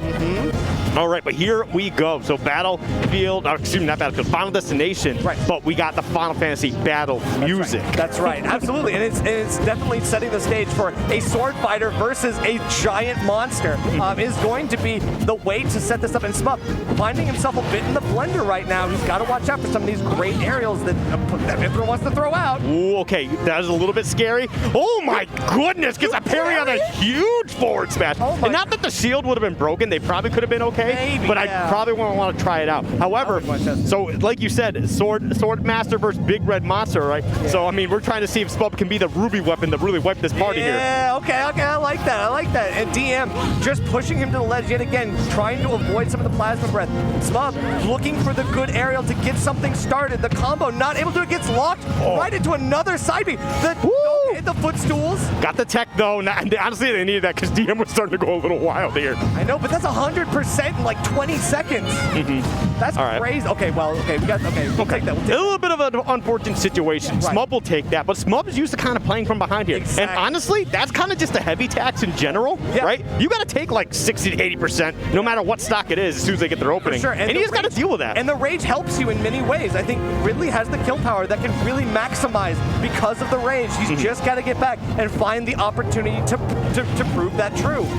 Now, part of the problem here, okay, going to be able to take that stock, is I think Smub needs to try and find a way to get DM off stage, right? Now, it's not to say that, you know, he just struggles with recovering, right? But if they're out there a bit, I mean, Ridley's got plenty of resources to be an absolute menace out there. Absolutely. The Ridley Nair alone offers so many of the options. Obviously, both Pyra and Mithra, their up Bs are extremely exploitable just because there is a lag on the hitbox activation. And now, there it is again. He's able to two-frame and keep that going. Now, see, that's the thing, is I think DM needs to try and try their best, not that DM, excuse me, Smub needs to try their best to try and get DM to recover from below as much as possible. Right. Because he's got these great two-frame options, and when you get a two-frame at that percentage, it pretty much just deletes stocks. And look at this pressure, putting them right back off stage time and time again. Not a single fireball will get that hit. But look at that trade. Oh, Smub runs right into the side B. This time he gets out of the mix, and no, it's not enough. You die from that? Are you kidding me? That's Ridley's. I know Ridley's like Pyra, Ridley's a heavy. $5.99, baby. That's the $5.99 special. Hey, you still got to be a good player, all right, to do well with the character. I know. No shade to that, but like, come on, like that hitbox, like just a little tiny. Listen. It was a rough situation at the beginning, right? Smub kind of got bopped that first stop, but we saw Smub do Smub things, right? For sure. Bring it down to the final, to the wire, right? Yeah. Just going back and forth. And I know. I think a big part of that, right, is if Smub's comfortable in that situation, which from what we've seen is the case, it could wear down on DM, just saying, how is this happening every single time? Right. Okay, and this time, Smub getting at least first blood, able to create some momentum in this game. We're taking it right back to FD, which is an interesting choice. I know Smub does like FD because it keeps someone like DM from being able to land safely just anywhere he wants.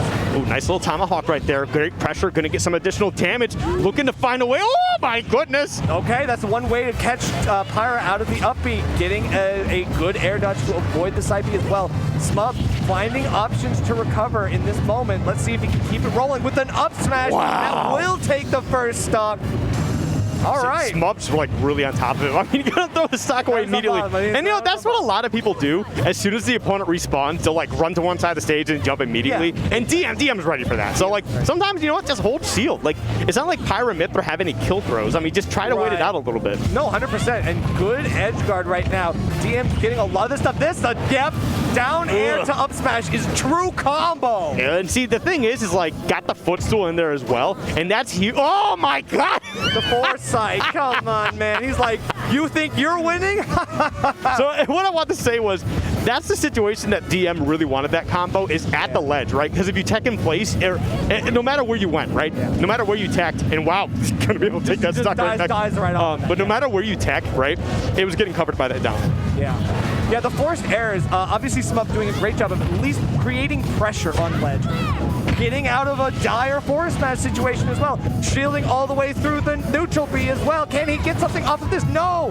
The spot dodge able to do something. Again, great leads into the up smash. That's all DM needs. It's the bread and butter. It's the simple stuff. And Smub getting caught with it, losing game 2. You know what's throwing me off a little bit? What? Is that these two are looking out this way. I know, yeah, it's a little weird. You gotta get used to that, unfortunately. Yeah, I think it'd just be funny if you swapped it, right? Because you get them both looking at each other from across the screen. I know. It's just like the social distancing. Yeah, they're social distancing. You know what I'm saying? Hey, that's what we gotta do. 6 inches across on the screen. Exactly. Oh man. All right, but we're going into game 3. Doesn't look like we're gonna. Okay, we are gonna get a small battlefield, so that's a positive change, I think, for Smub. I think this is huge for Smub. I thought it was kind of brave to run it back to FD, but that's what I was thinking too. Yeah, but honestly, like again, it gives you that platform, right? Maybe you get to get out of some of those situations that you've been caught up in, which is, you know, the down air up smash. Yeah. Being able to like tech on the platform allows you. I mean, that Pyra up smash still covers a lot of that platform. I'm not gonna lie, and especially as big as Ridley is, you might still get caught up in the mix. However, getting able to get out of it, that's a potential to turn this right around. So what DM needed to do there actually was just kind of go for the side B from Mythra and just kind of take the hit anyway, but you'll at least be closer to the stage because those fireballs aren't going to, you know, send you that far out. Right. They are going to be annoying though. And Smub leveling up. There you go, going for the high recovery, but you know what? You get a second chance here now, and you're going to be able to grab lets. You got to take damage sometimes, and Smub's going to be ready to throw those hitboxes out whenever possible. Okay, still going for the down air to set something up. Smub not going to get caught with it this time. Then baits out the forward smash, goes for the side B, able to get something, but still not a good edge guard situation for him because he gets caught himself. Okay, just dropping right through the platform, or right off the side of the platform, just trying to get something going here. But DM right back on the offensive again. Okay, tough spot to be a beautiful tech though. Yeah, good tech. Good no! Tech. Okay. No, he had his jump, but that only allowed Smub to set up his 2-frame opportunity, and the timing was perfect this time. Okay. Oh no, he tried to get a protect. And honestly, he almost had the time. He was just trying to make sure that he had the timing just right, so as soon as the hitbox would end. Right. You know what? It is what it is. You're up 3 stocks to 1 in that situation. You drop a stock, which is the worst case scenario we saw. It's not a huge deal. You still got a big lead here. And man, he is gimping the hell out of DM off stage. And what does Smub do when he has a lead? Statistically, go for skewers. That's exactly what he does so often. He loves going for it. We saw it there. It did hit shield, so he might have got the hint and maybe backed up a little bit. He's got to be a little bit more consistent. Go for the stuff that has been working. Don't go crazy. You mean he's trying to go crazy here, and TM's gonna put him right to the blast zone if he's not careful. Oh my God! I'm surprised that didn't hit. Me too, but hey, you know, Smub gets another lease on life, and now good shielding does almost lets go all the way through it, but can he get something here? Now the punish on the other side. There it is. I feel like he could have. All right, there we go. I think that was the up air. Ridley's up air actually really, really good. Yeah. It's like actually an incredible move, but like the biggest issue is that Ridley doesn't really have any combos into it too much, which is unfortunate because if he had like, if you could like consistently do a grab into up air, right? Like up so tilt is your best thing, right? That's the thing that people are going to go for most often. Up tilt to up air is good at lower percents, right? Not necessarily kill percent against like perhaps Pyra move could be like such a good like combo finisher though. But you know, 100%.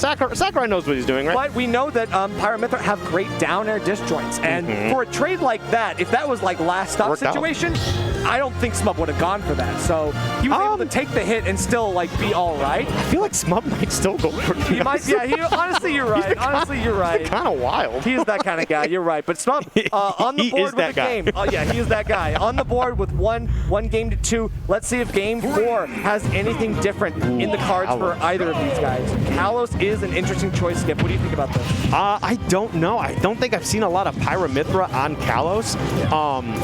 So I'm not entirely sure. Like, it gives both players a chance to survive a little bit longer. I feel like Pyra would thrive here regardless, because it's not even just that, but she just hurts. Yeah, right? She does. And catching Smub on the up B on platform when she comes down, that's like, you are not DIing that like enough to survive, unfortunately. That's a lot of pressure on shield.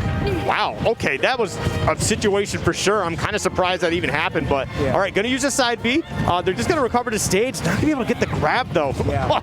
And see, that's the thing. What DM has been doing a lot is going for the side B and then air dodge, like just rolling back into the coverage of the sword. And obviously Smub is going for a couple grabs just in case he stays still and maybe spot dodges. But he can't really contest that much because he's going right into the side B himself if he tries to challenge. You know what I want to see in that situation? I want to just see him throw DM off stage. Yeah. Oh! And then just go for a down air. Just stomp on him. That would be interesting. Down air is so... You're 165. Let's go for it. For sure. You gotta... Honestly, if he's able to go for like the double suicide sort of thing, that could work. Yeah, he's waiting for that forward tilt. Yep. All right, not going to be able to get that. I mean, that's what Ridley excels at so much, too. Right. And the reason why I know about Ridley's ledge trapping game anyway, shout out to White Fang up in South Dakota. Let's go. But I do not like it. Oh, my God. So he almost hits that up smash as well. Just using the last little bit of Angel platform invulnerability, gets the side B. That is almost enough to kill. Tries to catch him with a boot with the fireball and recovering back on the platform. Not Beautiful coverage. Won't pay off the way that you think it is, DM. But the thing is that Smub did such a good job just not even like worrying about getting those fireballs, but recognizing, okay, if the fireballs hit, great. That means wash, rinse, and repeat. Right. If they don't miss, at least I'm putting them at a spot that makes DM have to recover in these crazy spots that it still allows Smub to get the stock. So that was just beautifully played. Look at this pressure. They were going for the down angled up He loves that. He absolutely loves that. It's a really common tool for him to use. And I mean, I love it. Like, just like you said, forcing DM to use his resources. I don't know what that hitbox was either. I don't know why that's it that way. I couldn't tell you. That was crazy. Okay. The good roll out. Fantastic. That's the way to punish that stuff. Tough spot. Okay, is going to be able to live. I don't know how many more they've got in the tank there. We're going to get a forward air, putting down some good damage. That forward tilt won't be enough to close out the stock here. Smub's doing a fantastic job still, but DM is putting down the pressure at this ledge. Yeah, I know, but with max rage, Ridley could just do something here at 80%. That looks like that was an opportunity to go for something like that, but no, the upside. This time he's got foresight. That's enough. Foresight with, I hate it. 3 up smashes, man. I don't know. Oh my God, you're really swinging for the fences right now. Unfortunately, you don't have the rage that powers that move as much anymore. Yeah, Smub does have to dial it back a little bit. You can tell when Smub really wants a kill. They start going for some of the craziest options. But you know what? This game is still doable. Honestly, this game's even out. For sure. But he's feels himself on his winner's stock, and that's kind of like the pressure situation he's forced himself into now. He's going to have to find a way in. The side B will still not going to do it. He's Kalos, man. Okay. 84% now, even stocks, and this is where Smub honestly has been thriving so much. Yes. They can put down some good damage. They know they're going to survive a little bit too, especially being on Kalos. So like when we've been seeing Smub survive when they probably shouldn't, it's going to be even longer. Who knew really had a comeback mechanic, you know what I'm saying? Like, come on. Yeah, the comeback mechanic's called Smub. Yeah, this is the Smub comeback mechanic. You gotta be wary because he's going to find a way. The nairs on shield will at least put him in a disadvantageous situation. DM going to punish as much as he possibly can, trying to get an up air. It's not going to connect. Okay. Oh, this is getting so scary. Yep. Yeah, there we go. That could have been huge. Unfortunately, not going to be able to get that nair hit. But the back air, they're doing such a good job. They're waiting their time out in the shield. Forward tilt. Go out there. Get it. And he spent so much time on Pyra. He's going to reach the percent that, honestly, Mythra would probably do the job. He pulls the Mythra out indeed. He's going to go. You're pressuring him. You're crazy. Smub is a lunatic. You see Smub like leaning forward in that chair too? He's thinking about it. He's like, so bad.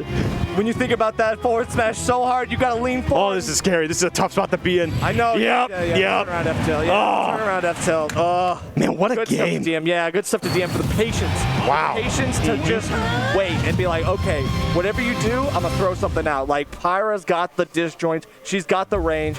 You literally just wait, and you see what their option is, and then just turn around and go right for it. The bait out, trying to see if he was going to roll in or something like that, and then, no, you're going to get up. Okay, neutral, get up, just forward tilted, and go right for it. So good stuff to TM. Going on to Grand's winner's side. That's not enough for Smub, though. He still has losers to make it up, and he will be sitting in losers finals to see what happens there. Well, let's see who we got. So it looks like right now we've got Pelka versus Kirby Kid. Okay. Yeah. That's kind of a wild matchup. Whoa, right? Prince Ralph taking a game off Kirby Kid? Yo. Yeah. Okay, let's go. Prince Ralph. But Pelka versus Kirby Kid, Yeah. and then Alternus versus Symphony. Yeah. Now, both those are going to be very interesting, right? Because Symphony kind of thrives in those situations. Like, oh, you're a brawler? I know. Fantastic. And this is definitely something that we see quite often here. Oh, I'm sure. But first, we're going to get Pelka versus Kirby Kid. Obviously, this is an interesting because these are both out-of-state players. They now have an opportunity to fight here on our stage, so it's going to be really interesting to see how this goes. Did Pelka knock Symphony into losers? I think, did he? Let's see what Pelka's run looks like. So Pelka So hear this out. Hear me out. So Pelka knocked Symphony into losers, right? Yeah. Alternus knocked Kirby Kid into losers. Yeah. And now it's Alternus versus Symphony and Pelka versus Kirby Kid. That's right. So we have a potential for a matchup we haven't seen tonight. And we have or a run back. We got two possible Or two different situations run backs. for a run back. This is so crazy. Yeah, that's actually really crazy. So only one of these two gentlemen is going to be able to make it out and meet the other person that knocked both of them out. So let's see what happens. This is an interesting matchup. I personally don't see this very often, Skiff. What do you think is Snake's best tool against K. Rool right now? Just be Snake. Be Snake? So everything? So everything? Yeah, honestly. Okay. Like Snake, I don't like Snake. Personally doesn't really struggle against any heavy, right? Depending on who you ask, like if you ever watch like Adamus just like decimates like Snake. But like I feel like that's more of an Adamus thing, not a DDD thing. I believe it. Yeah, but Adamus is like an OG brawl vet. Yeah. So it's like no surprise. He knows how to fight Snake. He's got great fun. Yeah, he knows how to fight Snake. Exactly. However, so after saying all that though, right? It's Kirby Kid. Kirby Kid plays K. Rool in a way that people did not think K. Rool could be played, right? It just doesn't make sense. It shouldn't be happening, but somehow, some way, Kirby Kid will rise above all. Impossible. Exactly. We've seen him do it before. And a couple close sets here tonight for him. So he's managed to come out on top of a series of very bloody battles. Now Pelka could track to be the same thing here in this best of 5. Yeah, definitely a little bit of a rough situation there, but Pelka, honestly, built different, going to be able to get that good damage. And Kirby Kid's actually not doing too bad, got 116, but now the issue becomes you got to take your heavy attacks, you got to take your 70 to 80%, which Pelka did a fantastic job in applying that down. But that back throw, exactly, we'll be able to close that out. For sure, but making up for the 80% that he's already racked up, and then getting caught with certain explosions that you don't want to be caught in. Now, Pelka is able to play his game, set up the traps on the stage. Let's see, setting up for a counter situation that ends up getting punished. Yeah, that was definitely a little bit rough there, but not too bad. Okay, gonna get some more crown tosses, and I think the cannonball is gonna be a problem here because the cannonball will collide with the grenades, right? The crown won't. The crown will go through, but the cannonball is gonna be an issue, right? It's big and meaty, and it covers a lot of space, especially the ones that's like laying low to the ground. Oh, I love it though. I'm surprised he was able to close it out. He actually used the wind box on the blunderbuss to set him up top there. So I like the setup. But I mean, we're going right back to a neutral, even last stock. So small stage. This is in theory not a great stage for Snake because he doesn't have the room to set up and do all of his things. And can't to use the aerials trying to hit the Cypher. Great get up, actually, using the invulnerability to get past that mess with the C4. But yeah, just like you said, kind of going back to neutral once again, right? 74 to 75, and these explosions, these projectiles are flying all over the place. Small. Smashville is too small. The forward air, wow. Yeah. For sure, not the option that a lot of people would have expected, but that's why it works. That's the mix-up. That's why we go for those things. And Kirby Kid ends up taking game 1 over Pelka. It was just a lot of projectiles being thrown around that entire time, and especially on a smaller stage like Smashville, you're able to just cover so much space with those projectiles. Like it's not like Town and City or FG or even PS2 where it's like, okay, there's some space in between these projectiles. No, they're clashing constantly, and you have to be incredibly aware of where everything is at all times, especially the C4, the grenades, using the blunderbuss, as you said, the cannonball is so good at covering those options and forcing Pelka to approach a little bit more. All right, go back on the PS2 here. And one thing, like, I gotta hand to Kirby Kid, right? We saw him take that W there, right? I can't talk about how much, like, Kirby Kid's a fantastic player because you're using a character like K. Rool. I personally think K. Rool is a bit better than other people, you know, think. Like, I think personally, K. Rool's like the bottom of mid tier, right? Like, I think they got way too much stuff to be that bad, okay, right? I'm gonna need you to and I explain think, that later. listen, I think Kirby Kid does a good job in highlighting the strengths that K. Rool has, right? Yeah, that totally. crown armor being a huge factor too, right? It's a big neutral tool. Yeah, you can get your punish on it, but he's still gonna get you back. No, for sure. I think you're right about a lot of things. I definitely think that one of K. Rool's things that is so good about him, more so than other heavies, and more so than other characters with armor, is the ability to use armor on aerial moves. The ability to land with armor is so important. Right. Not just use them on grounded moves, but being able to like punish things. Just because like they're expecting like an aerial. Exactly, yeah. But, ooh, the C4, unfortunate right there. But what I was trying to say is, like, Kirby Kid does such a good job with this character who shouldn't be winning, right? Yeah. For the longest time when we were still kind of in, you know, the quarantine, right? Is Kirby Kid was like the one guy who was giving Sonic's repeated problems. Yeah. Right? Kirby Kid right. came out. So that's a Sonic versus K. Rool matchup, You are right? right, you are so right. it just goes to show the dedication and how good this kid actually is. my Look at God. that. And the setups, 1, too. 2, 3. The combos, of course, like setting him right up into the forward, the big feet coming out. Now Pelka at least has him offstage, but look, the counter right back in his face, has to shield his own up smash. The shield pressure as well. Kirby Kid is laying it on thick. Yeah, and this is going to be a problem here. Pelka just continues to harass him. And not only just that, but also using the crown too. Actually use the crown like at least for a couple hits there to build up that damage. Keep that pressure up, and you can't go up there! You crazy! Snake wants to go up there so often, but against Kirby Kid, who will punish you hard for that, takes him off the top with the propeller hat, like going crazy, man.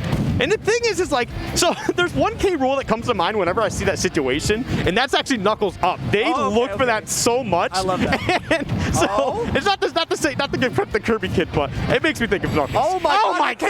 God! The crown carry back. He's not dead, but the crown carry up into the up air. Oh my God. Kirby Kid with the ultimate setup. No, goes for those suck the wrong way. This is a problem because Snake plays a different game of Smash, right? He kind of sits back and he goes, listen, I don't have to fight you if I don't want to. And right now I don't want to. But not only that, right? He's got like full rage here. So he gets a good amount of damage. Right. That's an up tilt that's killing at like 80, 90.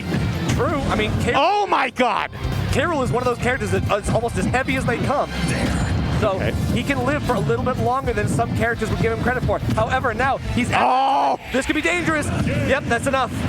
Yeah, no, as soon as he got that grab, that was definitely it. And I don't blame Pelka for going for that back air, because maybe you catch Kirby Kid trying to be a bit aggressive, right? Because you kept them out for so long, right? You kind of like putting these explosions everywhere. Kirby Kid's just struggling to kind of dodge it, and they realize that their percentages are getting high. So Pelka's figuring here, all right, since he wants to get in so bad, I'm going to try and throw out a move immediately, because they're probably going to drop shield. Unfortunately, it didn't work out. Right. I mean, it's like all of that sounds great on paper. On paper. In practice, not so much. Listen, would have got me. I would have lost there. True. I personally would have won. You know, it is what it is. You personally are going 0-2. You're not going to be sitting here in top 8. Yeah, hell yeah. You know what it is, man. Let's go. But I do think one of the things that you talked about last game that was so good is using the crown against K. Rool. If you take that option out of his arsenal, it's another tool for armor that he's able to use. If you take that out, all of a sudden, he's not able to muscle his way through like he normally could. And Pelka has been doing a decent job of it so far. Let's see if he can keep this edge trap going. Yeah, I mean, we see all this pressure right now. Got the crown in hand, too. Really making use of all the tools.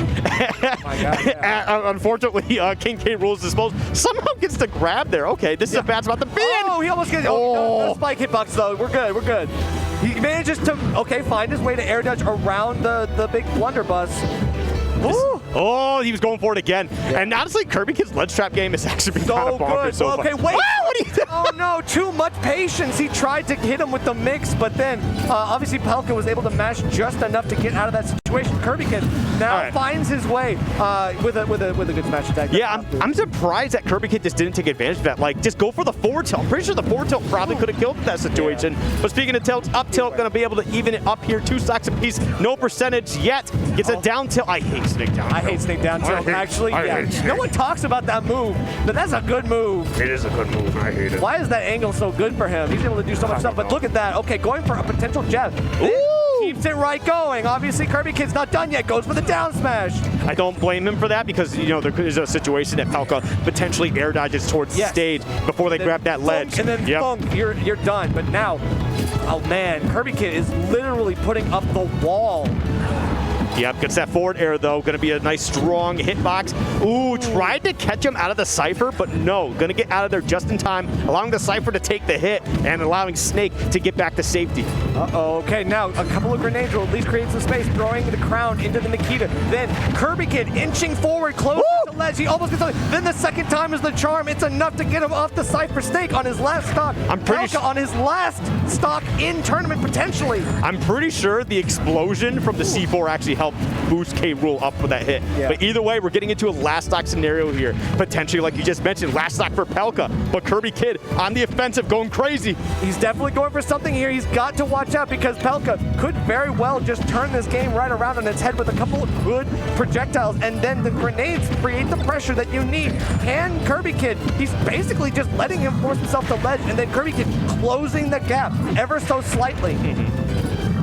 Continues to put down this pressure. I mean, Snake's not in a bad spot, though. I mean, it is going to be tough, right? These guys are just going to be throwing these projectiles back and forth. Probably, depending who you talk to, one of the most boring neutrals you'll see in a hot minute. Possibly. But, oh, man, but once they get in, these hits are going to be big. The back air to put Kirby Kid off stage. Uses a crown to get them away from the ledge. Tough spot to be in. Oh, my God, that could have been so devastating. Hits him out of the end leg of the counter when it does connect, and this time the F-tilt 2 coming in clutch. Pelka finds the game, and he's on the board.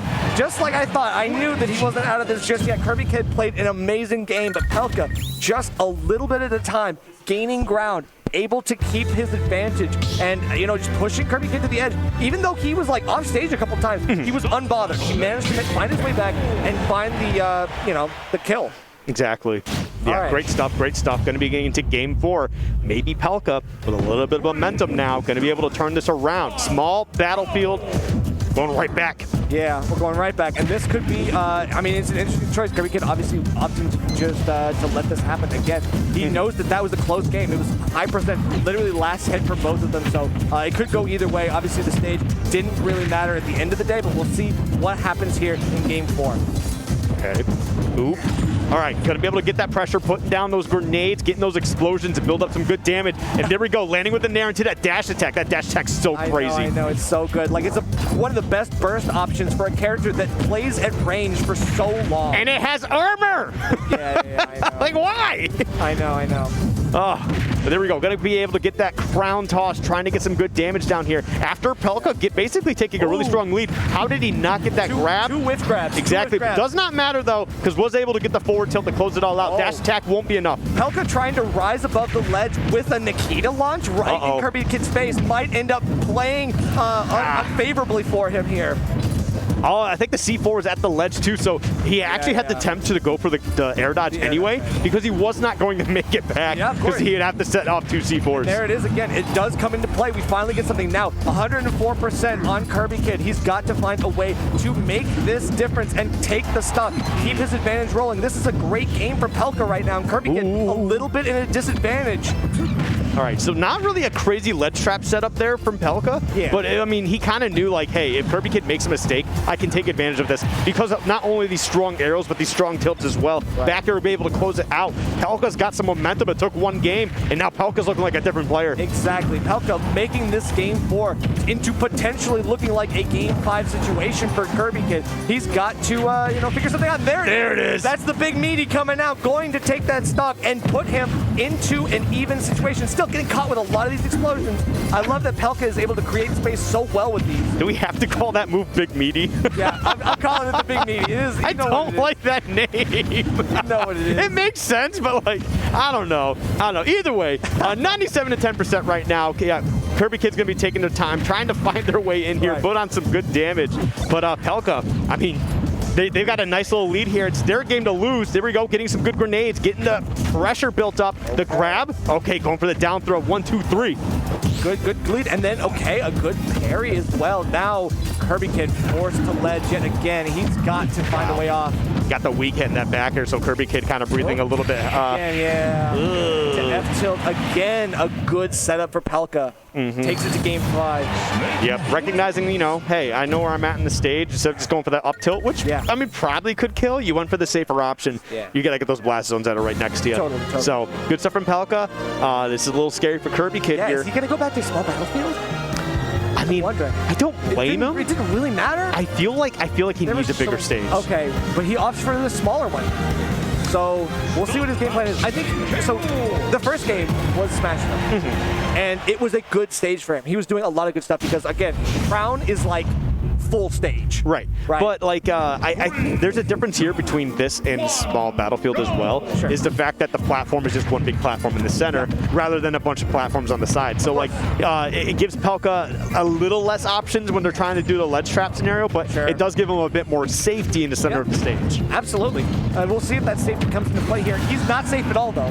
He's not. He's actually not safe in the air. He's actually not safe there. So, well, I was also talking about the safety in the center of the stage. True. But yeah, good stuff so far. Pelka's going to continue to try and find a way to even this back up.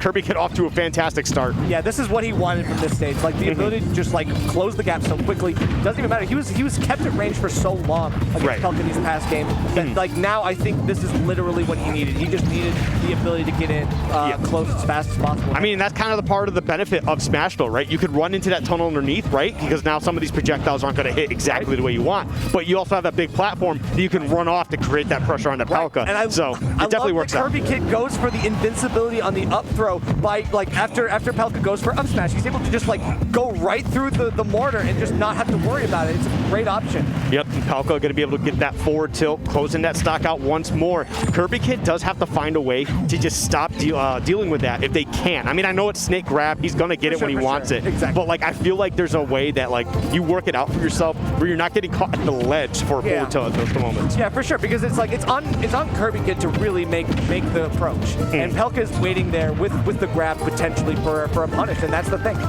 In this case, he's like, okay, I'm going to wait for that, get something good off of it. And his grab game has been incredible this set. He's been able to convert so much off of those throws. Look, it's that dash attack. That's a good spot. They're going to be creating a lot of pressure. All right. Yep, going for the air dodge there. I don't know if there's like a weak hit, a forward tilt, but he certainly didn't get the one he wanted. Yeah, no. Oh, no! Wow, jumping on ledge, you're going to get caught with the up air. Kirby Kid picks up on that moment of weakness, and Pelka loses the stock. Now Kirby Kid just has to get back, and he's still in the lead. Yeah, he'll be able to get back easy peasy. No real issue there. K-Rool, honestly, I'm not going to say is one of the best recoveries, but like he can recover from damn near anywhere. That is true. That is true. It's just tough. Like in theory, on the sides, it's very punishable, but what is Snake Guy, right? Maybe back here.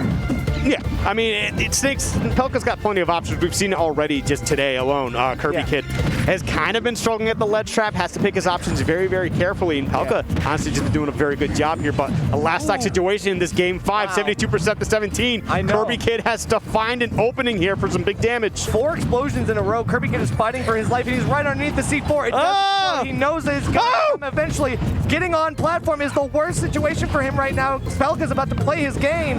Oh, but he gets the blunderbuss there. Yeah. Oh my God, he went for the air dodge right on stage. That was actually such a big play because now he has stage control. Got that platform play, gets the back air, goes for the Nikita. Oh my God, he went right down with it. Uses the hitbox of the propeller to his disadvantage. Okay, now what's the play here? Kirby Kid going for a couple nairs. That's not enough. Pelka finds his way. Tilt is enough. It's going to take it. Pelka wins game 5. In the reverse 3-0. That was so crazy. I don't think Kirby Kid actually wanted to land on that platform. No, I don't think so. But man, that was so rough. There were so many situations where earlier in the set, Pelka was getting caught by being forced to jump off of, like, okay, avoiding one of the projectiles that Kirby Kid's throwing out. And Kirby Kid's right there with an up air. Or anything else in this case. He was going for a lot of forward air earlier in the set too. But most of those situations, Pelka was able to find the get out of jail free card.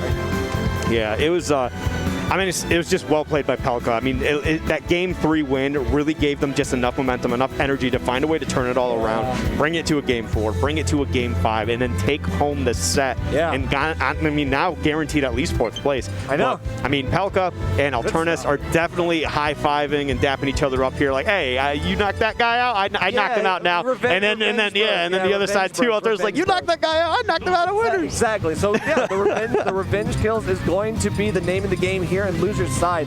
Pelka does indeed move on to fight Alternus, 3-1 Symphony, and good stuff to Alternus. He's been killing it tonight. I'm super proud of him. I'm happy to see him. But this is going to be a tough fight because Pelka is on fire, especially after that reverse sweep.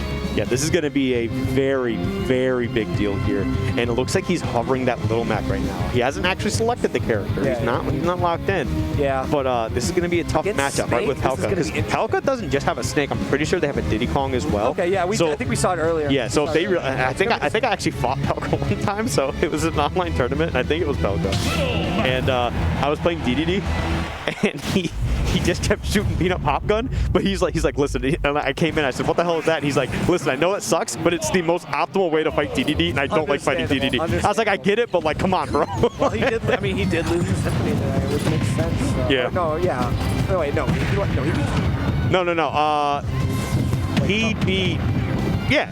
beat Symphony. Yeah, he beat him. So he's obviously got the game. He's got the game plan, and he's switching Diddy Kong to do it. So here we've got Alternus and Pelka. This is going to be interesting. It's a game of best of 5. So now I think the Little Mac, no Terry though.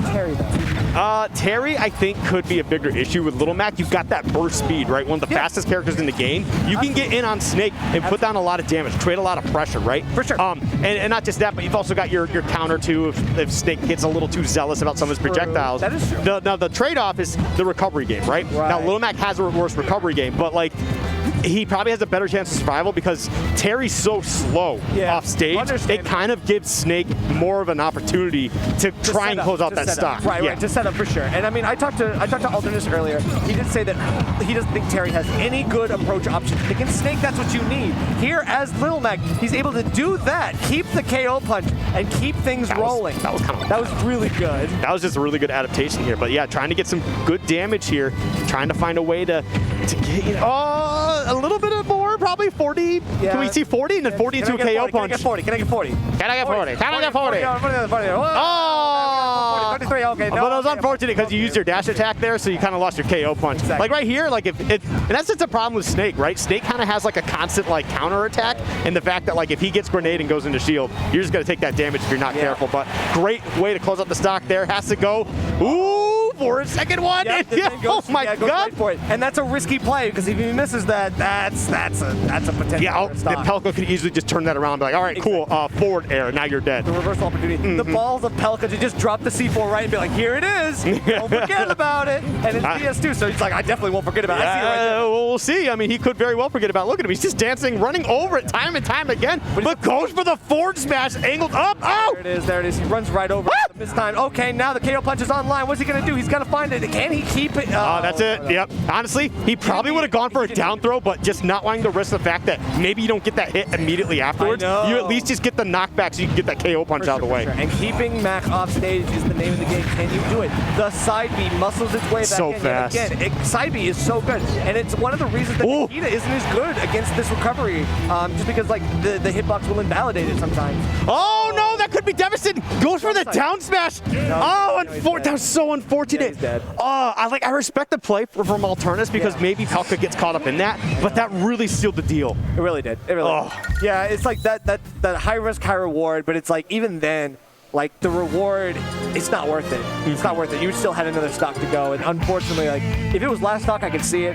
But in this situation, like you got other options. You got to go for some stuff. But the fact that the down smash still killed him, even though it was coast to coast, his recovery is just so bad. Oh man. All right. Well, I mean, he's got another chance to try and close that one out. He definitely played that amazingly. And now, again, like, you can approach Snake a lot faster here, right? But Snake also controls so much more of the stage in the situation. Oh my God. That was wild. Alternus dropping the grenade into a hitbox extension situation. So good. Couple dash attacks from Pelka would at least force him off stage, though. Oh, I wanted to see him go for the downer.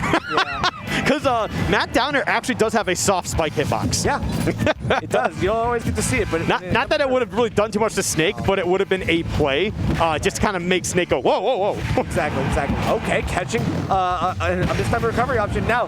Good pressure from Alternus. He's still got his first stock, so he's looking good. Waiting it out on the other side. And actually just smart going for the down smash too, just recognizing, hey, he might be able to get behind me. So so instead of just like potentially missing this entirely, I'll at least cover both sides. Right, you saw him go for the aerial there just in case he was able to hit Nikita and basically make it not explode. It doesn't even matter. He's going for the big hit on ledge. I believe that was a forward tilt. Yeah. Either way, good stuff so far. Grenade in hand, carrying it with those boxing gloves. Yeah, could have been a really tough situation there, but Alternus wasn't really able to make anything happen, but that's fine. I mean, you're kind of going even with Snake. Exactly. And that's the thing, you know, Snake is, he's going to play his game, but as long as Little Mac is able to get in close, that's your game to play. I'm kind of surprised he got that grab. So I'm thinking like Alternus actually threw out some sort of hitbox to extend his hurt box to be able to get grabbed. But either way, 79% KO punch on deck here. He wants to destroy the Cypher and try to give himself an easy stock, but it's not going to be that easy. Up tilt on platform. If you get stuck there, Pelka will punish you. Yeah, I mean, Alternus was definitely looking for a way to close that one out, right? All right, hey, hold up. Oh, no, okay. No! Wow, that's risky, but he goes for it. I respect it. Yeah, no, I definitely respect it. But I mean, you got to be careful, man. Pelka can really put down some good damage. Take these stocks. Snake is kind of cheesy sometimes, and I don't think Pelka's above it. Right. Alternus is just trying. He's struggling to catch some of these up B punishes, just as like a call out against Pelka's higher recovery. Yeah, I think like Alternus really wants to try and close out the stocks here a couple times. A little earlier. Yeah, actually, this could be the game if Pelka's not careful. He's going to be tossing up these grenades, right? Trying to put these hitboxes out all over the place. See if they can get rid of the KO punch. Remember, it goes through shields. He doesn't have to worry about it. The great fade away from Pelka situates himself in a good position to get away from the KO punch, the ever-present elephant in the room. And now, Alternus has to do so much more to take this game. That could have been an up air, which probably could have closed out the game there. Yeah, very well. Uh-oh, okay, this time catches this. Oh, no, he muscles right through the mortar, too. And wow! He's alive and kills off of it. You know who wouldn't be able to do that? Terry. True. Little Mac is so damn fast, and people really forget about it. Like, yes, you're right. I just have to stay in the air. I just have to do X, Y, Z. Incredible ground speed. Little Mac is so damn quick, and when you're on a smaller stage like that, he's able to cover that distance and close like that stop. He basically just flash stepped. Right he basically teleported. Yeah, he just like flash stepped, like just sucker punched him right in the jaw and let himself take that game 2. Now, game 3 is going to be a bit of an adjustment from Pelka. I'm sure the stage pick is his. We didn't see what it was, but it's going to be probably favorable for him and not so much for Mac. So Battlefield, Battlefield? This is Battlefield's actually not as bad. Good for Mac. For Mac, yeah. Like if you just watch Peanut, like Peanut's like, I got no problem going here because like Little Mac can actually circle camp you. And this honestly might give Alternus the ability to catch some of those upbeat callouts that he was missing these past games. It's not even just that. Could be interesting. But like on the ground, right? If he up specials from there, he'll land right on top of the platform. Right. The top platform, no problem. Exactly. But it also gives Little Mac, if he happens to go high, right? It gives him platforms to land on, which is huge. Right. For sure. And in this situation, like getting a place to land is probably not easy for you. You're gonna have to just air dodge right in. And that's just one of those situations where better character do better thing. Oh god, punches right enough to get the grenade to explode, and a little bit extra damage on Snake is good. We'll take that. Okay, but hey, right now, Pelka's kind of going crazy here, but you cannot just sleep on it because Alternus really just needs that good forward tilt at the ledge, which Pelka seems to be very comfortable in going into. Oh no! Yeah, grabbing the grenade with the forward tilt was probably not the right option there, unfortunately. Okay, but KO punch is almost online. How is he going to get to it? He doesn't even need it. Gets the side B on landing on plat. So now Pelka gets rid of the KO punch. So that's one thing less to worry about. Yeah, no. Alternus was definitely trying to find a way to just dance around here, wait for that invulnerability to go out so he can get a bit of damage. Yeah, that was a tough spot to be in, ugly position to be in. Exactly. And that's still a problem, right? And Nikita is not just a problem for Terry. It's a problem for Little Mac as well. Yeah, for sure. I mean, we saw him getting around it with a good side beat placement and timing, but I mean, unfortunately, like the Nikita is kind of like the ever-present. It's like you can't always get rid of it. Eventually, it will find its mark. Well, the problem where Little Mac struggles more off stage than Terry, not just because of the fact that it's Little Mac, but he doesn't get his side B back after he gets hit, and that's a huge problem. For sure. All right, so let's see now. Pelka at least putting himself in an edge guard situation. He wants to get this kill early. He does. Forget about the C4. That's so tough. That's what Snakes thrives at, man. He goes, okay, listen, you can try to, keep the pressure on me all you want, right? But I'm gonna create so many problems for you that you're gonna forget about that one little. Exactly. You're watching Snakes so much, and you're like, okay, am I safe? Am I safe? Am I far enough away from him that I'm not worried about like some of these projectiles? And then the C4 just like pops right behind you. It's like, damn. Yep. So game 4. Let's see what Alternus can pull out of his bag of tricks. He's got to. I don't know, he's got to make some adjustments. And I think it's just like getting in close. The PS2 platforms are pretty good for him, so I'm not surprised. All right, well. Let's see how he plays off of them. And so far, it's going back and forth here, but I mean, that's what we're going to. Oh, no, that's a tough spot to be in. He should be able to make it back. Oh, he's going to take some damage in the process. Takes damage, not for free, so. He takes 2 down smashes. 2 down smashes, 1 fully charged. That was going to be a big issue for him. And now, this is a lot of damage. Oh, he's got C4 on him, too. He does. Okay, but there we go. He kind of like, he'll take the C4 on. He's like, I'll take the C4, but you got to lose your stock. It popped him into KO punch range. So he's like, okay, I'm down with that. Ooh, that was a little terrifying. I think a forward tilt probably could have connected there, but that forward smash really likes to extend little max hurt box just a little bit forward. Yeah, that's true. And now, okay, that's a lot of, this is a lot of damage.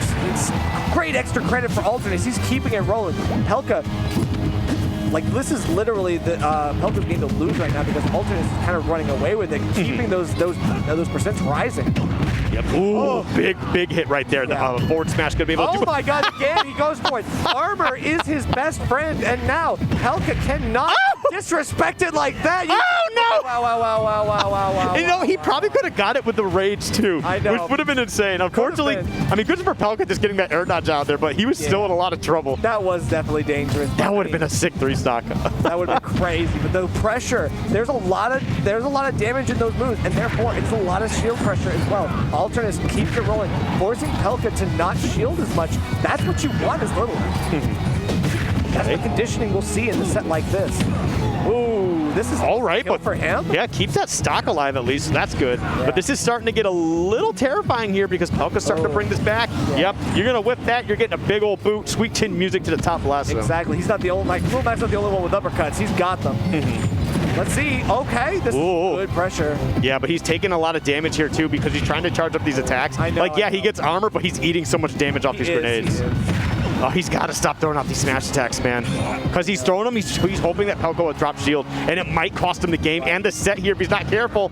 Loses the KO punch. Yeah, you're right. And then the back air, that's all it takes. The fastball out of it, like he was going to cover a lot of space with that, and Pelka takes it in game 4. Alternus, a valiant fight, but eventually is going to be Pelka going on to face DM. I mean, that's just Pelka doing Pelka things. I mean, that was a fantastic reverse 3-stock there. I mean, and it kind of sucks.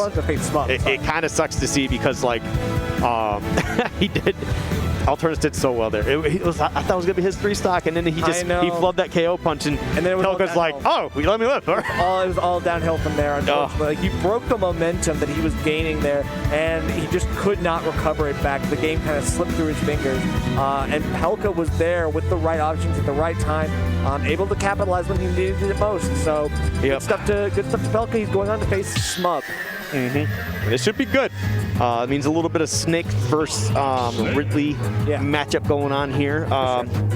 It's crazy. I know a little bit about this matchup in general. But yeah, it's gonna be interesting to see how it plays out. Like, obviously, Snake can create so many problems. Wait, didn't these two play? I don't think so. Was it them or was it? I think it was someone else. So let's see. Smub. Yeah, Smub 3-1 Pelka. Yeah, Smub 3-1 Pelka. You're right. So yeah, I mean, we might be able to see a little bit more of that too. Smub does a fantastic job. Any character that's like slow to get back to the ledge, Smub's on top of it, man. He smothers them. For sure. And again, like, being able to destroy the Cypher in a couple different ways is going to be interesting. Snake obviously being forced to go high, go for the higher recovery. And then Smub, because he's got great aerials too, if he's able to bait those out with some plasma breath to make a jump, he can actually connect with those too. He can get those aerials and do something. Great. Here we go. Okay. A little bit out of the plasma breath juice. Yeah, I think the Nikita might have actually just just like nullified it. Yeah. Yeah, because if you hit him on the startup, it kind of like just stops him from doing it. Yeah. Wow, good call out. What a great combo from Pelka, able to convert off of that explosion. That snaked first big bodies, man. Not only these explosions going all over the place and beating you down, it's these boots too. I know. Carries that, gets off the platform. Now he gets something here. Yeah, this is where it can struggle a little bit here. Okay, great job actually just getting out of the Cypher a little bit early. Smub, again, I mean, Pelka's definitely ready after their set that they had earlier. Smub's going to be looking for ways to close out these stocks in any way that Pelka's sleeping. Absolutely. He definitely seems to have found the magic button of bullets, because now Smub on a bit of a disadvantage. He's got 100%. But again, this is like we saw in the first set. We've seen this happen. He can come back from this. Yeah, disadvantage is a different thing for for Smub, or not just disadvantage. I mean, but like just being behind. He's like, all right, that's just a temporary state. Exactly.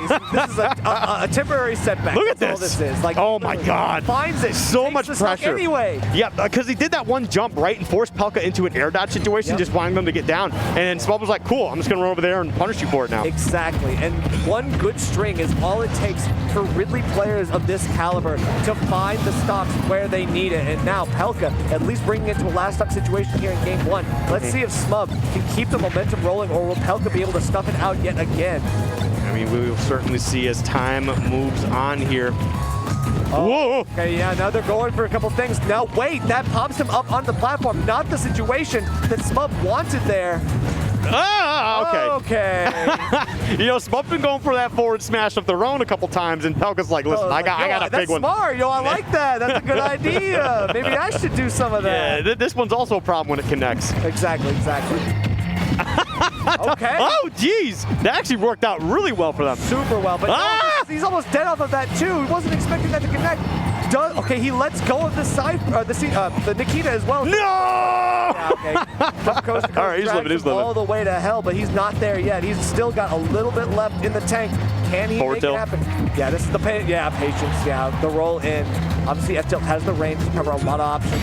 Nice. Yep. Landing into it, too, but still, it's probably a little stale. Yeah, he probably could have used a better move to try and get that kill out of there. Unfortunate situation. Okay, that one should do it. Yeah. Do it for sure. I think it's because he got the outer hitbox, too, so it's going to send him straight to the blast zone. So great stuff from Smub.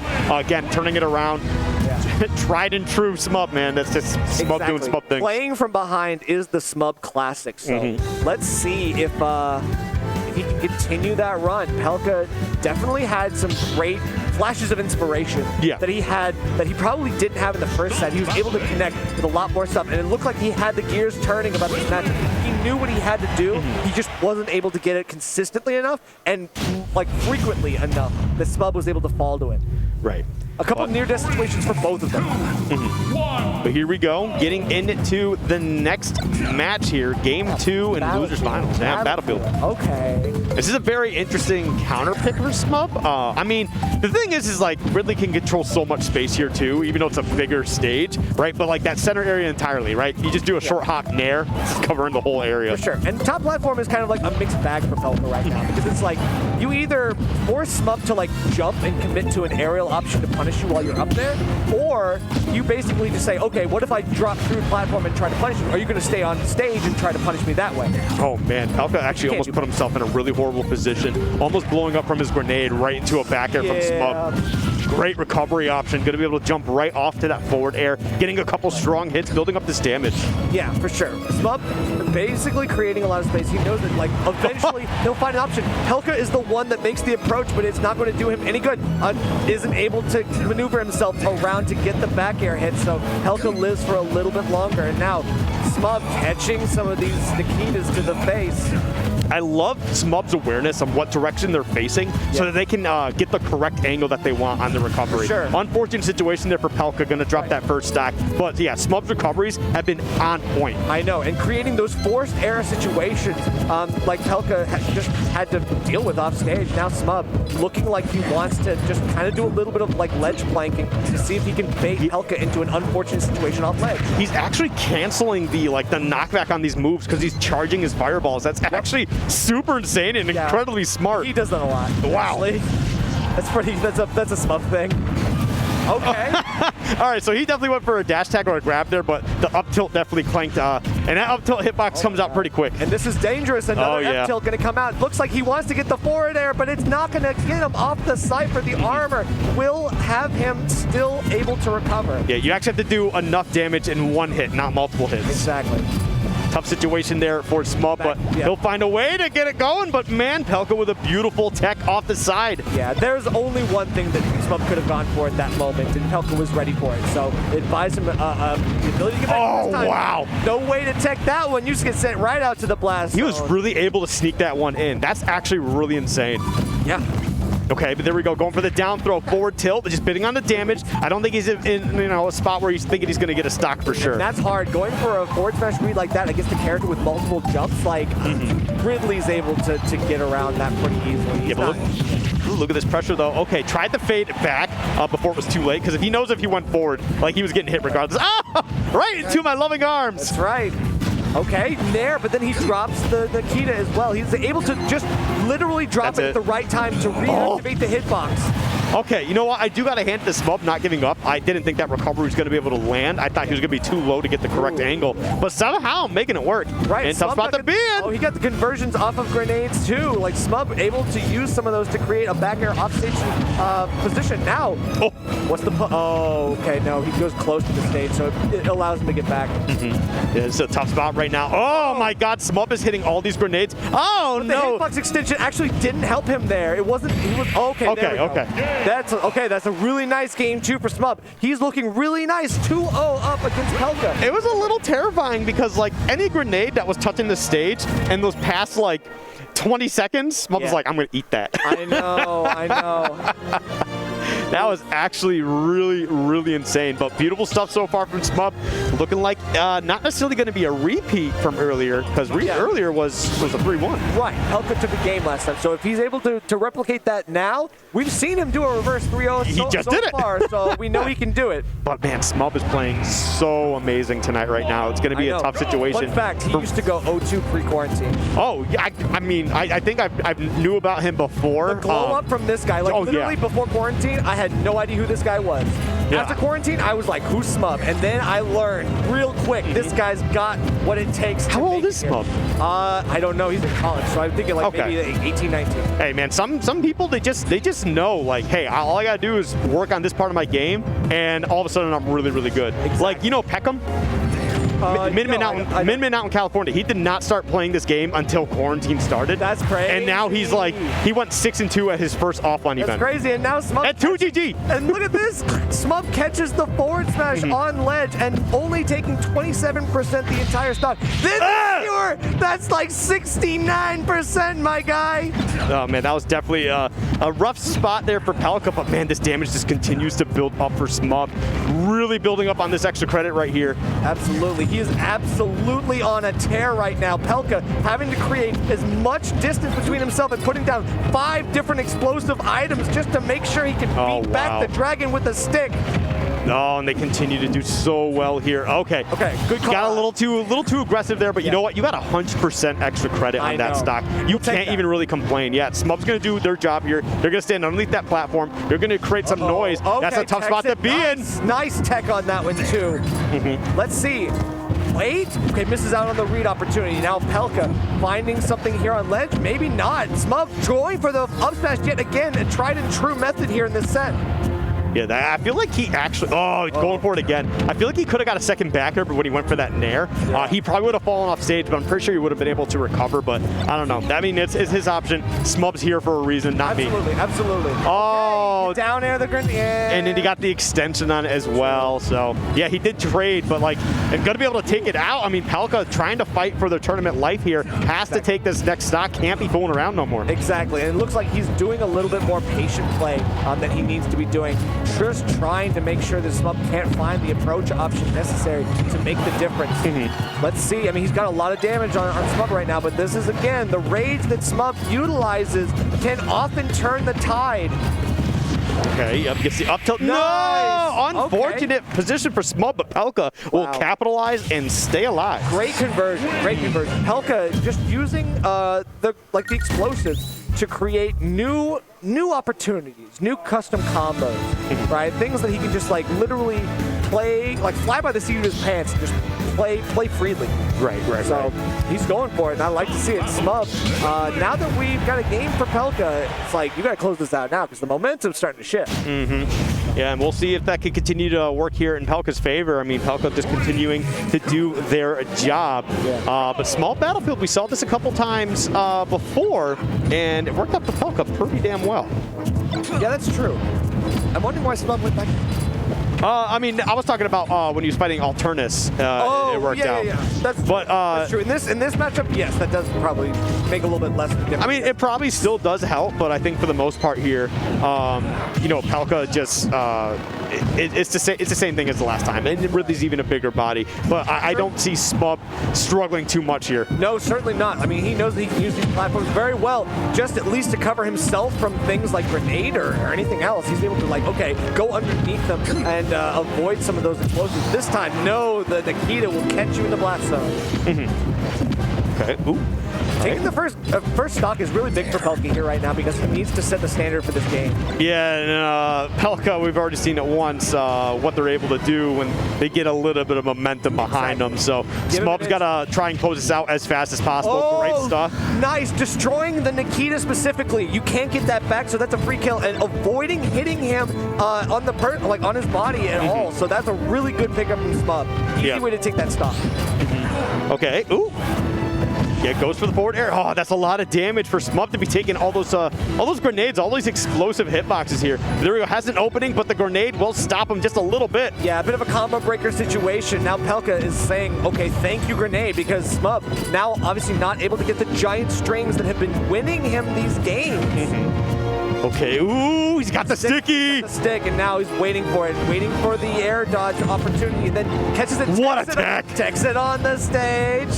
And that's the thing. That's what those sound cues can be really important for sometimes. Yes. Ooh, tough spot. Yep, was looking for the up air. They got the game from it last time, trying to get a stock here for that one. Yep. Ledge trapping scenario. Yeah. Pelka will close out that stock. Yeah. Smub, I mean, it's even. It is even. It is even. But I mean, honestly, in those situations, Smub just needs to pull the trigger a little bit faster because Pelka is preying on hesitation on ledge.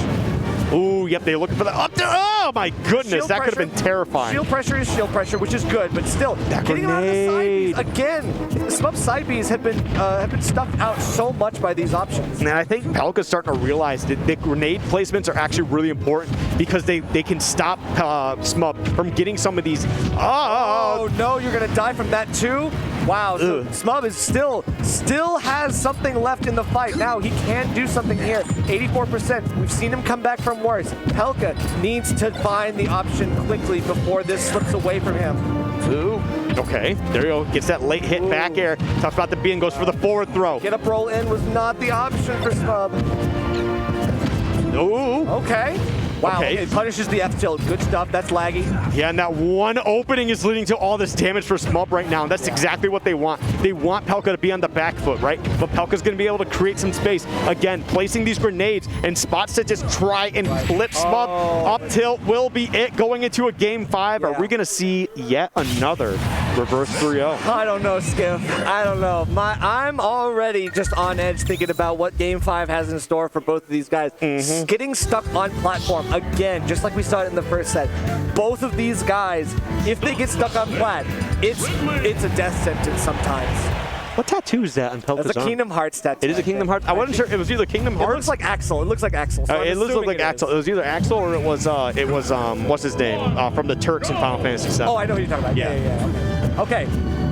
We got two big dudes hanging out. Yeah, man. This is a big Final Destination. Yeah, they are big. They are big, and they are large and in charge right now. Yeah. The two Titans. I think it's 8. All right, we got something. Yeah, there we go. We got it. Let's go. There we go. All good, all good, all good. So Final Destination is definitely the way to go here. It is the Game 5 destination as it stands right now. Can Smub find the way to close this set as he did before? He takes the stock with the fourth. Look at that. You saw Pelka's face. He's like, huh, all right, that's weird. But all right, I'll let that happen. Hey, sometimes that's how it works sometimes. I mean, strange thing. Smub has shown a few times out they really want to go for that forward smash. They're looking for a way. They're trying to bait you in. Yes. They want to hit that. And honestly, I get it. Have you landed a forward smash from Ridley before? Yeah. Satisfying. I'm saying we call that the Smub for a reason. Yeah. But he's not no stranger to that. But Destroyed the Cypher, but unfortunately, the air drift. yeah, Yes. Pelka was able to get that air dodge him back to the ledge. Yep. Oh! Oh my god, and it doesn't even, okay, wow, that hitbox kind of wacky, but this time the red spark coming out still gonna live after the F-tilt. Smub with the rage on deck. Can he find the way to take stock too? Okay, down throw, up tilt. Oh no, forward tilt. Forward tilt? Interesting. There's gotta be I mean, still got the stock either you got the way. stock, but there's gotta be a reason for that. It's weird. I feel like Pelka's like the one snake that just hasn't had, like we've seen up tilt kills, but I feel like they're not confident with it out of the throw for some reason. That's possible, that's possible. All right, ooh, no, he doesn't. The hurtbox shifting after the forward tilt too means you don't get hit by the up smash. This game sucks. Wow, crazy. But no, honestly, just some ultimate stuff happening right now. Yeah, yeah. Look at this, Smub just waiting, taking their time, not really forcing anything they don't need to. He's got to do a bit of a mental reset. He's got to think like, okay, literally, I can't throw this. Wait for the perfect opportunity to decide me. Gets it, takes the stock. Now, if he's able to play that patiently for the rest of the game, this is his set to win. Honestly, he needs like a 60 to 70% because Pelka has shown way too much that they are able to make these comebacks and honestly close it all out. Oh, dude, you should just go for the downer right there. Okay, but wait. That's it. That's it. That's it. He's in. He's got it. Smub takes game 5. He moves on to fight DM.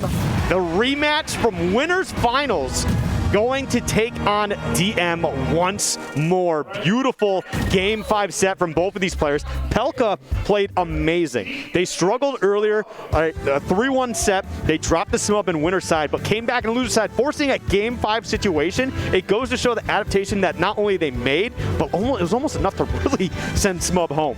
Of anyone to come in and defend VA, Smub. Smub time. Taking every opportunity he gets. Party at the Smub pub. Man, the Smub pub. Let's go. I'm heading out to the Smub pub. Oh, man. But now, the greatest challenge. There's 2 players left here. Smub, who just had a fantastic set, the player who sent Smub to losers, DM, the Invader from New England. The Invader, right. And that's the thing, because although Smub did have a fantastic set, it was game 5. DM has already shown the ability to beat Smub. And we saw a closer set in the last game, or the last set was closer than the one that Pelka and Smub had previously in winner's side. So Smub, as long as he's still got gas in the tank, as long as he doesn't lose that momentum, it could be interesting. He's going to throw a wrench in the gears of whatever DM's throwing, but we've seen the character swaps too. DM has a couple different things that he wants to throw out, and we're going to start, it looks like, with Aegis. What I think Smub needs to really do here, which is the most important, is they need to find a better way to play around Pyro. A lot of the big damage and the stocks that DM was taking in that first set was all through Pyro. The side Bs, right? The side Bs and the footstools, the down airs and the up smashes. Like, granted, Pyro's a really good character and she's gonna find those, but I feel like Smub needs to try. Minimizing that is the goal. Like, the aggressive play from Smub, when it's on point, it is on point. But sometimes it's a bit of a detriment, and I think actually cost him some of those games. Yeah, especially with like how good the speed is from Mythra specifically, but Pyro is still pretty good. Like the ability to close the gap and punish those laggy moves that he does like throwing out sometimes. It might end up hurting him in the long run. Let's see if Final Destination, this is the play here for him. So I think they played almost every game here before. I think they had a couple small Battlefield, but like I think they started off the first 3 games here. We're gonna get that Magic Hand music playing from Earthbound as well. Oh yeah, okay, a little bit of a good way to start Grand Finals here. DM obviously starting off with a very strong combo to actually counter what Smub was throwing at him earlier in this game. Here we go, that Pyro coming out immediately after you get that damage with Mithra, just trying to just turn it up to another level here. We'll have to see if Smub can find the best way to dance around it. And see, exactly what you were I like what Smub was going for, but again, it was one of those super aggressive options that you end up getting punished for. Now DM's got a stock lead here. Exactly. I mean, don't get me wrong, like this early in the set, sure, I can see. Oh my God, what a snipe there. That wasn't a great snipe. But this time he's going to get dragged off to the side. And can he force something here? Nice. Gets him in that situation. Forces the forward tilt. Then it's a good stock for him. Smub not out of this just yet. If he gets DM off stage, it's the Smub show. But getting there is the challenge. Can he continue to do something nice? Nice. Okay. Unfortunately dropped the combo, but I do like the fact he just stood there. He's like, I know you're going to land right in front of me. Exactly. Okay. This time going right back in with Pyra. Oh, okay. Pyra grabs. Okay. Okay, good punish. Then down tilt into something. Yep, gets that forward tilt once more. And snapping to ledge is the great option here. You don't want to get punished for that. Okay, that's actually a great job using the blazing end there to kind of cover the ledge for DM, because if Smub actually found their way to the ledge there, DM was getting poked one way or another. Sure. Oh no, he goes for the up B, and DM is not going to have that at all. Oh, tough spot to be in though. For sure, this time, yeah, okay. Yep. That's good timing. Yeah, Plasma Breath into forward tilt. Really, really consistent for Smub this game. He needs to keep that up and just get him off stage a little bit sooner if he wants to close this out, because right now, DM looking like he wants to take you to 100% real quick. Yeah, DM's doing a fantastic job with Mithra, finding those openings, getting that original like opening combo for that damage, right? 77%, right? Maybe try to get a couple extra hits here, but they're not going to push it any further than they need to. We're going to see that switch to Pyra very, very soon. You are right. And of course, like, it's coming out right now. He knows that it's kill time, and even with no rage, like, Pyra still has what it takes to take the game.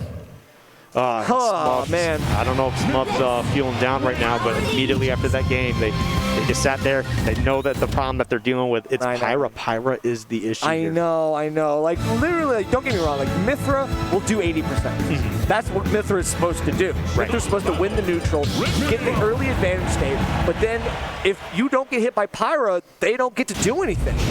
So it's like, just don't, I mean, if you don't get hit by Pyra, then you could potentially win the game. But getting hit by Pyra is a death sentence. 100% of the time. Yeah, absolutely. But here we go. Going to be getting started here. We got some great Mega Man music on Smub Battlefield. And you know what? Last time, we actually saw Smub stick it out at Final Destination a couple times, right? Trying to just make it work, right? I think he's learned his lesson. Yeah, and then brought it to Game 3. Tried it one more time. Honestly, it wasn't looking bad. It's just DM was just knows how to close it out. Yeah, this was a stage that was working a lot better. Right. For sure. Just having these platforms is huge, and we'll see now. Going a game earlier, it might be a different set going forward. He's still going for the forward smashes. He wants to take the early stock, but I mean, Mithra's at 70%, or at least Pyra was. Mithra is a little bit lighter. I think Mithra's about Steve weight, and Pyra is about getting the tomahawk there. Nice stuff, though. I mean, you love to see it. DM getting punished on the get-up attack from ledge. Now, Smub at least going for the Plasma Breath. This is a time. He knows he's just going to get forward tilted. Yeah, that Plasma Breath is honestly probably the greatest tool for Ridley, especially once Pyra Mithra goes off stage. We've seen it time and time again, and honestly, Smub just continues to capitalize on top of it. And his positioning for it is so good because he arcs it just where he needs it to go. This aggressive up B, unfortunately, is not going to be the answer here. DM punished as that hard with an up B of his own. Now a good neutral B from Mithra coming out. Can he do something here with Pyra? No, misses the opportunity for oh no. Okay, we got something on the Smub side too. Ooh. Good. Ooh, okay. DM got a little. Okay. All right. Smub, you really got to dial this back, man. You're getting a little too crazy. Yeah, Smub is definitely... No stock. Yeah, swinging for the fences. These are just... It's just not working out, Brett. I think Smub's starting to get to his own head here a little bit. Wait. Well, were you alive or awake? Okay. He's like, yeah, that definitely woke someone up, and I think it might be DM right now because DM is able to keep this stock. It's going to be important. Every time Smub gets him off stage, he gets the kill. But these attacks on stage aren't doing anything for him. As long as he can keep getting DM up, he doesn't need the forward smashes on stage. Oh, that foresight's so unfortunate here for Smub. I know. You think you're winning in neutral. Okay, guess what? I got the get out of jail free card. Which time on crack? Yeah, and he's going to get a lot of damage out of that too. I'd really like the finish there from DM. Just going for that little bit extra damage. Oh no, it's shield poked. That's so crazy. Oh my god. Honestly, DM's playing so good right now. It's looking like a much different game than Winners. This character, man. Like Smub's doing great, right? I Don't know. get me wrong, but the way like DM, like he played him in Winners and goes, all right, I think I know exactly what I need to do to deal with Smub this time, and it's working out so beautifully. He's playing Mithra a bit more, I think, and getting that damage. But as soon as that Pyra comes out, I don't know. It's like because like you gotta learn to adapt because like when you see Mithra out, you're like, all right, she's not gonna hurt me. I can just kind of keep going in here. Sure. But then Pyra comes out, who's like, hey, I almost have the same frame data. I mean, I'm a bit slower in a lot of stuff, but like that Nair. Yeah, it's like who cares? Like I don't even need the frame data. I kill you at 60. Yeah, it's pretty messed up. I know. Like literally, it feels like Pyra right now is kind of the anti-Ridley, just being able to like prey on his greatest weaknesses. Yeah, and I don't think it's just even just a Ridley thing. I think it's just because Smub is just he wants to play a certain way. You're right. He's putting himself into a lot of these situations. Some of it is Ridley's big, right? And DM's doing a fantastic job of pushing Smub into those scenarios. And spacing well. Yeah, oh my God, DM spacing has actually been on point here. Incredible tonight so far. Yes. Ooh, great match. Yep. Obviously, if you're like well below Ridley's percent, you can mash out of that. Okay. Nice. Good start. Good start. Taking the first stock. Again, we saw it earlier in the last set with Pelka too. Taking the first stock sets the standard, sets the tone and the rhythm for the game. Can he continue to do so? Now Smub is picking up on the spacing that DM is going for. Oh, that was unfortunate. Wet still gets the Nair to put him off stage. All right. Take that. Yep, got that rising hitbox there. Going to be able to put a little pressure on Smub, and now DM is controlling the stage.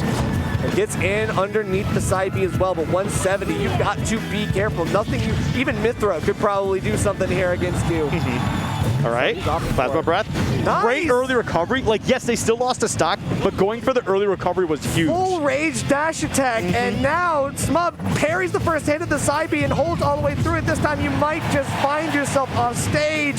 Can DM close it out? But no, you don't finish your plate. DM, unfortunately, now he finally gets something, but 195, Skiff, come on. If Smub continues to live at 195, this game is 100% trouble for DM. However, it is still Pyra Mithra. Look at the damage being built up here already. This is the first time he's lived that long, to be quite honest. Like, it might not happen again, but at this rate. Oh, dude, they went out there for not the game ender, but they were definitely trying to equalize it.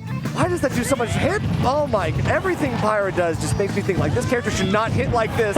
This character should not hit like this. This, like, Pyra's hitboxes, oh my God. This character should not hit like this. It's an even game. That's so crazy. Why is it even? Smub was sitting there, dude. Smub was so confident. He had so much going for him. This time he's okay. All right, it's looking good, right? It's not bad. On stage, okay, that was with the big. high recovery with that the was side B. big. This time he catches him out of the side B. All right. No, what's the plasma breath situation? He does have to go for the dash attack instead of F-tilt. Okay. Nice. Wow. So he opts for the dash attack instead of the F-tilt, and that had the extra kill power to do it. That was insane. Honestly, like, it was getting a little scary for Smub. Like, DM almost really caught I know. Which is terrifying. That was literally like a life or death situation. Like, Smub was literally just like, I have to absolutely take you out right now. And you could kind of see it too. Smub was dialed in, right? And then as soon as DM started making that little bit of a comeback, like, you could see a little bit of that nervous energy coming out. But as soon as you got them off stage, wash, rinse, repeat, close out those stock, Smub, but getting into a game 4, still in the first part of Grand Finals here. Yeah. All right, so Kalos is an interesting choice here. We did see him go here, I believe, earlier. Yes, right? Yeah. Yes, we did in the first winners final set. So yeah, this is a stage that worked well for him. And now on game 4, where he's like primed to win without a reset, this could be very dangerous. Smub has to literally play on point in order to make this happen. And considering that his tippers have been pretty on point, it could happen. Yeah, no, I mean that's the thing is like from what I'm seeing is that Kalos seems to be really fine for Ridley just because he doesn't mind killing off the sides, and it's really the top that's the issue. Like the sides, like I don't feel like the blast zone's that far out, but like sending them far out anyway, it's almost like that sentence regardless. That's a combo. Anything you get off of a Pyra down air, we can just call that like a war crime. Yeah, something like that. I definitely don't. I don't want to get hit with anything after that. Like I'm just like, please, just drop your combo. Wow, that spacing on that down air from DM, just getting the hitbox right on the shield and no punish from Smub was actually wild. Still going to be able to get that stock as well. Right. And Smub is going to have to continue to go on the offensive here. Unfortunate position, 3 stocks to 2. I know, and because that platform did give DM a bit of a get out of jail free card earlier, this time he does not able to have the drift to get to the platform in time, so the F tilt will be his fate. All right, yep, there we go. Gets a little bit of that damage. Mithra popping off, doing Mithra things. Okay, got the charge there. And see, I think that's what they were hoping for last time. They're trying to get that charge from the hitbox and the charge, and this didn't work out. Oh, tough spot to be in. I thought they were going for the down air. It looked like it, but I don't know. He doesn't want to lose. He doesn't want to lose hope just yet. He has to keep himself in the game, and punishing on platform is the best way to keep this set going. DM almost getting caught with that as well. Now looks like Pelka, or I'm sorry, what am I saying? Smub's going crazy. Yeah, you are going crazy. I'm going crazy. You are going crazy. I'm going crazy. I'm thinking like I'm thinking all over the place, man. Oh. All these sets have put me on edge. Oh, that's not going to be the stock, is it? Okay, that is going to be a lot of damage, though. But yeah, Pyra doing some crazy Pyra things. And honestly, like we mentioned, this character is a problem for Ridley. I know, but being able to pressure on platform just from like right underneath. Wow, okay. How did neither of them hit? How did neither? Oh, that dash attack's certainly going to do it. I thought that, like, Pyro would be just slow enough to allow Smub to live and to get a shield up, but no, unfortunately, that's not the case. We'll get the side B, though, get some good damage here. Not enough plasma fireballs. Okay, this time he catches him on platform. He's not going to die. No, he's still alive. He's still alive. Wow, this time he's... Oh, that last fireball definitely killed him. Yeah. Oh, that's unfortunate, but last stock situation, game 4, Smub fighting for the tournament life. It's even, though, literally, and now he's a little bit up. Like, I think DM is like, okay, this was my stage. This was absolutely my chance to win here. And now Smub is playing as I hoped. We want to see the potential reset. This could be it, but we have to get through this and another game, and Smub manages to pull this out. Oh, and this is just getting really tough here. Mithra doing some good damage stuff. Okay, really starting to get a combo. But the switch. Oh my goodness. This character, man. Oh, wow. Rolls with the dash attack, gets the grab out of that. Yep. Okay, now. Good stuff. The side B just allows DM to regain stage control so quickly. No way. Wow. He finally hit it. Oh my goodness. He did the thing. That was tough. He did the thing. We're going to a game 5. Can Smub reset? I mean, it's definitely possible here. Yeah, that was his stage. That was DM's stage pick. Now, Smub is like, even on your stage, I can still win this. Yeah, that was a game 4 Smubble you for sure. Smubble you. I didn't steal that from anyone in the chat. Don't look over there. I don't know. We don't even, it's not copyrighted. We're good. It's not copyrighted. We're good. We're going back to Kalos, though. It wasn't the cards for DM. It was in the cards for both of these guys. So I think in this situation, anything can happen. If Smub plays like he did and gets another good hard read, that was the difference. That was the game changer. For sure. There we go. Big damage right there. Oh my God! Wow, the tech. Beautiful tech. Oh my God! And the damage keeps racking up 100% in 20 seconds. Okay. Gets the grab. Honestly, yikes! Ooh. Oh, unfortunate position. That's a situation that Smub wants, though. He's like, okay, if I can hit you and literally bump you off the stage, that could be really key here. That's the situation Smub wants when there's no wall to stop. Right, true. No, that's true. Obviously, DM has been on point with his text. That's going to be off the top. Yeah, that is definitely in there to close it out. Don't look at the chat. Don't listen to what they're saying about me. No, never mind. Okay, wait. An F tilt to get him off stage. This is where he's been doing so well. This time catches him on the platform, too. He still has the opportunity to get back, though. Nice air dodge. Okay, there we go. Gets that forward tilt, but the Blazing End doing such a fantastic job allowing DM to get back to stage. Look at that once again. Now they have stage control. We'll get the side B. Won't be able to close it out. Oh, he should. I'm surprised he let go of the plasma breath so quickly. Oh my God, that's crazy. Okay, still gets the stock. He's able to outspace that get-up attack. That's nice. Yeah, no, that was actually really, really good. Still a tough situation. I was with you. I think he needed to keep those plasma fireballs, but honestly, getting able to get the stock, now getting a percentage lead. Smub is in control here. Can DM turn this around? Yeah, good 45% off of that. Now, big Oh, hits that's what he wants. Dude, he's feeling it right now. Oh, this time it might be tough. Oh, that's it. That's a stock right there. Smub now 25% on his second stock. This is his game right now. DM has to make an adjustment. Yeah, DM was not looking happy after that stock. They know that they kind of got a little body there, I think. I know. And they're just frustrated, but we'll see if they can keep it together. They got the Mithra out right now. You're crazy. Oh my! No, he's not. Okay, he's gonna be able to get back. But no way, he's absolutely gonna be able to decide B. Okay, go get. I thought Smub was gonna go for the down angle there. I thought he would have. I literally thought he's gonna throw something. Throw something. Okay, there we go. Gets the forward tilt. Ooh, tried to catch him with the down tilt there. Very fast move. Will pop him up just right for the back air. But getting caught with these side Bs is Smub's.